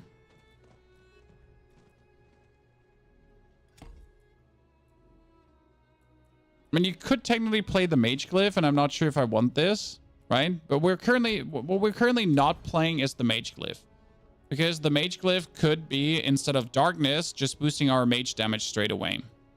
I mean, like you know what? Let's level this up. Let's level the mage glyph quickly up to 21, and then try that out. How about, chat? Would you like to see that? If I, instead of darkness, which boosts my shadow damage, we boost the mage damage.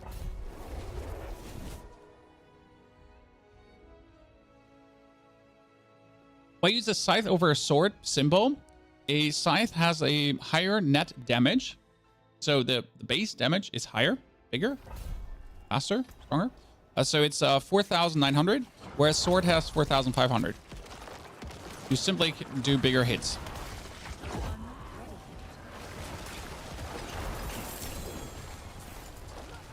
I wish they gave me back the old corpse explosion lucky hit and I would just be happy. Return the ancient statues to the pedestals. Working on it. What's the best way to get gear? Very simple. Hell tides. Hell tides, hell tides, hell tides. And then if hell tides are already crawling out of your throat to choke you, you do a little bit more hell tides. And then after you have done all these hell tides, you know what? Just do 10% more.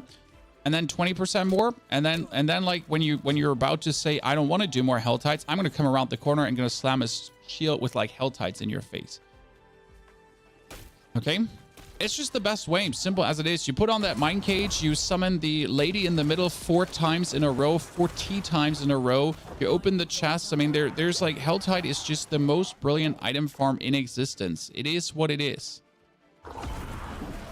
Like, especially if you have a build that can AFK it. I mean, I'm not encouraging AFK farm. Don't get me wrong. Please play the game. Okay, listen. But if you have a build that can AFK Helltides, you're just king. I mean, I can stand on the lady in the middle, and I'm like, if I put on the right build, I cannot die because I would always replenish my armor. Like if you do a litless wall AFK farm Helltide build, like you're literally undying. Yeah, and then there's a break of 5 minutes where you do whispers, exactly. Or you go to the toilet, kiss your wife, check if your kids are still there, you know. Even gear with special affixes. Yes, so the thing about greater affixes is they don't drop necessarily better anywhere. I've gotten 3 greater affix items in the Helltide, and I've gotten 3 greater affix items from the Obelbander, as I've gotten 3 greater affix items from the Pit 1 to 100. Like, I think from enemies level... What was it? From enemies level 95 on? Also greater affixes drop or something like this. I'm not sure. Like there was like it's just a certain enemy level that has to be reached, then greater affixes start dropping, and that's about it. Now there is a thought that tormented bosses maybe drop more greater affix items, but I don't think there's a confirmation to that. So yeah.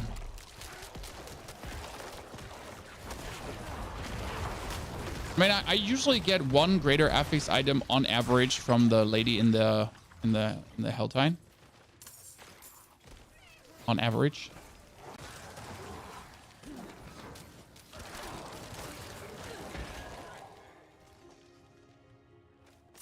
Your obols tend to find your way to the alchemist for holy bolt potions. I like that they let us craft holy bolt potions with obols. I think they should let us craft way more potions with the obols. I would actually love that. I mean, instead of forcing me to farm some elusive shittery, just give me the option. Okay, let's go. I need you to show me your power. Because right now you're just gimping around and I don't see your power.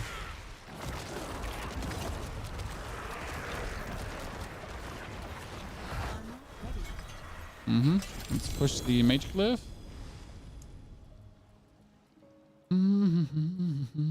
Where Where's the mage glyph? Warrior, revenge, desecration, gravekeeper, and Bible.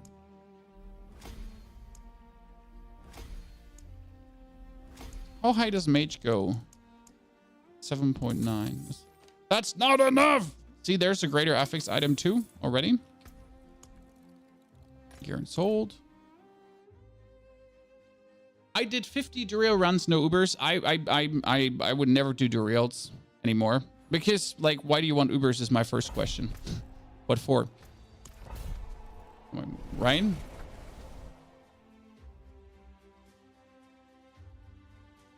A Photic aspect gives about 30% better cooldown reduction. It triggers more with the curse. Why, Anders? And where do you have that information from? Not that I don't believe you, but the problem rather is no space for a Photic aspect anymore, as it currently stands. When you're tormented but you're scared, then invite someone to go with you and do it together. I mean, you just try to find yourself a necromancer with a blood golem, and then you just say, "Carry me, father." What about Shaco? Nope. Please do understand that Uber Uniques are not the absolute S tier items, especially not with tempering and masterworking in play. I mean, right now for the necromancer, if you don't have a helmet, like if you take a helmet that is not temperable, you're gonna miss out on blood mist duration, for example, which is amazing. I'm playing your Golem 3.0. I mean, if you're playing my Golem 3.0 and you want to do an Uber, like a tormented boss, you're just going to shit on that tormented boss. I mean, seriously, that build is just insane. Sorry. And we just recently killed Endariel again. We actually killed this morning Lilith. Chat. So this very morning, we killed Mommy.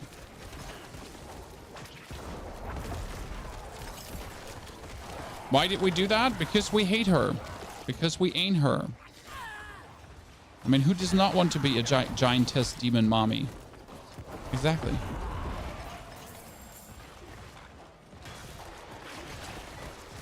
It would be nice if that skeletons did look like mages. Yeah, I dislike that your skeleton mages are just having like this tiny cloak. Why don't they have like some cool robes on or anything? And where are my minion skins anyways, Chad? I mean, I still feel like Blizzard is missing out so much. Where's my minion skins? My Emperor's armor, my bloody undead army, my Shogun knights, my samurais, Batman and the gang. Where are they? SpongeBob, Patrick, and the other guy with the big nose. Shit, I forgot his name. I'm so sorry. Oh God, no! Thaddeus.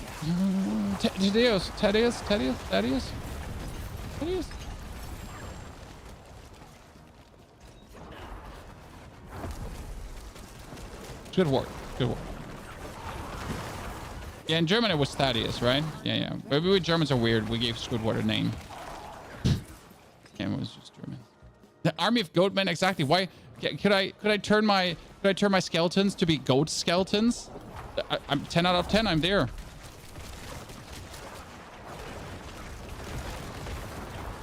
This particular dungeon brings back nostalgia, Chad, because this particular dungeon in old tier 100, you have to imagine is like Upper 12 0 tier 50.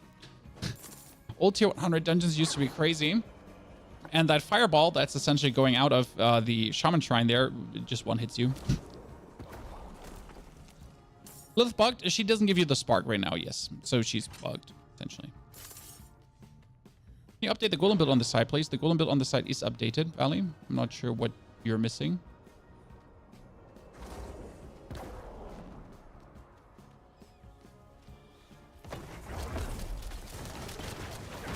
If minions had skins, I would be broke as fuck. I mean, you know, I bought myself the Wraith Lord skin. And as you can see, I mainly bought the Wraith Lord skin for the gloves. Because they are single-handedly the best gloves of any necromancer skin. Like just these ghostly apparition hands.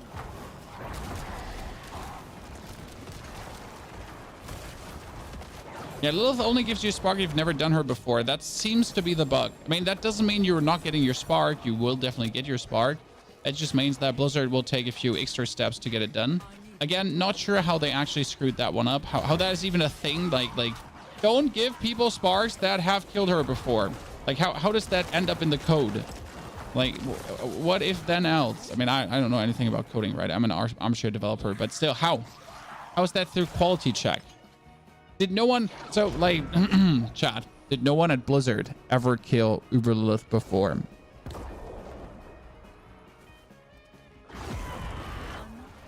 And that's why this mistake never surfaced.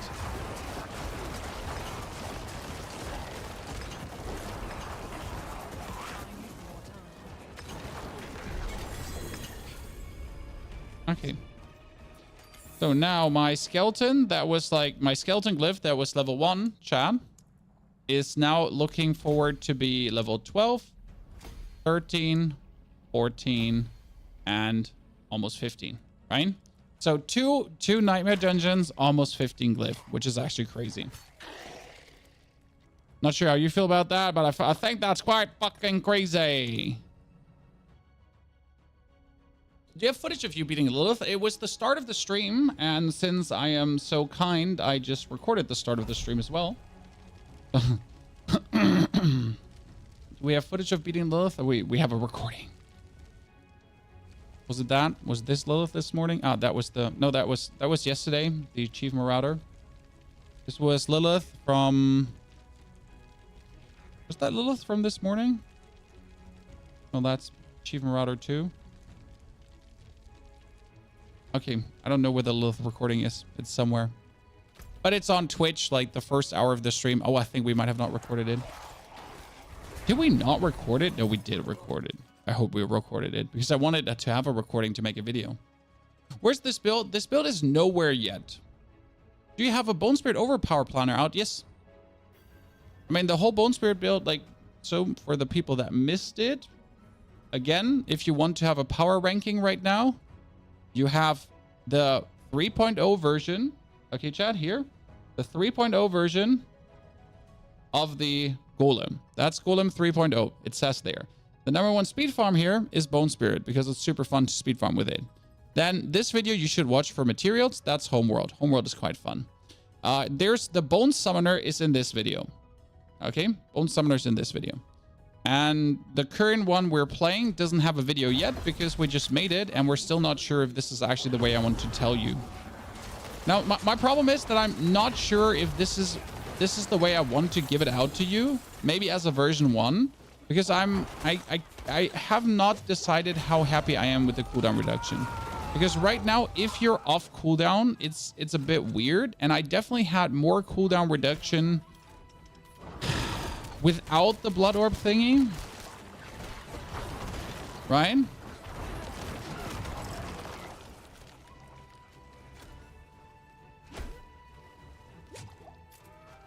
So what we could test is we could test the aphotic aspect and just how much the cooldown reduction is. Like, okay, so what we're gonna do, chat, in a second, we're gonna check the mage.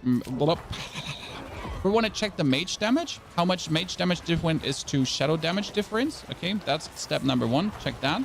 Then step number 2 is finding out how severe the impact of the aphotic aspect is on cooldown reduction, because someone just said that you actually do have more cooldown reduction with aphotic, which kind of makes no sense, but we'll see about that. I mean, seriously, should make no sense unless the stun that they can do has a lucky hit trigger inbound that overloads a 100% for no reason, right? What's the turtle movement speed? I'm Necromancer. I don't care for movement speed. I mean, literally, I really don't tech into movement speed. I'm just a very slow poke turtle. Always been, always will be. If I can avoid putting points in movement speed, there will be... Oh, hello. That's my first unique item today. It's a Temerity. Oh, Jesus. It's not even a bad roll, Temerity, too. Kinda cute.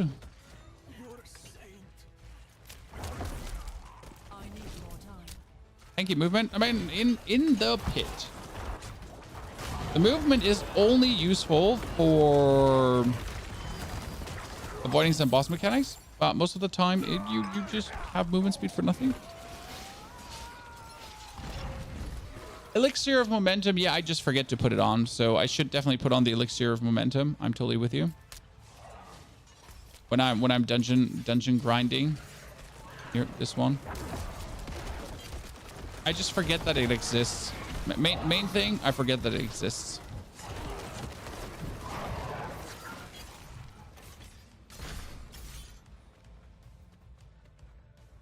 I have a question about your build yesterday. My cooldown reduction seems to not work like yours. Seems it doesn't reduce very much. Are you playing the aphotic aspect? Okay, I mean, it might be that it's that, but like we have all the cool, like we do exactly what we do in the build. We don't do anything different. You know, that's the thing. We do exactly what there is in the build. There's no hidden bonus that I have going on that I didn't tell you about, right? It's like, hee, these idiots think that's the build. Ah, ha, ha, ha. Nah. So I don't know why, to be honest. I've tested it myself and found another stream that stated the same fact yesterday. No, Anders, like we can test it out. So Anders is saying that aphotic aspect seems to give you more cooldown reduction. Now, I've personally not paid attention to it, but honestly, I have a lot of cooldown reduction, so it could make sense that the aphotic is somehow related to that. Should we make the mage glyph 21 before we go testing, chat, or should we go testing right away? Azure Wrath! Okay, sorry. It's useless. It's useless. Okay, one more.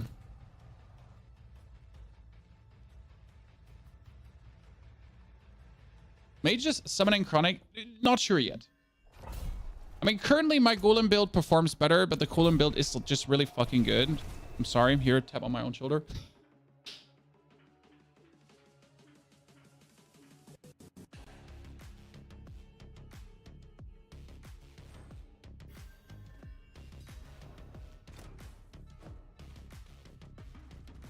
Golem all then currently depends on what you want to do. Again, this here will kill tormented bosses easily. It might even kill tormented bosses better than Golem, because you might not have the super wanger banger killer willer hit, but you do have some really nice damage. Like you have high DPS going on, right? Respectable DPS. Especially after we get our mages. I mean, our mages are currently, like, I know a golem, for example, is hitting for, so my golem was hitting like for 3 to 5 million hits, right? Standard. When he's going around, it's like 1, 2, 3, 5 million hits. Well, my skeletal mages are hitting kind of for like up to 8 million crits at this point, just like standard. So the skeletal mages are able to get scaled up very nice as well. Surprisingly much. And that has a lot to do that their multiplier is more available. Like the golem, I can get 1 multiplier. For the mages, I can get like the +4 and the +4, right? On the pants, which I don't have. That's kind of like cool. We can get the mages upwards and beyond.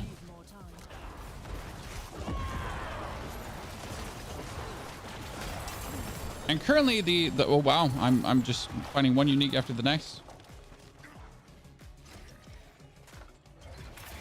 So our goal right now is get the mage glyph 21. Test the mage glyph damage versus the other shebang. That would lose us 10% damage reduction though, and I would hate to lose 10% damage reduction. But we might also drop the scorch glyph that would lose us 10% damage multiplier. I'm not sure if that's more hurtful.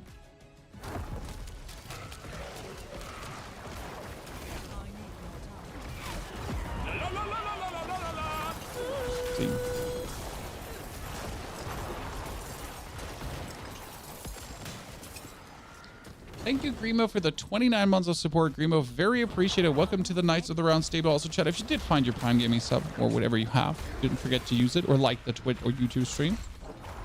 Masterworked 910. My mage is 50 million and climbing. Definitely potential E-Rock. What do you have? Like, do you have gloves with mage damage too? Because right now we have like 2 rings with mage damage and summoning damage, and our amulet is still golem damage, right? because I don't have another Hellbent Commander Amulet. So we're currently only at a mage damage bonus of 1,300%, which is actually kind of low. I feel like we could get this almost up to 2,000 when we have this fully masterworked, and that should like net us way more damage.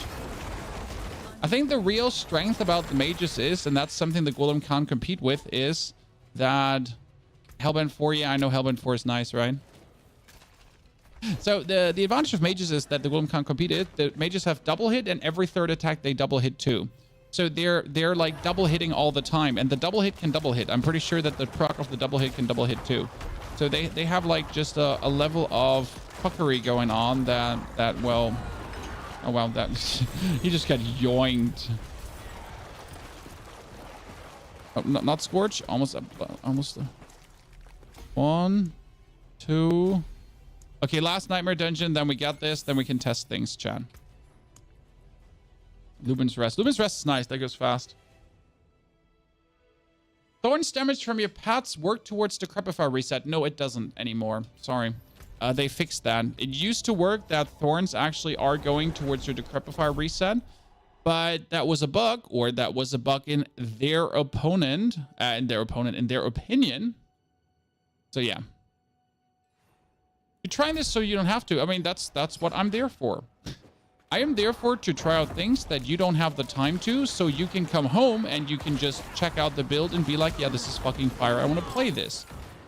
Because why would you, with your limited time, have to try out things? You want to play games. You don't want to, you don't want to experiment. Not everyone does want to experiment, but you want to sit back and slash some demons and have like something fully optimized already going on. And I can totally understand that. Because why wouldn't you? I need that time.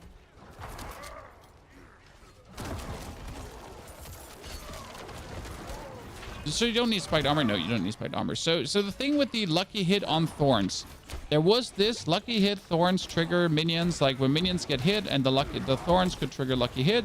And it wasn't the patch notes, and we all thought they're gonna fix it, that it's now intended and not a bug anymore. What happened is they took it out. Blizzard was literally like, oh yeah, so you know about that Thorns and the minions and the interaction with the lucky hit? Yeah, that's gone. Fuck you. And you're just like, but why? Why, Blizzard? That was a good interaction. No, wait, it was a great interaction.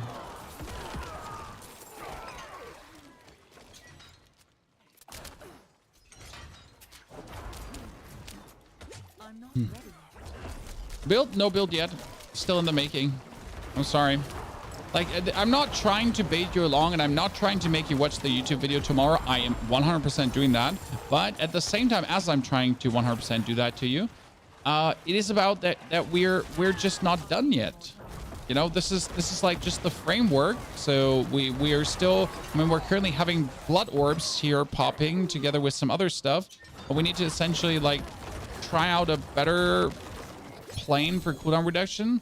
I mean, we essentially need our Army of the Dead as fast and as often updated as possible, that when it is as fast and as often as possible available, that we essentially get the most amount of corpses. Because right now I don't want to play the Skeletal Reapers, even though they would be able to provide bonus cooldown reduction, and if you use the bugged Reapers, it's cooldown reduction and corpse production. But if I can skip this corpse production by having more Army of the Dead, that would be great. I mean, my cooldown is kind of atrocious currently because we don't have rings with a good cooldown. That means I need more rings. Correct. Destroy Sentinel statues. Sure, can do that. Out of my way, I'm running. Count the Sentinel statue.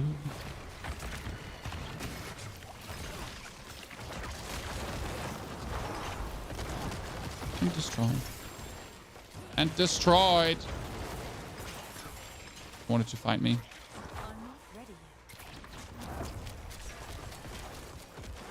yet. YouTube video tomorrow. I mean, most likely YouTube video about this tomorrow, because that was the plan. I mean, like, I still have to show you the 110 pit, no holy bolt, because like we cleared with the golem 110 pit, But I'm just not sure if you even want these videos. That's kind of like the thing. I've been a bit reluctant to upload just pit runs normally. I know other creators do, but I think it's interesting to actually see like the build work in the full. But technically we're doing this already live on stream, so I don't have to upload a single video about it. Then again, would it hurt? Right? I mean, it's one of these zero effort videos where I essentially just give you the run and you can check it or not.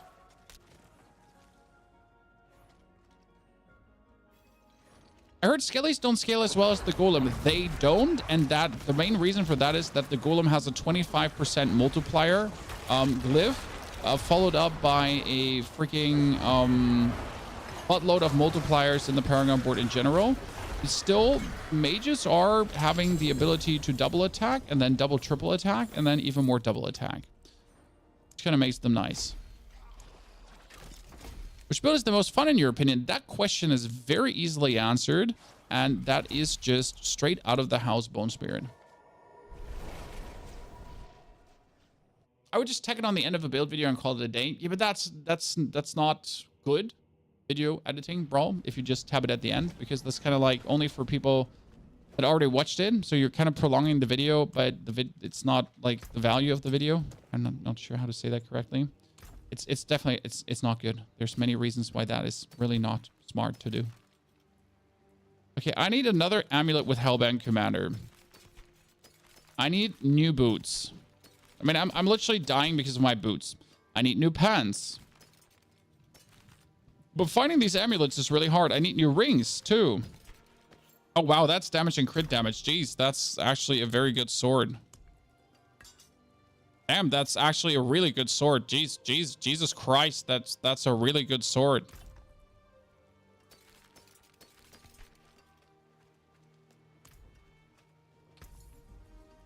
In your first amulet with Hellbent Commander, don't forget to check the shop and be disappointed, because that's only 2 stats. It's actually really sad because you used to be able to check the shop to potentially get something better, right? These times are over. Not happening anymore. Okay, so we needed to check the aphotic aspect. Chat was talking about the aphotic. And we wanted to check the minion. So first mage damage, then aphotic aspect, okay?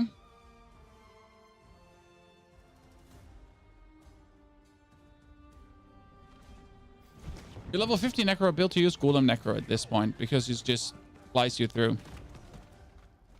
By the way, didn't we want to start a second Necro today, guys, to farm some Angel's Breath? We're probably going to start a second Necro today. Yeah, I need 2 Necromancers level 100. I know it's shit, but I do need it. So, we need to kill off our warriors for a second. So warriors go away. Thank you very much. Then our mages are primed. So the mages are, again, they're doing damage like millions, right? Like 1.2, 1.5, 1.5, 1. So on. So what we're going to do right now is, after they do all the... There was a 6 million crit. I definitely saw a 6 million crit. So it's like 4 or 5 million crits and so on. Now, what we're going to do is, we're going to change the Paragon board. We're going to take out the Scorch Glyph, which is a 10% multiplier.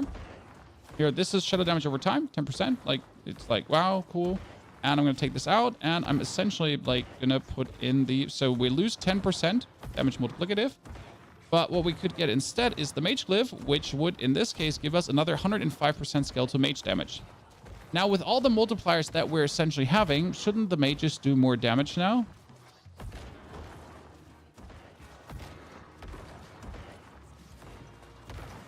Or is a 10% multiplier in total better than having 105% more damage? Now, obviously, on the other hand, what you could do is you could keep that 10% multiplier, right? Because I feel like the damage is more or less the same.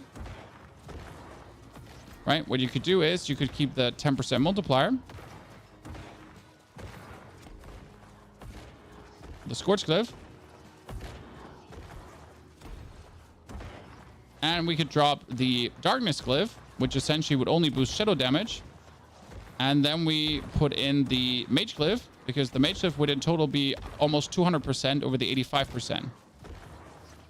What I'm always asking myself is if these life changes are actually being registered by the minions, or if they're not being registered by the minions, and you need to essentially resummon the minions or reset the instance for them to work.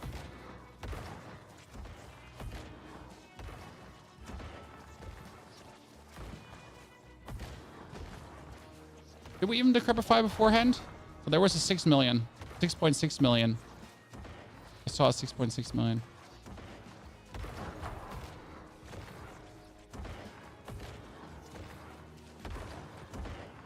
Yeah, that's definitely more damage now. I see more higher crits. More crits. They do more damage for sure. They're regularly higher, like in the 6 millions plus. That definitely worked out. Okay. That worked out. Now back to the cooldown reduction, because technically you can take the Reapers here right now, right? And if you take the Reapers, and we're going to summon them right now. So Reapers, no decrepifying. And the Reapers do the wind-up attack, and look at the cooldown reduction. That's the Reapers with the wind-up attack, so every 10 seconds they just reduce this really nicely. Right? Now there's nothing happening, and then boom, reduction again. So that's the Reapers. Now we're going to activate Decrepify and Army of the Dead. That's it, nothing more. And the Army of the Dead itself, cooldown reductions itself. Because that's how Army of the Dead actually works, because it has a good lucky hit chance. So we're also getting lower a bit faster, correct? Now we're going to go all out then with Decrepify. So now it's Decrepify that, and then we're going to like spam everything.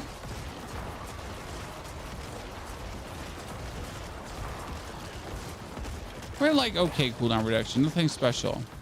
Now the thought was, or the idea is that technically the aphotic aspect, and for this we're now swapping back to the skirmishers, that the aphotic aspect would actually be making the cooldown reduction better. That's at least what chat said.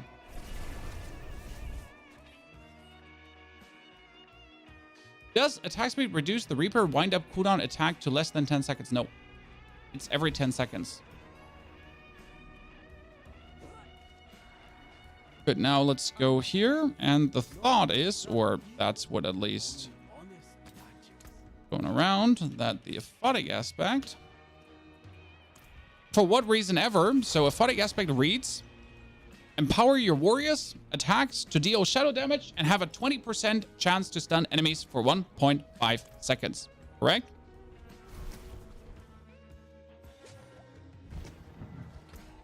By the way, this brings me to the interesting question. If I should then kick out the Scorch and then replace the Scorch through Darkness.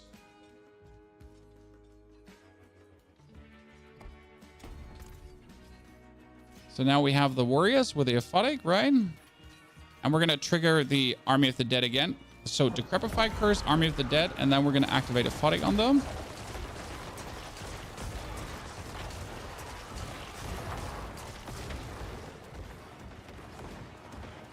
Doesn't feel like we're getting any cooldown reduction.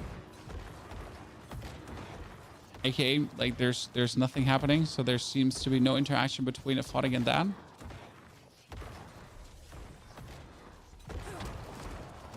As it seems, right? Unless I'm blind. E-Rock, what do you have there? The double Hellwind Commander. It's a critical resource. I mean, the Hellwind Commander one, I could definitely need. I think I might have one myself. I'm not sure. I actually checked. I have only 2 more. I have one here that is my Boner Spirit. And then I have one here. I do actually have a double Hellwind Commander. Just have to reroll the lucky hit chance because this is like, you know.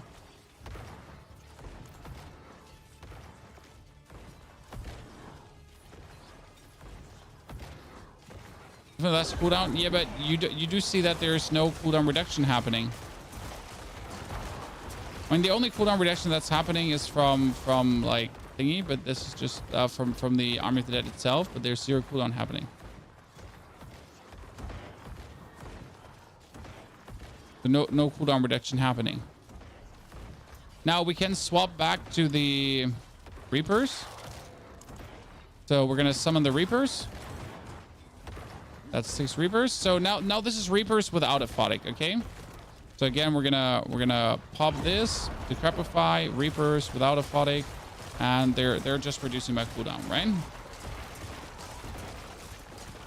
So nothing, no interaction between Aphotic and that happening currently.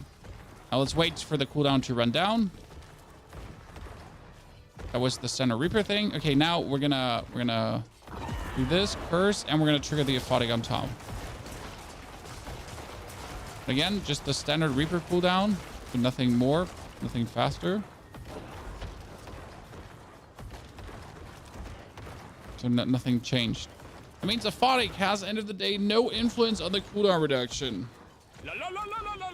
Which brings us back to the point that we need more cooldown reduction. I mean, we have currently Golem cooldown reduction and Golem cooldown reduction on both rings, and we don't need it on any of the rings. So we're missing 20% cooldown reduction currently, which has me in shambles, right? Warley, thank you for the $5 donation. Should I use Harlequin Crest on minion neck, or is the damage reduction not worth it? Damage reduction can be done by your helmet as well, and you can temper blood mist duration on your helmet, okay? Warley, thank you for the tip. You can temper blood mist duration, which essentially allows you to be longer in blood mist than 3 seconds, 3.43 seconds, and you can update this to up to 4 seconds, sometimes even 4.5 seconds. That's where the helmet is not worth it, especially because Harlequin Crest does not boost the damage of your minions. Harlequin Crest would give you maximum a more Decrepify cooldown reduction, better cooldown reduction here, and more reap damage, I don't know. But it doesn't boost like any damage like the Golem Mastery or something, okay? Do you need Frenzy Dead? Yes, I need Frenzy Dead, sadly. So we're currently sitting at a comfortable 32.4 attack speed bonus with a minion attack speed bonus of 10. And that with Frenzy Dead brings me exactly up where I want to be. Exactly. Well, exactly. And for this, I have attack speed on both of my rings. So that's amazing. But that means I need attack speed of both of my rings. And that's why I'm stuck with these 2 rings right now. And that makes me so angry.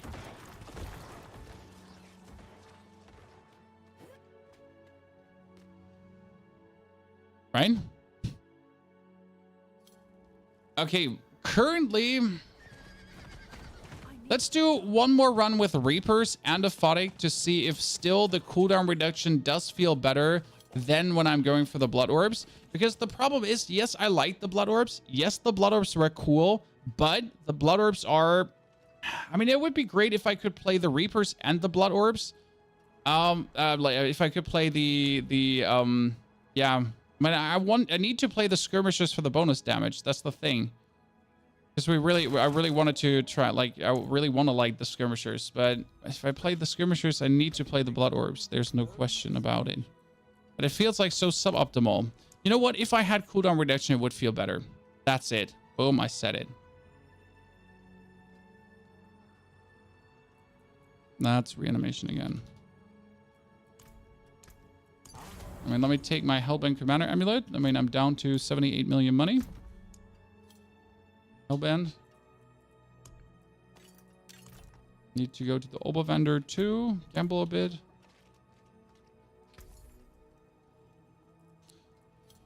Rings. I need attack speed rings.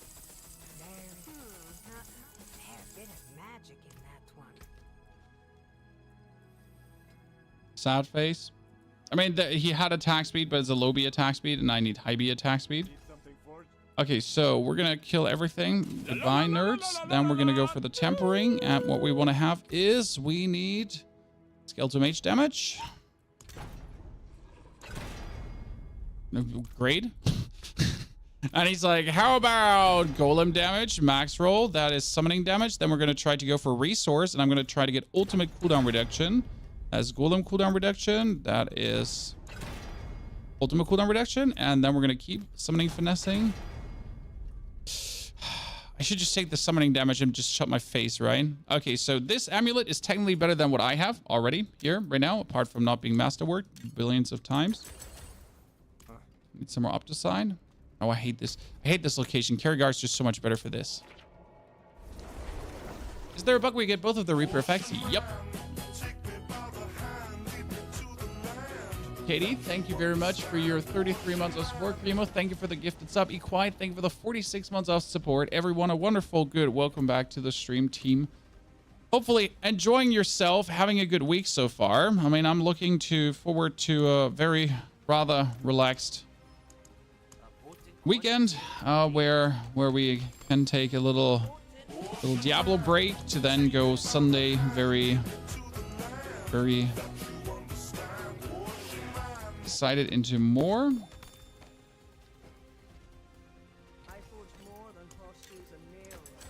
Okay, that one is now... Wow. Okay. So that one is updated. I'm just throwing money out of the window. It's like a fucking joke how I'm just like getting rid of my money at this point. I think the build would instantly feel better with cooldown reduction because now we're down to like now we get the ultimate cooldown reduction here. Obviously, if I had the 20% here, it would be down to 46 seconds. That's 10 seconds less cooldown. That's like so that's a lot. Okay, let's try the blood orbs again. I'm still not sure about the blood orbs. Is it still a bug that it doesn't drop sticky and stones? Yep, still a bug. No sticky and stones. Okay, we do a 100 pit. 100 pit is still why we're doing this. That's like kind of my benchmark pit. Let's take in attack speed. More attack speed. We'll see about that. Be quiet. Thank you we get from Wally a sub as well. Be quiet. Appreciated. Did you see a video about the pity system for tempering Iman? No, I haven't. I mean, I'm always very not prone to believe in pity systems. Not saying there is no pity system, but yeah, didn't watch the video.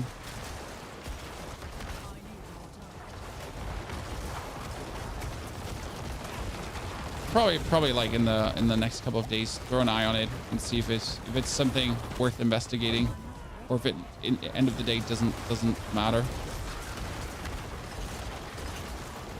I mean, what I'm more interested in, if we're ever going to talk about like stat weighting when it comes down to enchanting, you know, that you're literally impossible to get some skill ups sometimes. Okay, that cooldown was insanely quick on the Army of the Dead there.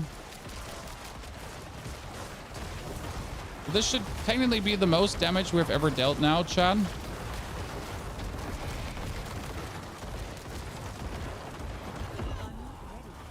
Army of the Dead cooldown reduction was severe.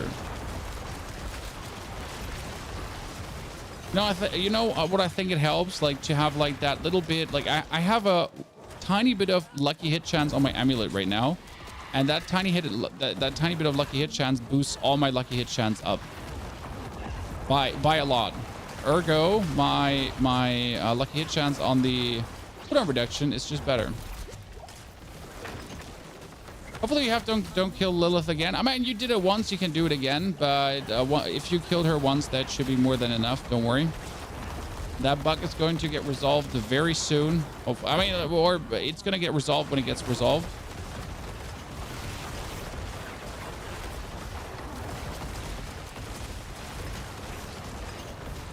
Right?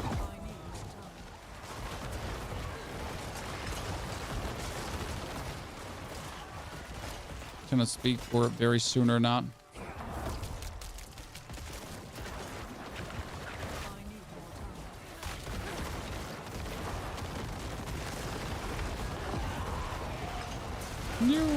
So what we're playing right now, we are having our mages that go absolutely zoom boom boom. Then we took our corpse explosions now to make us blood orbs. These blood orb corpse explosions are essentially fueling the cooldown reduction for our Army of the Dead, that we could then vice versa play the Skeletal Reapers, and the Skeletal Reapers, they would do bonus critical strike damage hits when we critical strike. And the interesting part is that due to their attack speed, essentially I'm doing a crit strike, they do a crit strike. I do another crit strike, they do another crit strike. So due to their attack speed and my crit strikes that I do really quick in a row, because that's the thing, Army of the Dead does immense amounts of critical strikes. Then they crit, then they do like, they not only get essentially like the attack boost from Army of the Dead, the plus 100% damage, they essentially get a crit boost as well, where they are just going off the charts doing their crit damage. And that kind of adds up nicely together to create a giga burst. Now, one thing that I still have to find out is if my personal attack speed is responsible for faster trigger of the corpse explosion aspect. But I'm not entirely sure how to test that. Because as far as I have it in my mind, and I might remember wrong, is that the corpse explosion aspect, the aspect of explosive mist, does scale with your attack speed. So if I have attack speed up and there's enough corpses, then it wouldn't just trigger like one corpse per second. It would trigger like a bunch of corpses, you know? So if I run then over 10 corpses, it essentially goes like vacuum. But that tick is, I think, responsible like of your attack speed. The attack speed is responsible for the tick. Yeah.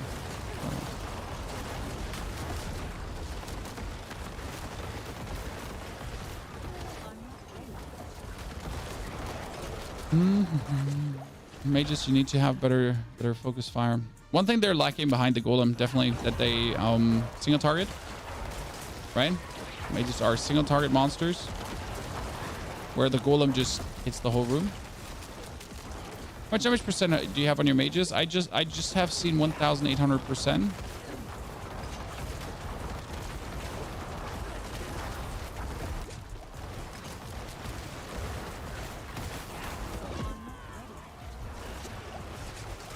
Oh, come on now. That was bullshit. I was completely out of anything like rain.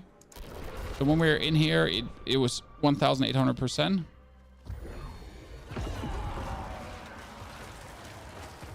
Does Shaco and Hardened Bones stack together? Yes, Shaco and Hardened Bones does stack together, but no matter how much damage reduction you have, you will very fast and easy reach the point where more damage reduction is not going to do more for you.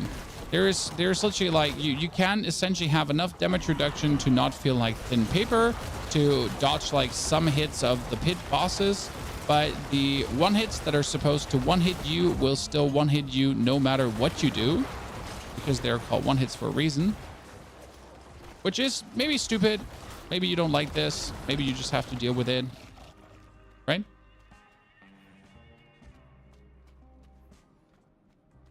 Yeah, so if you want to farm sticky and stones, you have to literally make a new character.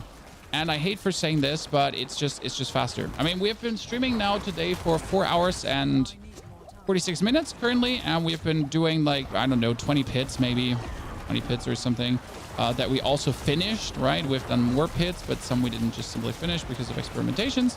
But like we haven't gotten a single sticky and stone. Yesterday we played another like 50 pits or so, and I think we got one single sticky and stone.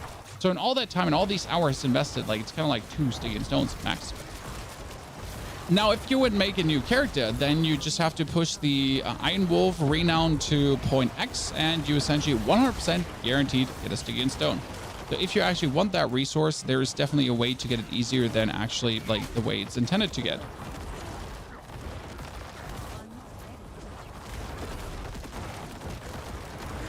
Did you try this on Tormented Duriel? I don't have sticky and stones. See, this is why I myself need to make a new character, because I myself do not have sticky and stones too.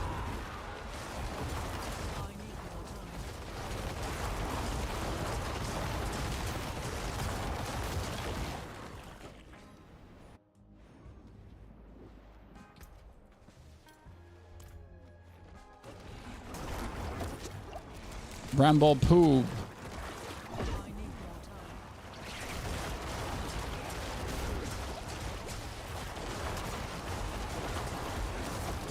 I forgot that I can't just stand into Bramble like this. So now we're spamming Bramble essentially, like he's making blood orbs, or our spam is making blood orbs that we can then hurt him like he's never been hurt before.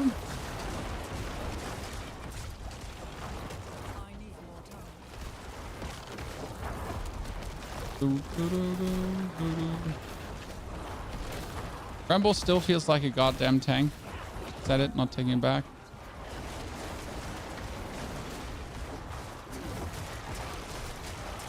Blood mist in. Take the blood orbs. Very convenient, honestly. So I don't have to take potions all the time. Right? See, I just jumped in, took my blood orbs. It's really a nice. It's not only good for cooldown reduction, right? It's also a nice potion preserver.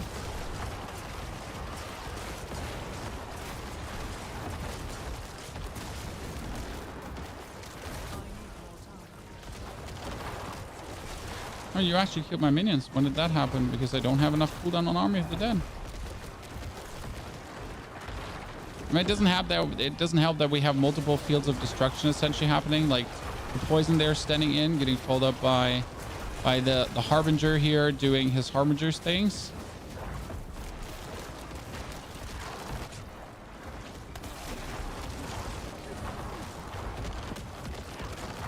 Do I now feel slower in damage after swapping out the Hellbound Commander amulet because we're essentially missing out on all the Hellbound Commander multipliers?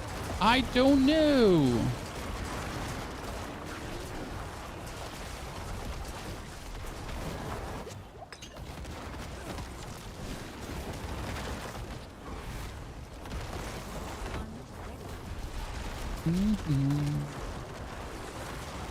You know what? It would be cozy if you wouldn't stand like all the way there in your own poop. It would be really nice because like this, I cannot like actually pick up the blood orbs. So it's a bit of a bummer. Not gonna lie. Oh, that's bad. Yep, that's bad. I just got stuck in between. I feel like we're doing less damage.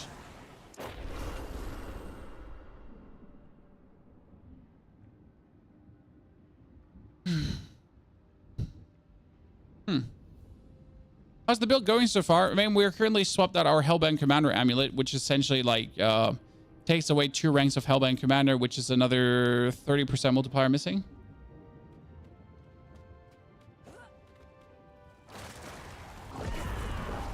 But the build is doing more than fine, so I'm happy with the build in general. But there's the last 10% missing. Probably have to go into the lab tonight and think about the last 10%. I mean, this is probably as far as we can push it here on stream before I have to crunch some numbers, do some deep dives, do some more testing.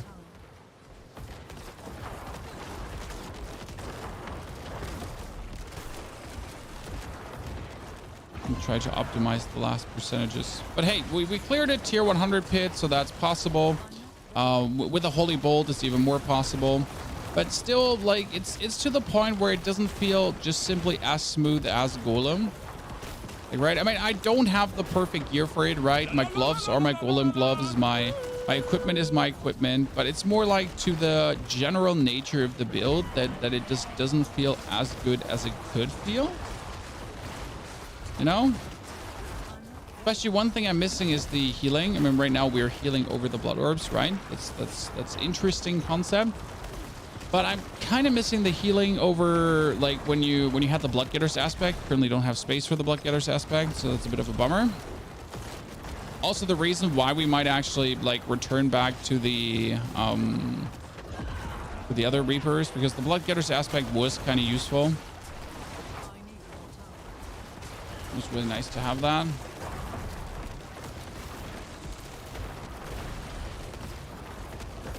If you only gave me a bit more cooldown reduction on blood orbs, chat.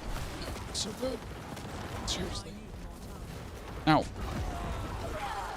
And that would just be love.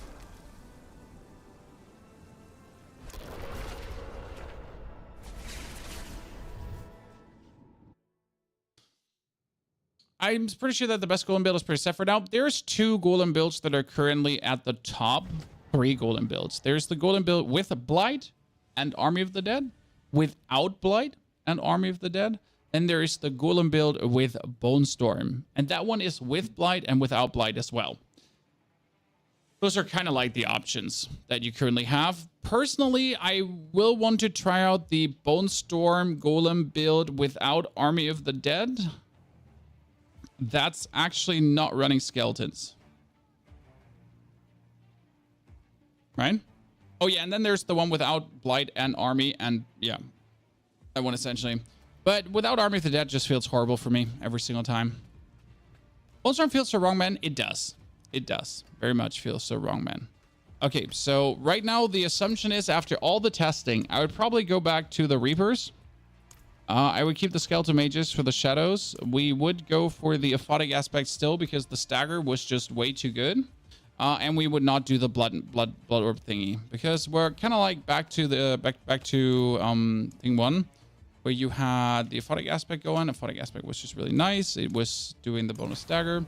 Then you had the Skeleton Mages and they were essentially aspect of reanimation. So that one was also working.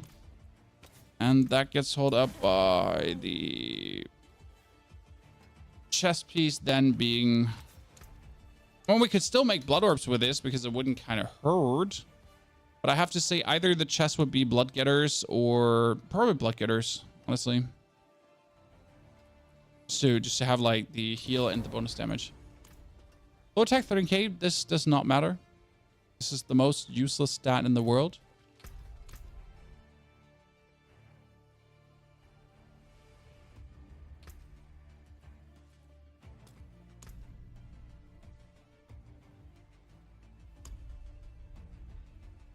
Right?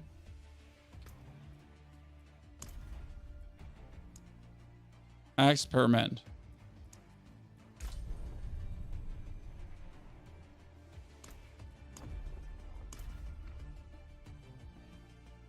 What about sacrifice all skeletons and play Golem, Shadow, and Thorns, or maybe Thorald's Might minion build?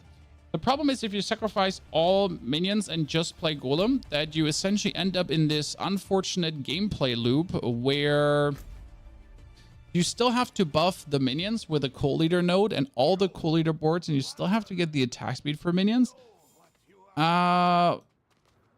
But that's kind of like it, like, right? You're, and then you're just playing the Golem. So that feels plenty awkward to a degree.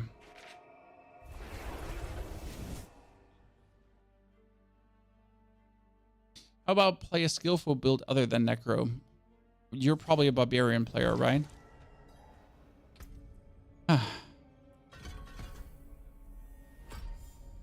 That sounds, chat, that sounds like a Barbarian player to me. I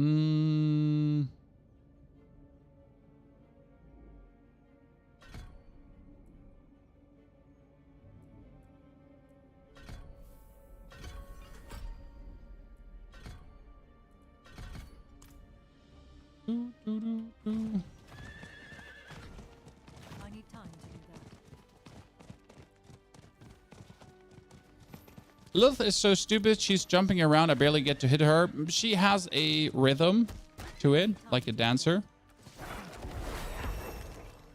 So you'll get used to it at point X, and then you'll know what to look out for.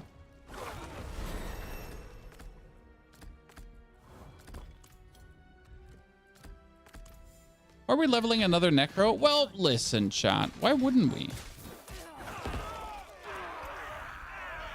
Level another Necro.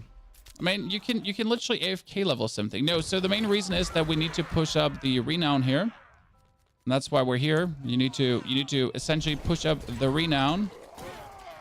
So we could get free resources. I mean, I need Stygian stones, so that's that. And I need another one for testing purposes. So we'll probably have to level this one up now, like very relaxed on the side as a side piece. And then we'll start with other classes as well. But I essentially need a second Necro to test some builds. Because I want my Pit Necro to be like the Golem Necro, right? To essentially be the perfect Golem Necro. So that's what I need at this point.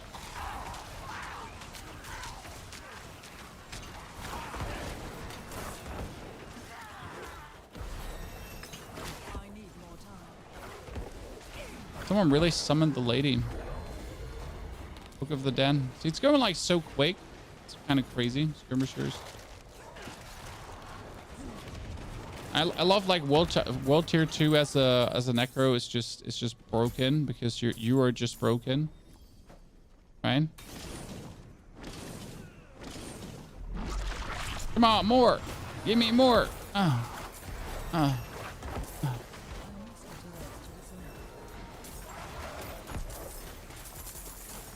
Oh, wow. Oh, wow. I'll take it.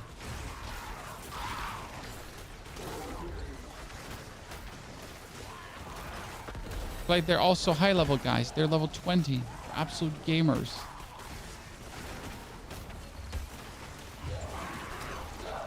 We're leveling Blood Surge because I wanted to try out how good Blood Surge leveling again is and how it feels, right? Just pooping on everything with overpower while still running minions. For the new character, I need 2 Necros for testing purpose. But so why do you make more characters, chat? It's very simple. Because a second character gives you a Resplendent Spark. What? Yes, a second character gives you around 20 Stygian stones. What? And a second character, last but not least, gives you one. a bunch of boss materials, and all the other shenanigans. So why would you make a second character? Why wouldn't you make a second character? I mean, the question is literally, why wouldn't you?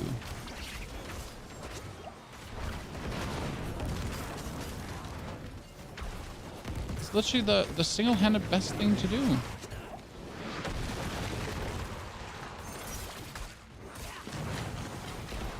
Huh, shit on.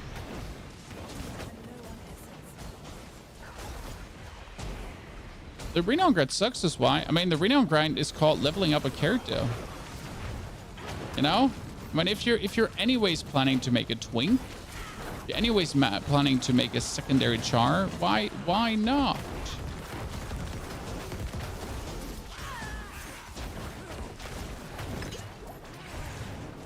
Why are we killing her, chat, for our first legendary items? I remember.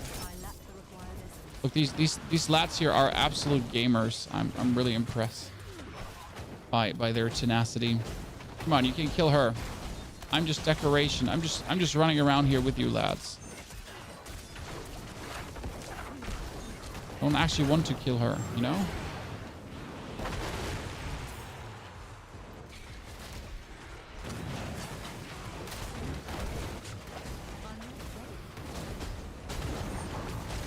And whoop.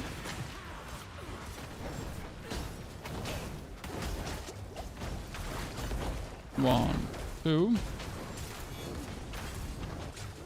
How about you like start shooting the other players and stop shooting me? Because I feel like I am wholly innocent and I'm getting bullied here. Thank you very much.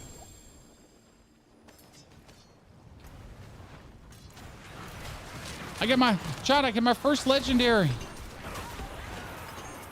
Whee!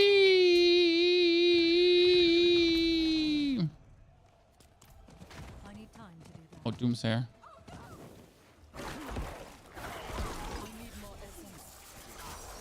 No, I can't kill you. You're too nimble. Too much energy. Too much footwork.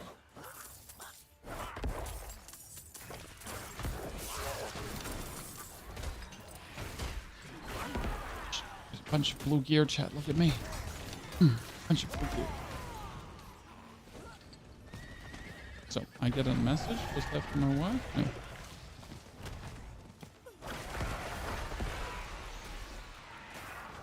How much like Iron Wolf?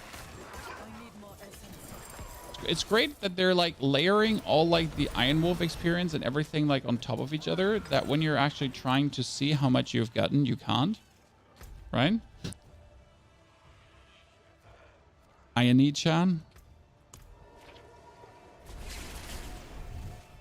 Got a 12/12 Shadow with no Necro build to put it on. A full Shadow Necro.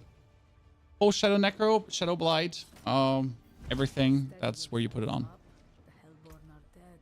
Hellbend better than CR and crit chance? Yes, Hellbend is insane. You want Hellbend. Hellbend is love. Hellbend is life. You don't have Hellbend? I'm not sure what you're doing with your life. Okay. So we're already done with rank 1, chat. Look at that. Wolf's Honor. We only need the 18 more ranks to go. It's like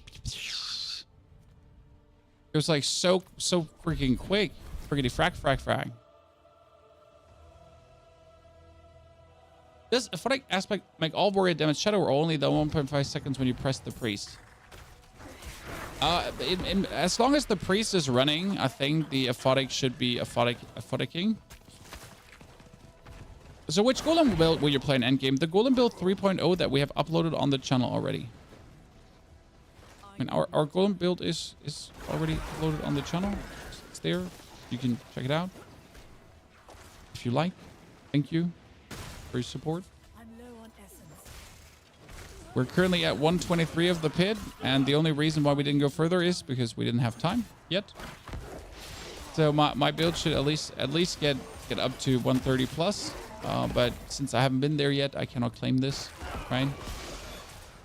It'd be a bit cheesy to say that and then not be able to do it.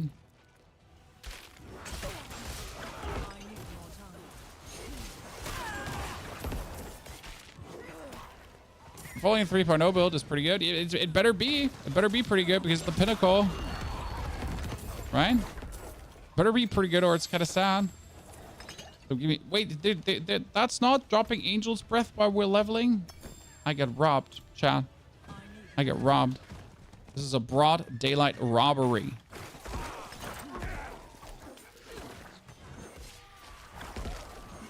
I'm out of essence. A broad daylight robbery. I need more time. We saved your life. We're better. Don't worry. Let's check out on like late mommy quickly. We're soon 15, so we're gonna have to start putting points into blood skill damage. I need time to do I think they actually just killed her. Is that the build you used to kill Lilith? Yes, 3.0 was the build we used to kill Lilith. Exactly right, my friend. that. I need more essence.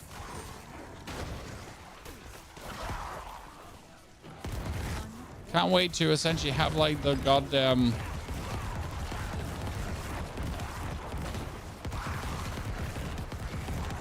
skeletal mages, so they provide you with essence. So we're probably going to be leveling in the next couple of days as we try out more things in the pit. We're also going to be leveling this character up, right? Because you need both up.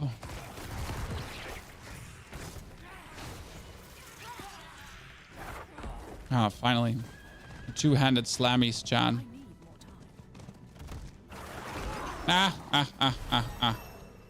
Right, that's why you play it, right? Because you can just Delta Warriors are now the Reapers. Wer ist denn da? Wer ist denn da? Ja, bitte. I need time to do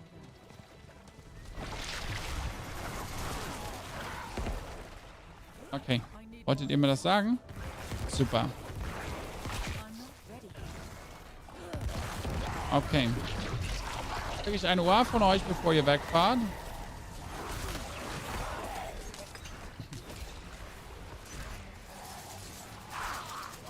Darf ich auch noch einen Kuss geben, Aria? Ein Teufel, genau. Siehst du, ich mach... Mhm. Aber da kommen noch mehr. Das sind 100.000. I'm not ready. Genau.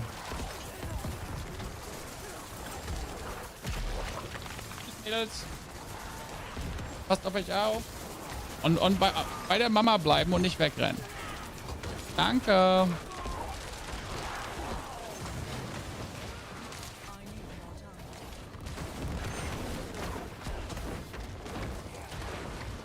My tiny humans. They're going to the where they're going to the bouncy castle land.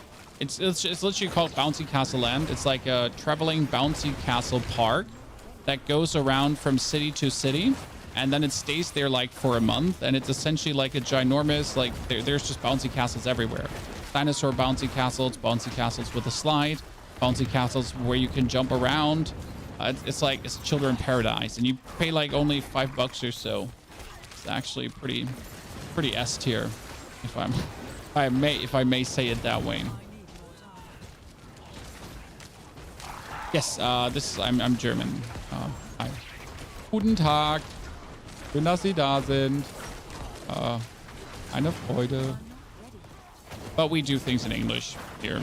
Mainly because I just don't like gaming in German. Have you ever gamed in German, chat? God.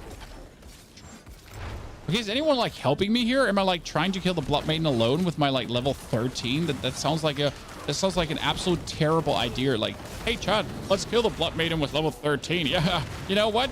That sounds fucking stupid. I mean, generally it's like really a stupid idea because you're like literally like wasting your time trying to kill the lady. You're running away from a Hellborn disciple, sir. Listen, you have been running away from the Drax. Not even the main hero, right? You've been running away from her cronies.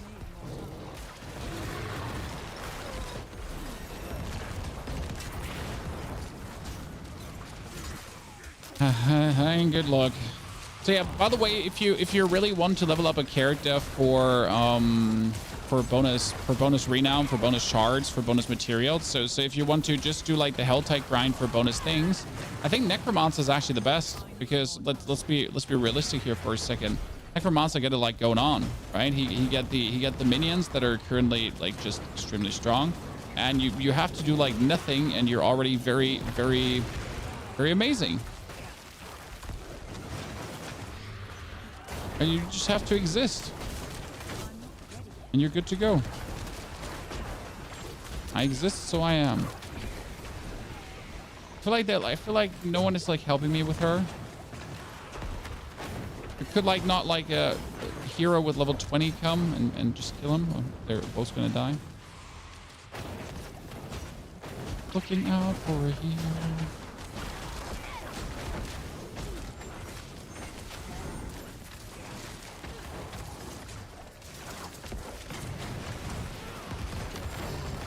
And at least we're like pulling other things in and getting these worms running too, to just get some bonus experience, because else, exactly, we kind of feel like a bit stagnant at points. So that's 200 sword. That's good. Mages, and I need my ultimate. There we go.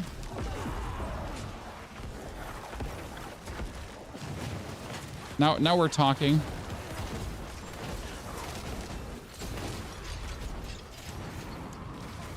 Mages. As soon as I get Army of the Dead, I'm very happy.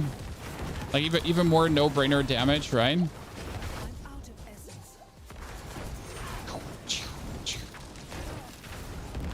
Hello? Anyone doing any damage to her, or you're just all like staring in her direction and that's it?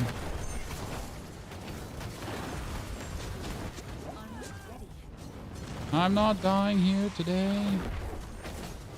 Goodness Christ, she just really didn't want to die, huh? A ring! Chat! A ring! Oh. Totally up for it. So what are we doing right now? We're farming materials, chat. Farming materials while we're just farming also reputation. What would be the best build as an alt, not to push crazy pit, but safely farm pit 80s? I mean, Golem still is also to safely farm pit 80s, but I would probably look like, honestly, the Bone Spear Summoner was pretty solid, because the Bone Spear Summoner was playing in a way where you really had like your minions be like some artillery cannons, while you could like blast away your Bone Spears at the same time. And if you wanted to, you could play the whole thing with or without army, with or without safety net of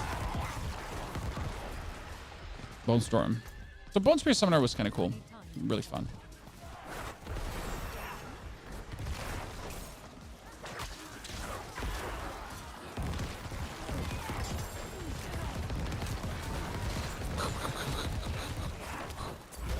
So how much reputation do you think we made already now? I mean, we're already level 16, right? This character didn't exist like 20 minutes ago. And we're already going. These are just an illegal bunch, and I love it. My favorite part is just like here with this Hell Tide, like how much you're getting like super equipped straight away. Minions, do my blessing. Are we level 18 already? No, I need the level 4 like. See, my minions are killing everything. They just killed the whole elite alone. Should be a level 4 already. Well, let's find out. I'm reaching level 100 and I need to start fixing my build, but every day there's a new stronger one. No, Joe, they're not stronger. They're all options. Like, this is very important. My builds are not all stronger than each other. I mean, the skeletal mage build that we have done today so far in the stream, it is a very good build. It can clear pit 100. I think it would be absolutely amazing to like, for example, the mage build, by the way, the shadow mage build that we just did is an amazing pit 80 farmer. I think the shadow mage build can do more, so it's like inferior in the way how it is right now. So I will make sure again that I sit down tonight and I think a bit about it, because as much as I like to build things live on stream, at some point you just gotta lean back, see what you have created, and try to create something even better. So that's what I'm essentially, that's my goal for tonight. You know, I'm gonna be trying to min-max it in a way that I could give you tomorrow like the perfect build.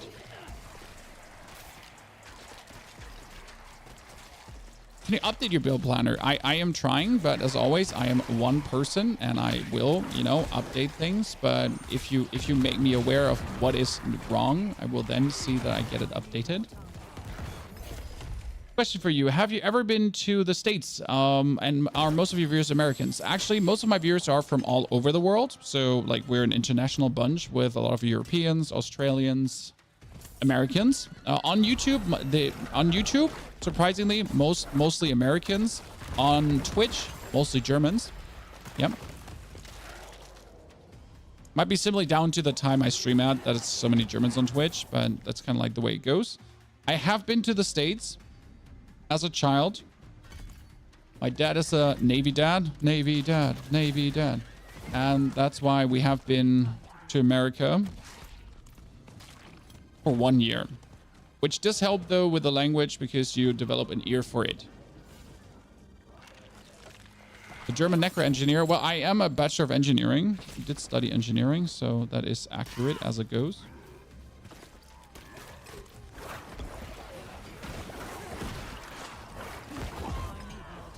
And I know it's cliche, but sorry.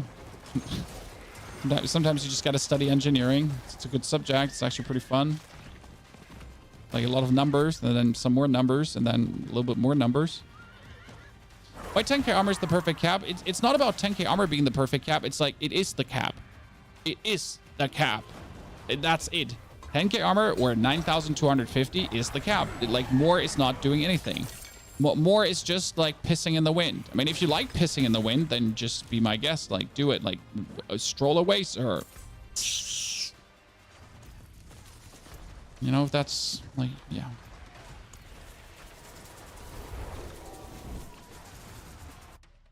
$9,250, and that's it.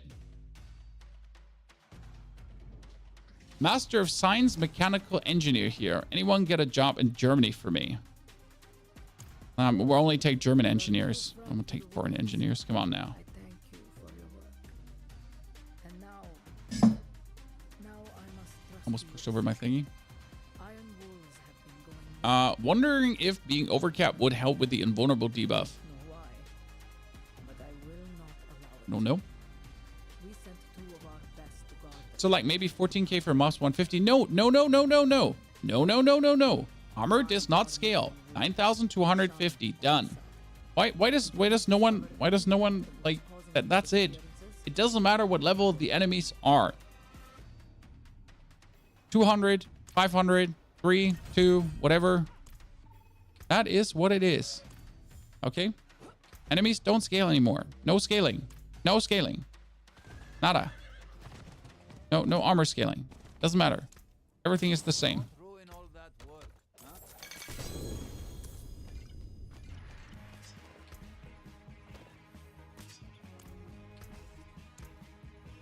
Come back if you need the force. Don't listen to the things still saying enemies of equal level, blah, blah, blah. Enemies of equal level, my nuts. Okay?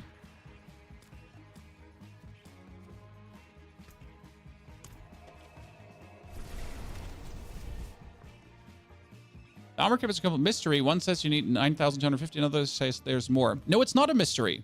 It is not a mystery. If you think it's a mystery, you have not watched the Fireside chat, you have not listened to the developers, and you have not paid a single attention. If you find any creator who tells you that you need more than the armor cap, they're lying to you, they're stupid, and they didn't pay attention themselves, and they're spreading false information. Done. I'm sorry. There's no wiggle room. There's no discussion. This is not a matter of opinion. This is just what it is. This is what it is. And if you have a hard time accepting that, then it's a you problem. Okay? And if anyone is telling you it's different, then he's either working on very old information because he hasn't been playing for a long while, or he's just literally an uninformed doofus. I am sorry. I'm not trying to hurt anyone.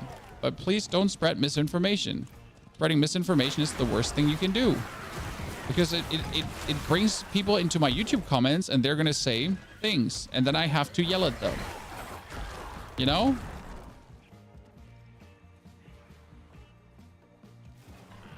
I don't want to yell at them. But I will. I will.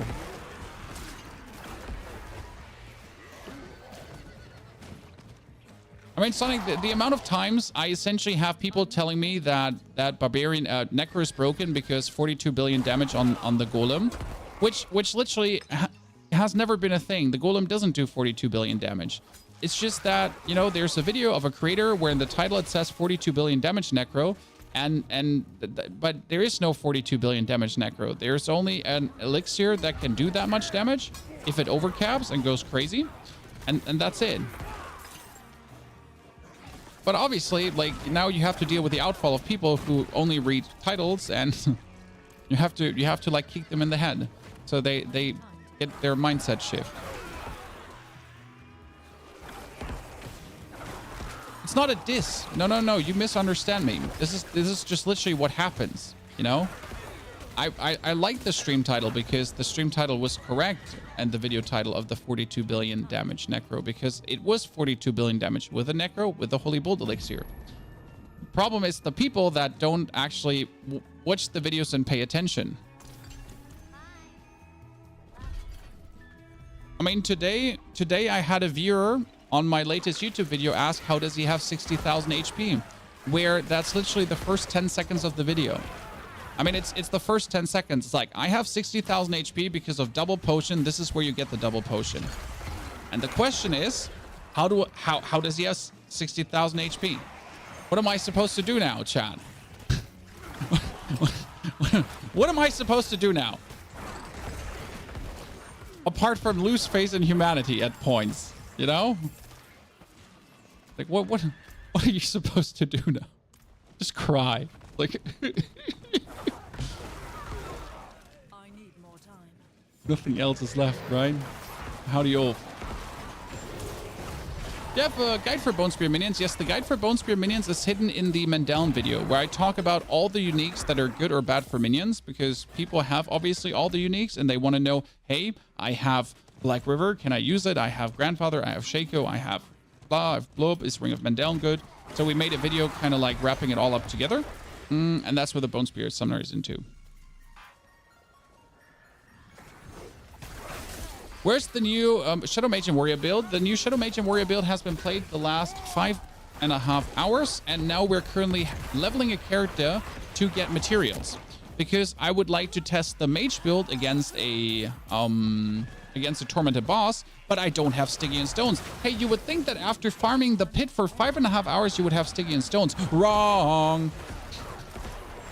You don't. You don't. You don't.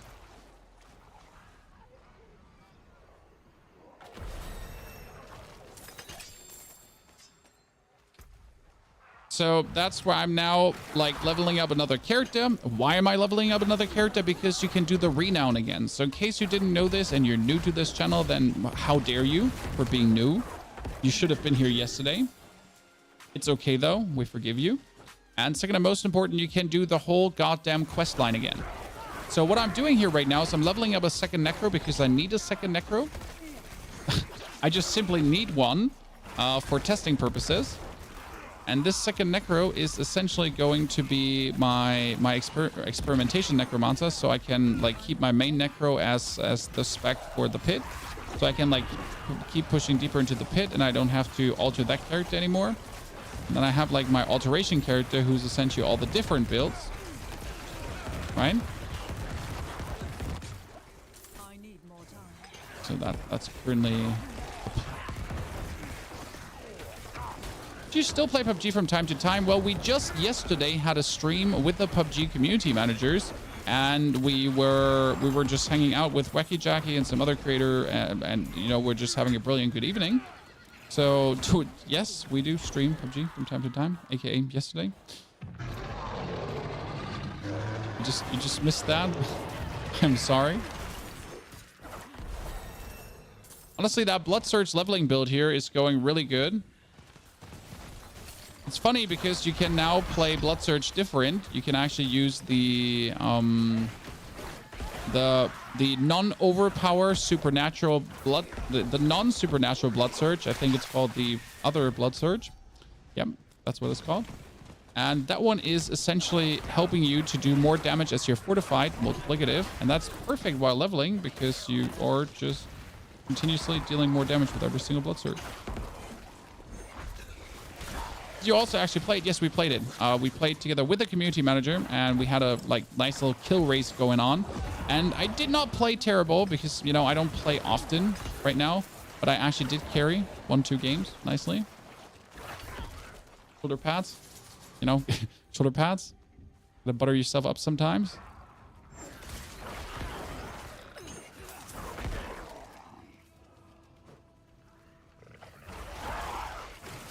You can cross class tempo or use rogue to get crit damage on your necro gear. Got 2k bone necro and haven't masterworked yet. I mean, that's nice and interesting, but also something I guess I'm not going to be messing with. It is interesting though, and something to definitely look into.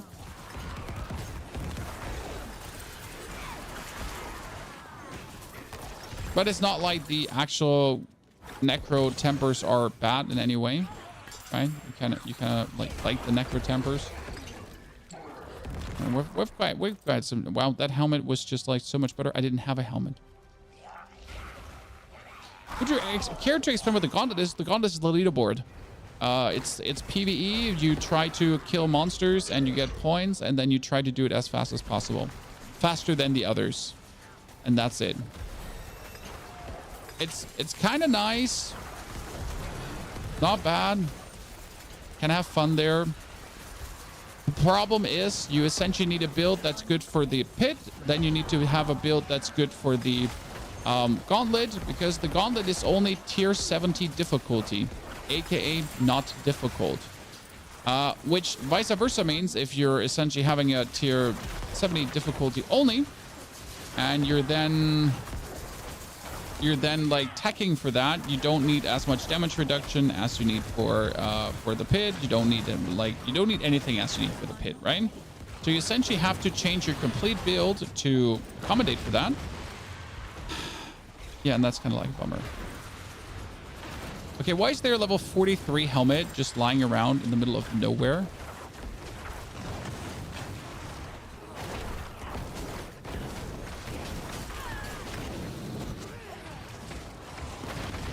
Weird. What's your theory on Diablo series not getting a damage meter ever? Zero theory, just annoyed. I don't have a theory. I'm just like, why? I don't understand. Give me a reason. I mean, in a game where min-maxing is everything, in a game where you kind of want to try out to make the most efficient build possible, and in order to make the most efficient build possible, you kind of do need a damage meter. There you go. Maybe there's no damage meter so people don't know that they suck. You know, like the Diablo kind of, the World of Warcraft kind of thing. So people don't know how bad they are. So they're just not showing you.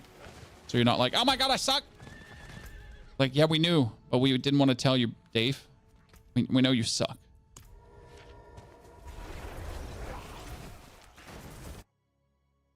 For Shadow, are you tempering summons or Shadow? No, for Shadow, we're tempering mages. I mean, I have a mix of mages and summons at this point tempered for the mages, for the summons. And honestly, it is working very well. I mean, again, we cleared a tier 100 pit with it, but the build still needs some polishing. That's why you don't have a build planner yet. I mean, again, you can check out the build by just going back in the stream to the very beginning. And this stream will also be released later as a VOD, so you can actually watch the build being made. But the conclusion right now is that the build is at a good level. Okay, we are at a nice level, but we're not there yet. Like, I'm not ready to be like, this is the build, because it would be working, it would be fun. But it wouldn't be like, wow, you know? And if I'm releasing something, I want it to be, you know? I want it to be wow. Our final talent I'm using, currently with this, we're going to be using Callan's Edict for leveling. I'm not ready yet. For shadow, always shadow blind. Right?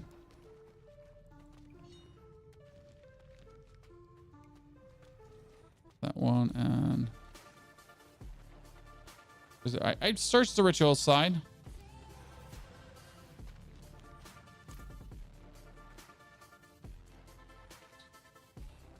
I searched the ritual side. What have I not searched? No, I did. Not there. I let her home.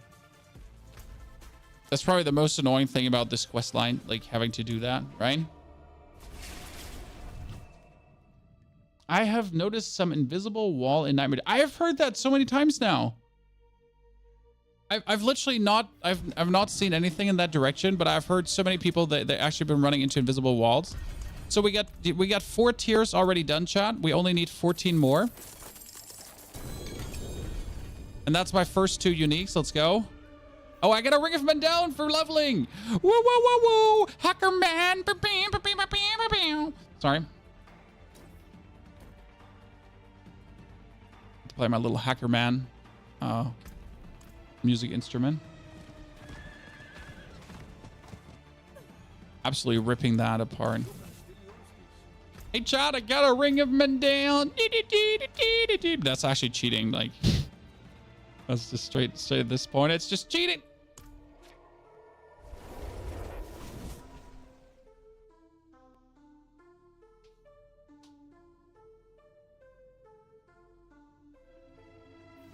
I couldn't get into the Legion event because I was blocked off by an invisible wall on 2 sides. Okay, Jesus Christ, what, like, sometimes I feel like we're playing different games because I tend to, like, for example, when Cyberpunk get released, right? I played complete Cyberpunk without having any issue, like, not a single issue, like literally not a single issue.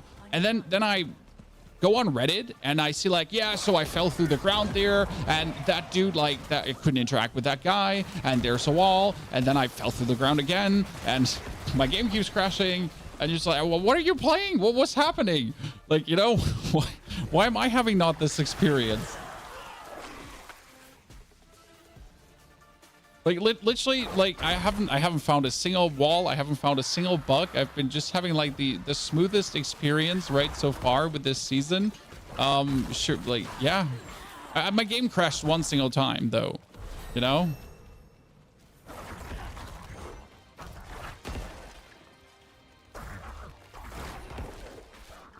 Mage attacks is not better. If you're making a mage build, Willy, you want mage attack twice, definitely 100%. No question. Mage attack twice is absolutely what you want when you're making a mage build. That's what I did. I mean, my mage attack twice is currently sitting at 60%, I think, on my two-handed weapon, and I didn't even hit the masterwork. I would really like to know what actually happens when I hit the masterwork, right?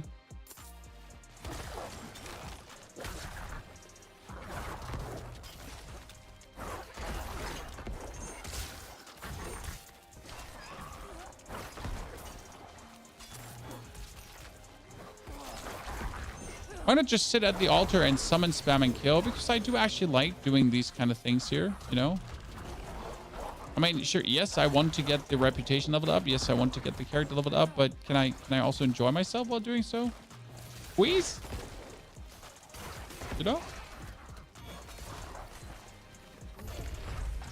That part always gets forgotten. You know, the part where you have fun. Also, there's one thing, it's a very important thing, and that's Angel Breath.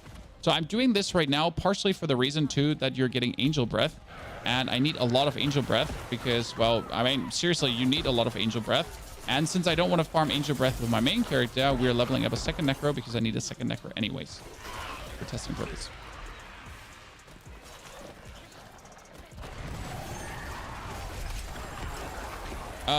Warriors or mages? Who does more damage? Mages. Mages scale better.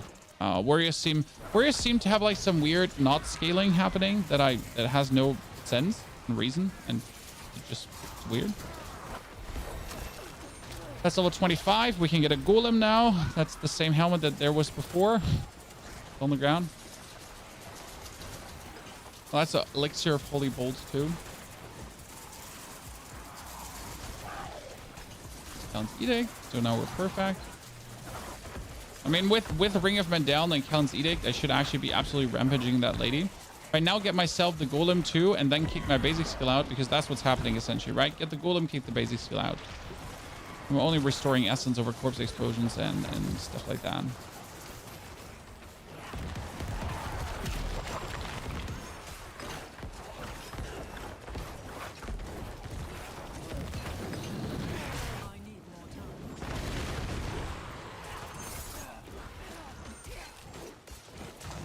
Hey, lady. Come on, nerds. Ring of Mendeln her. What if my Ring of Mendeln does every third attack 6,000, every sixth attack 3,000 damage? Come on, you should be tearing her into pieces, lads. Where's the DPS?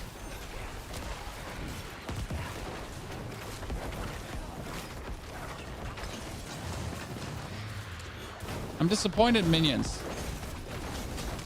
Every sixth attack I was promised a big banger hit. Where's that big banger hit? She just tried to jump away, and she jumped against the worm. And that's why she couldn't jump away. Because she jumped against the worm. So to the topic of invisible walls, right? What if you hit an invisible worm?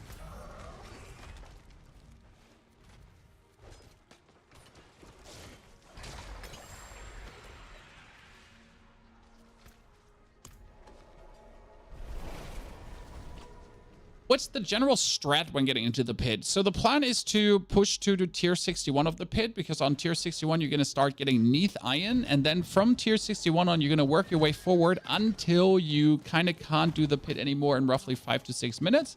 And then you're going to find that pit level that you can kill every time in around 5 minutes. And that's the pit level you're going to farm. Because everything else is just inefficient, doesn't feel good. You're going to get your bunch of Neath Iron, then you're going to downgrade the Neath Iron to the other materials, upgrade all your gear to +8, probably skip a few more pit levels to farm then better. Then you get everything +12, look at your gear, be very happy about your super power level, dump the character, make a new character.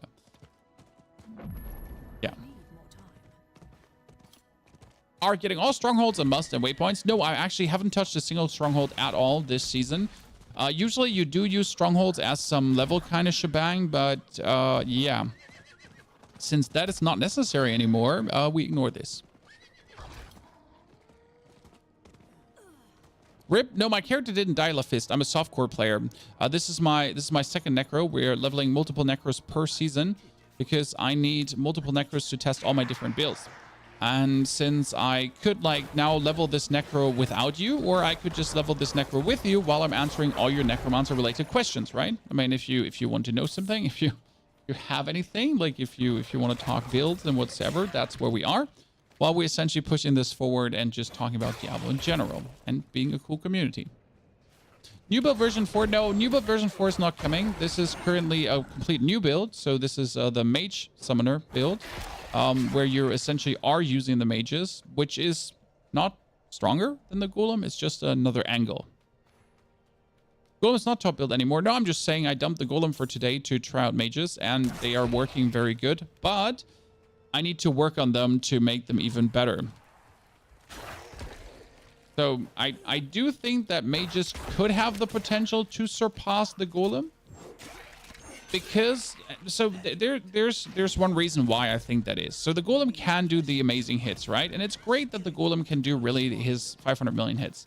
But I'm pretty sure if I get the mage thingy worked out the way I want to, that the mage could end up doing everything like up to like 20, 30 million standard crits. So because the golem at this point with a hit is doing like 3 to 5 million damage, which is great. And then his ability can go up into the millions, correct? So his actual attacks are not doing that much. They're doing enough, but they're not, you know? But I feel like that the Shadow Mages, with the scaling they have, and with everything you can do for the mages, there might be a universe where you can get the mages up into like doing standard like 20 million crits and beyond. And especially then with the double casting. So mages can double cast, and then mages can double cast, and then mages can double cast. So imagine they do 20 million crits, and then they can double cast on anything.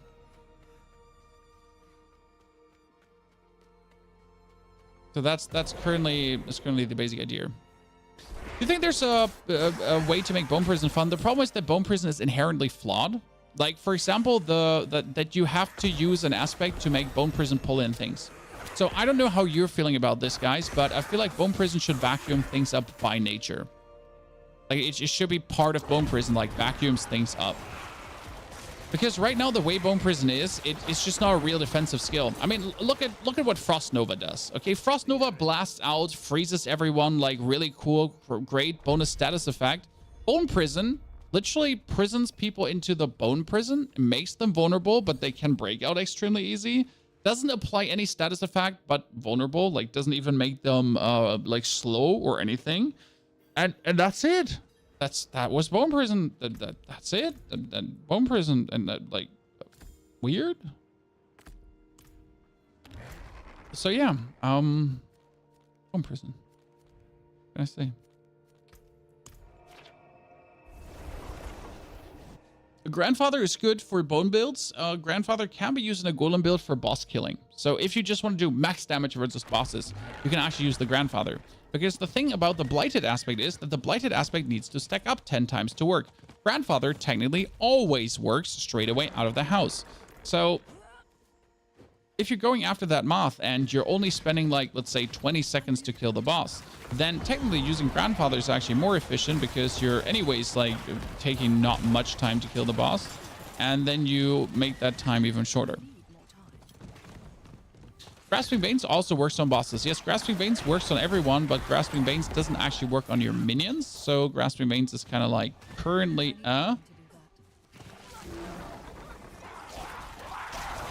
Is there a Necro build where you can take your Shaco out of the stash? Yes. Full Shadow Necro, Shadow Blight, Shadow Surfer, where you essentially focus on the art of dealing shadow damage, and then you're like going Blood Mist, Corpse Explosion, that kind of stuff. And all of these skills actually profit from what you do. That's what we're looking here for. That could work with Shaco. Also, yes, Bone Spirit. That's true. Thank you for reminding me. I actually made that Bone Spirit build, and I said Shaco would be good in it. So we have this Bone Spirit build, which is extremely powerful, and instead of Hardened Bones, you would then play Shaco. And it would actually make Bone Spirit even more powerful because it's another 4 ranks that I did not have as of late.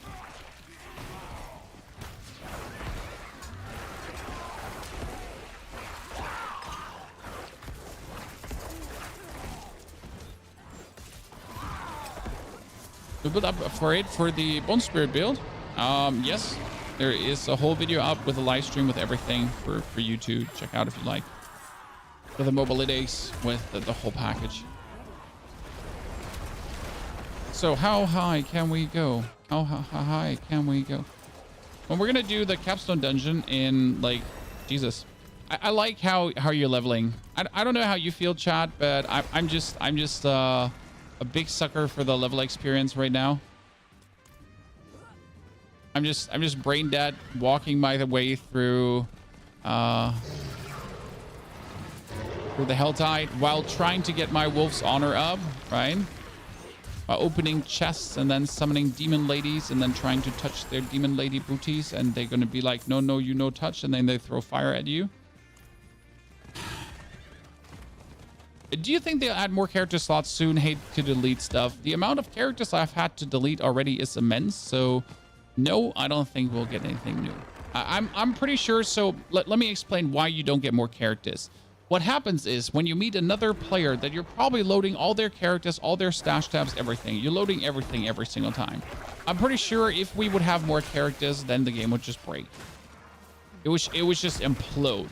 Okay, no survivors. The whole game would just, like, you walk up to someone in the open world and it's like, oh, and the game just like, it's like bomb.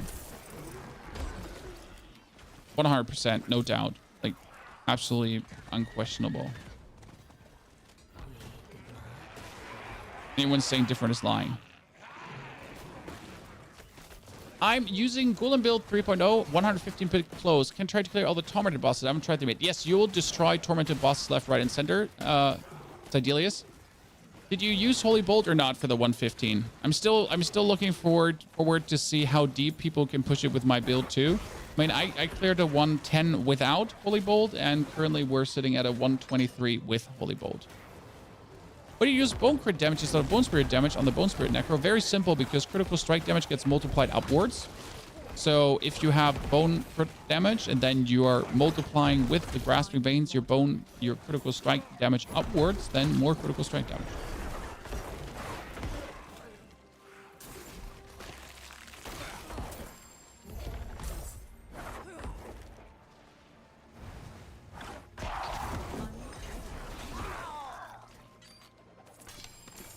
If you can do pit 100 without the elixir, then you can go further as well. No, because 110 is not that much harder than 100 without the elixir. Mage is definitely best build at the moment in the game. I disagree, because Golem is just easier to put together, way easier to put together. That being said, if a well thought out mage build might overwhelm Golem at some point. A Golem is just way easier to build and also way more fun to play, because you have the big crits, and big crits make people happy, right? The mage build needs actually some more work from you, feelingly. Oh, did I just get the Golem? I just got the Golem, right? Yeah, thank you, Blood Golem. Thank you. Actually, that's actually everything already. We're good to go. Gotta kill the Blood Maiden lady another time. You know what? It would be great to kill her and to also get...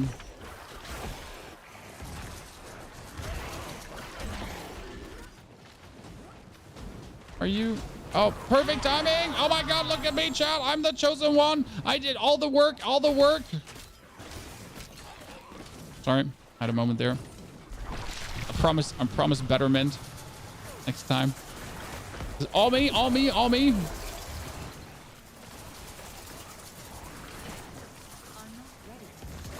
Well, master build for the rest of the season. I mean, with Golem, you're pretty much set for the season, and you can try to continuously get that better. I mean, there will be minor refinements in the Golem department. I think the mage, so like the Golem build is more or less like figured out, like the versions of it and everything, and how to really get the most out of it. And what we're having right now is just like, yeah, the mage build essentially to perfect that one. There's still some more things to learn about the mage build essentially, and that needs to get perfected too.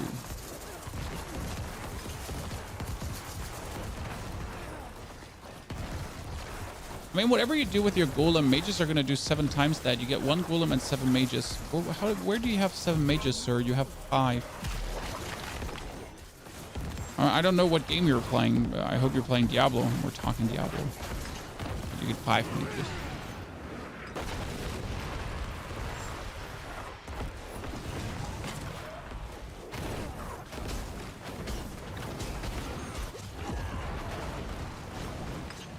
Unless you're playing a different game.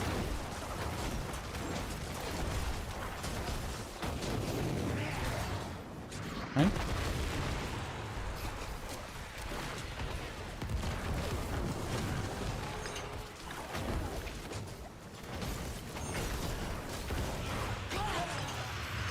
Whee!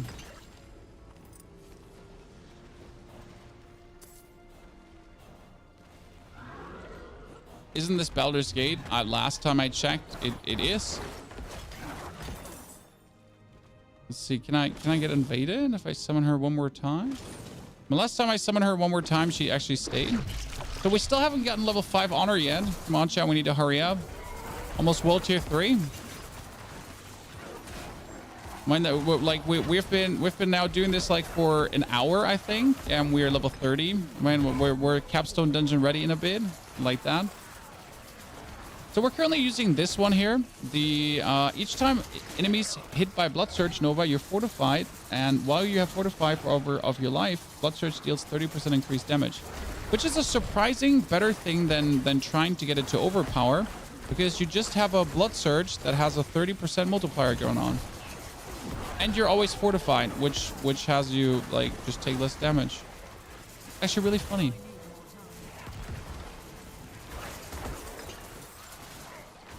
This is making me want to level another Necromancer and try Shadow Mage Bone Spirit. See, this is why you want 2 Necros, because you always want 1 Necro for experiments and 1 Necro for your main build.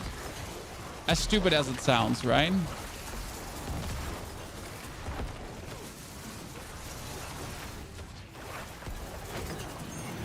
You can have 6 if you throw the additional mage and warrior affix on the amulet. Yeah, but who in their right mind would ever do that?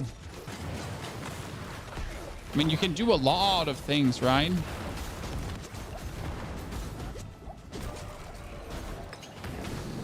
That doesn't mean it makes sense.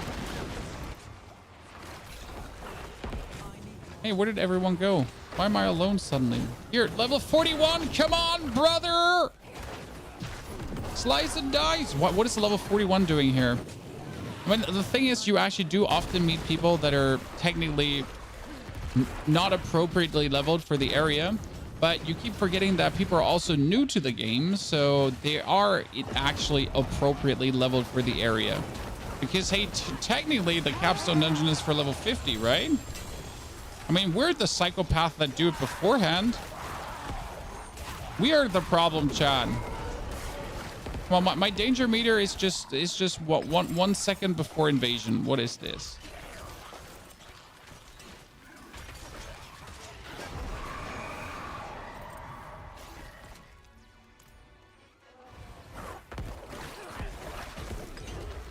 Literally 1 second before invasion. I got 250 thingies that I can't use. I'm sad now. Is the invasion gonna happen to the end? The invasion over now. I'm sad. Oh, did we make it to level 5? That was quick. Like it. Multi-2 is good for rep grind fast on higher levels. I guess yes, it is, but honestly, I would never stay on 2 to rep grind because at the end of the day, I still need that character 100 as well, right? I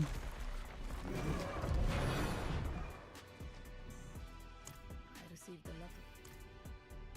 Rob found out he can equip his Uber Uniques to level 35. I mean, must be nice to have Uber Uniques.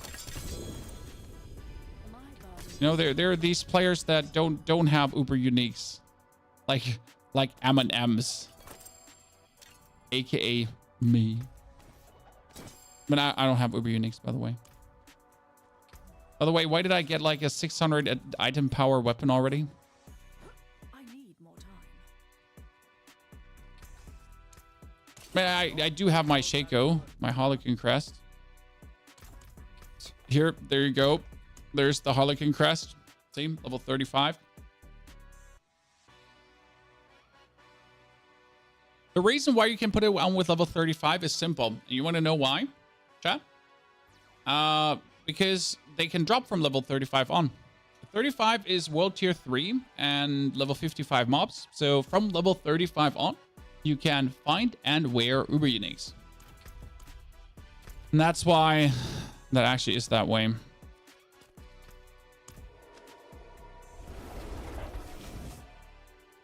So yeah. You found your first Uber today, Cheerios. My congratulations. Also, why are we leveling a Necro again? This is very simple. We do need another Necro for experimentations. That's why the Necromancer is also called Experiment. Because that's what he is. He's a dirty, filthy experiment.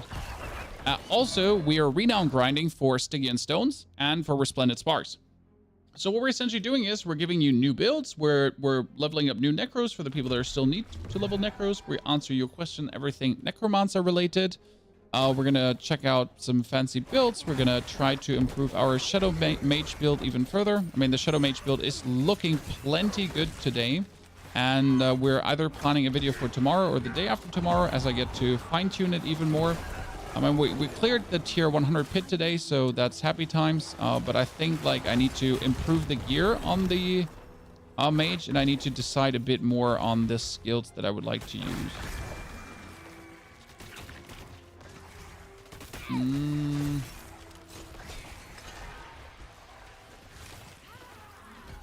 More footwork, more energy. I have 4 sparks now, and I have the Uber chest and grandfather. What do you recommend I craft for my alt necro? Ring of Starless Skies is always good because Ring of Starless Skies is unconditional. It can be used by everyone, so Ring of Starless Skies is generally recommended. And speaking of the enchant prices, you mean of re-rolling your stats? You stick to two-hander or shield on one hand? Wait, with this build? With this build currently with shield, with a two-hander. Or you mean for the shadows, for the mage summoner? They fixed the spark thing. I just reached the Iron Wolf harvest rank and got no spark. You know you should get the spark. There is nothing. Nothing has been changed.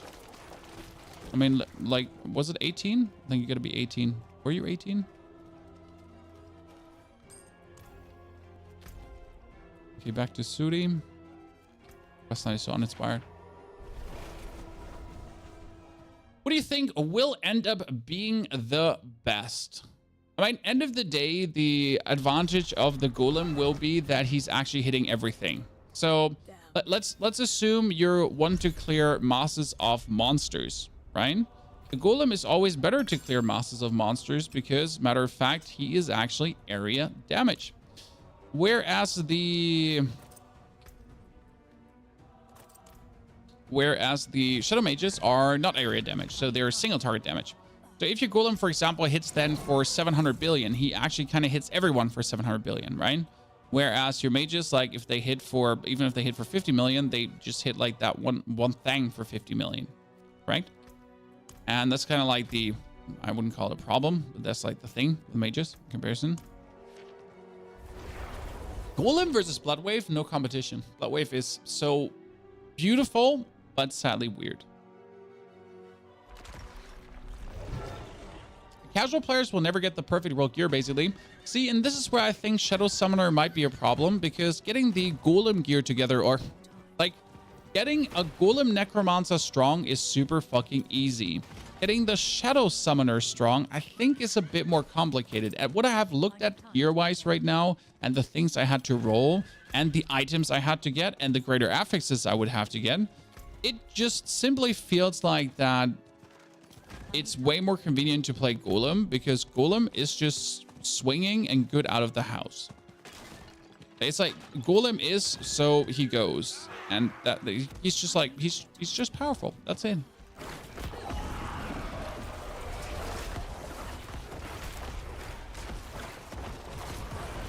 I do believe that makes a big difference.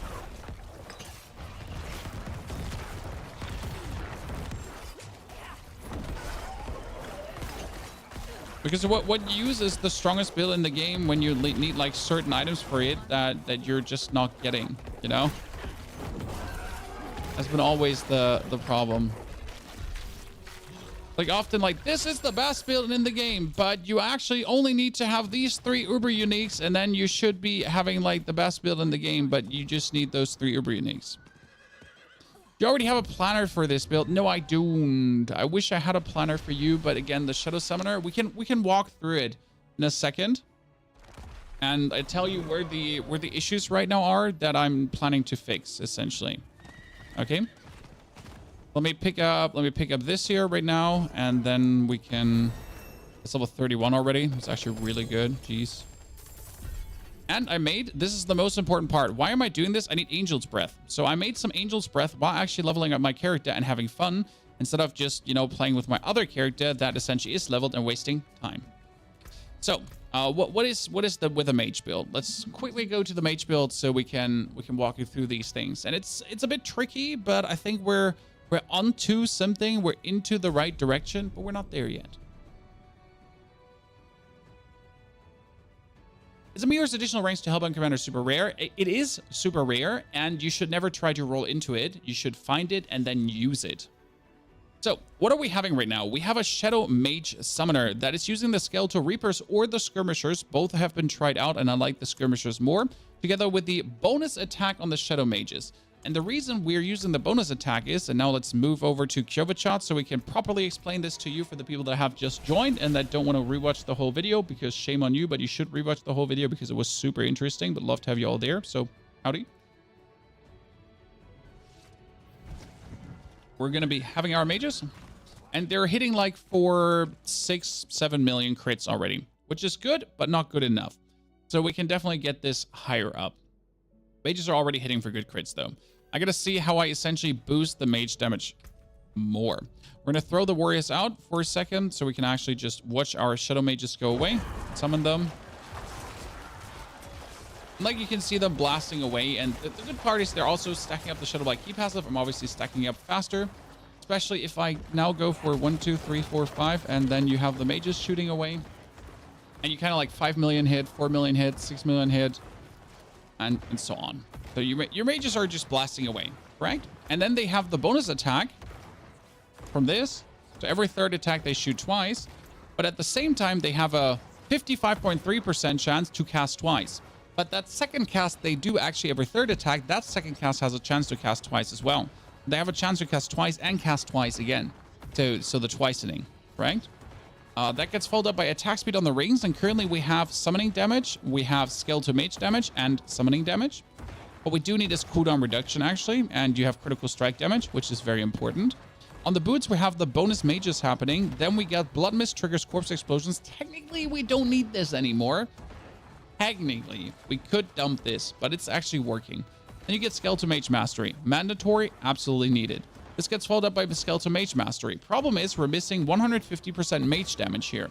So currently, our mage damage is only, quotation mark only, at 1,800%. With another 137 summoning damage. So like at 2,000%, and we're missing 200. The chest is having Skeletal Priest empowers us. That is a multiplier for us and the minions. So the minions get double empowered, which actually makes them stronger. I mean, if I do this here right now, you can see that the minions, they're just going away. They're hitting nice crits. They get this 10 times stacked up. And then it's like 5 million, 5 million, 5 million, 5 million. So essentially, the more often I have the Shadow Blight Key passive stacked up, the more they're doing damage, right? The Bone Spirit was the most fun, honestly. And now that's like the damage they're putting out, correct? And then lastly, we have on the crown that the damage reduction going on with Skeletal Warrior Mastery. And that's the interesting part. So we have Skeletal Warrior Mastery here. We have Skeletal Warrior Mastery there. And then we have Skeletal Mage Mastery here and there. So we in total have like the Warriors and the Mages mastered up. With plus 10 and plus 11. That's actually very good. Right? And then we obviously play every single multiplier to get Shadow Minions bigger. So this is Shadow Minions bigger, this is Shadow Minions bigger, and that's all working together. The interesting part in the Paragon board is that we essentially have currently running the Mage Glyph for another 200% mage damage. Not sure if I actually want to keep it. We're running the Darkness Glyph for damage reduction and shadow damage bonus, which pushes the mages as well. Then currently in the Wither board, we do actually have the Wither node because it doesn't hurt to have since we're playing Wither anyways, kind of. Pulled up with the Dragging Shadows for the damage reduction. That gives us more life because more life is needed. We have the summon damage, but we kind of need to move this build further up forward because we currently don't have the double damage reduction running. So we kind of have to replace this board, potentially through that board, to actually have this one trigger for real. Or we're going to have to put this board later because this needs willpower. But again, you kind of just have to make sure that you meet the stat requirements, right? Because the critical strike damage here is nice. But to be honest, I'd rather have the summoning damage and everything going on, right? So yeah, that's that. And then you have the Battle Harden together with the bonus critical strike damage. And lastly, down here, we have Amplify for resistance to all elements even more. That's kind of like how it all works together. I do a Golem build. I easy kill tournament bosses, but I struggle to kill level 84 Pit. So the thing is, you kill tormented bosses because tormented bosses are simple, end of the day. And you might struggle with an 84 Pit because an 84 Pit is just hard to a degree. Right?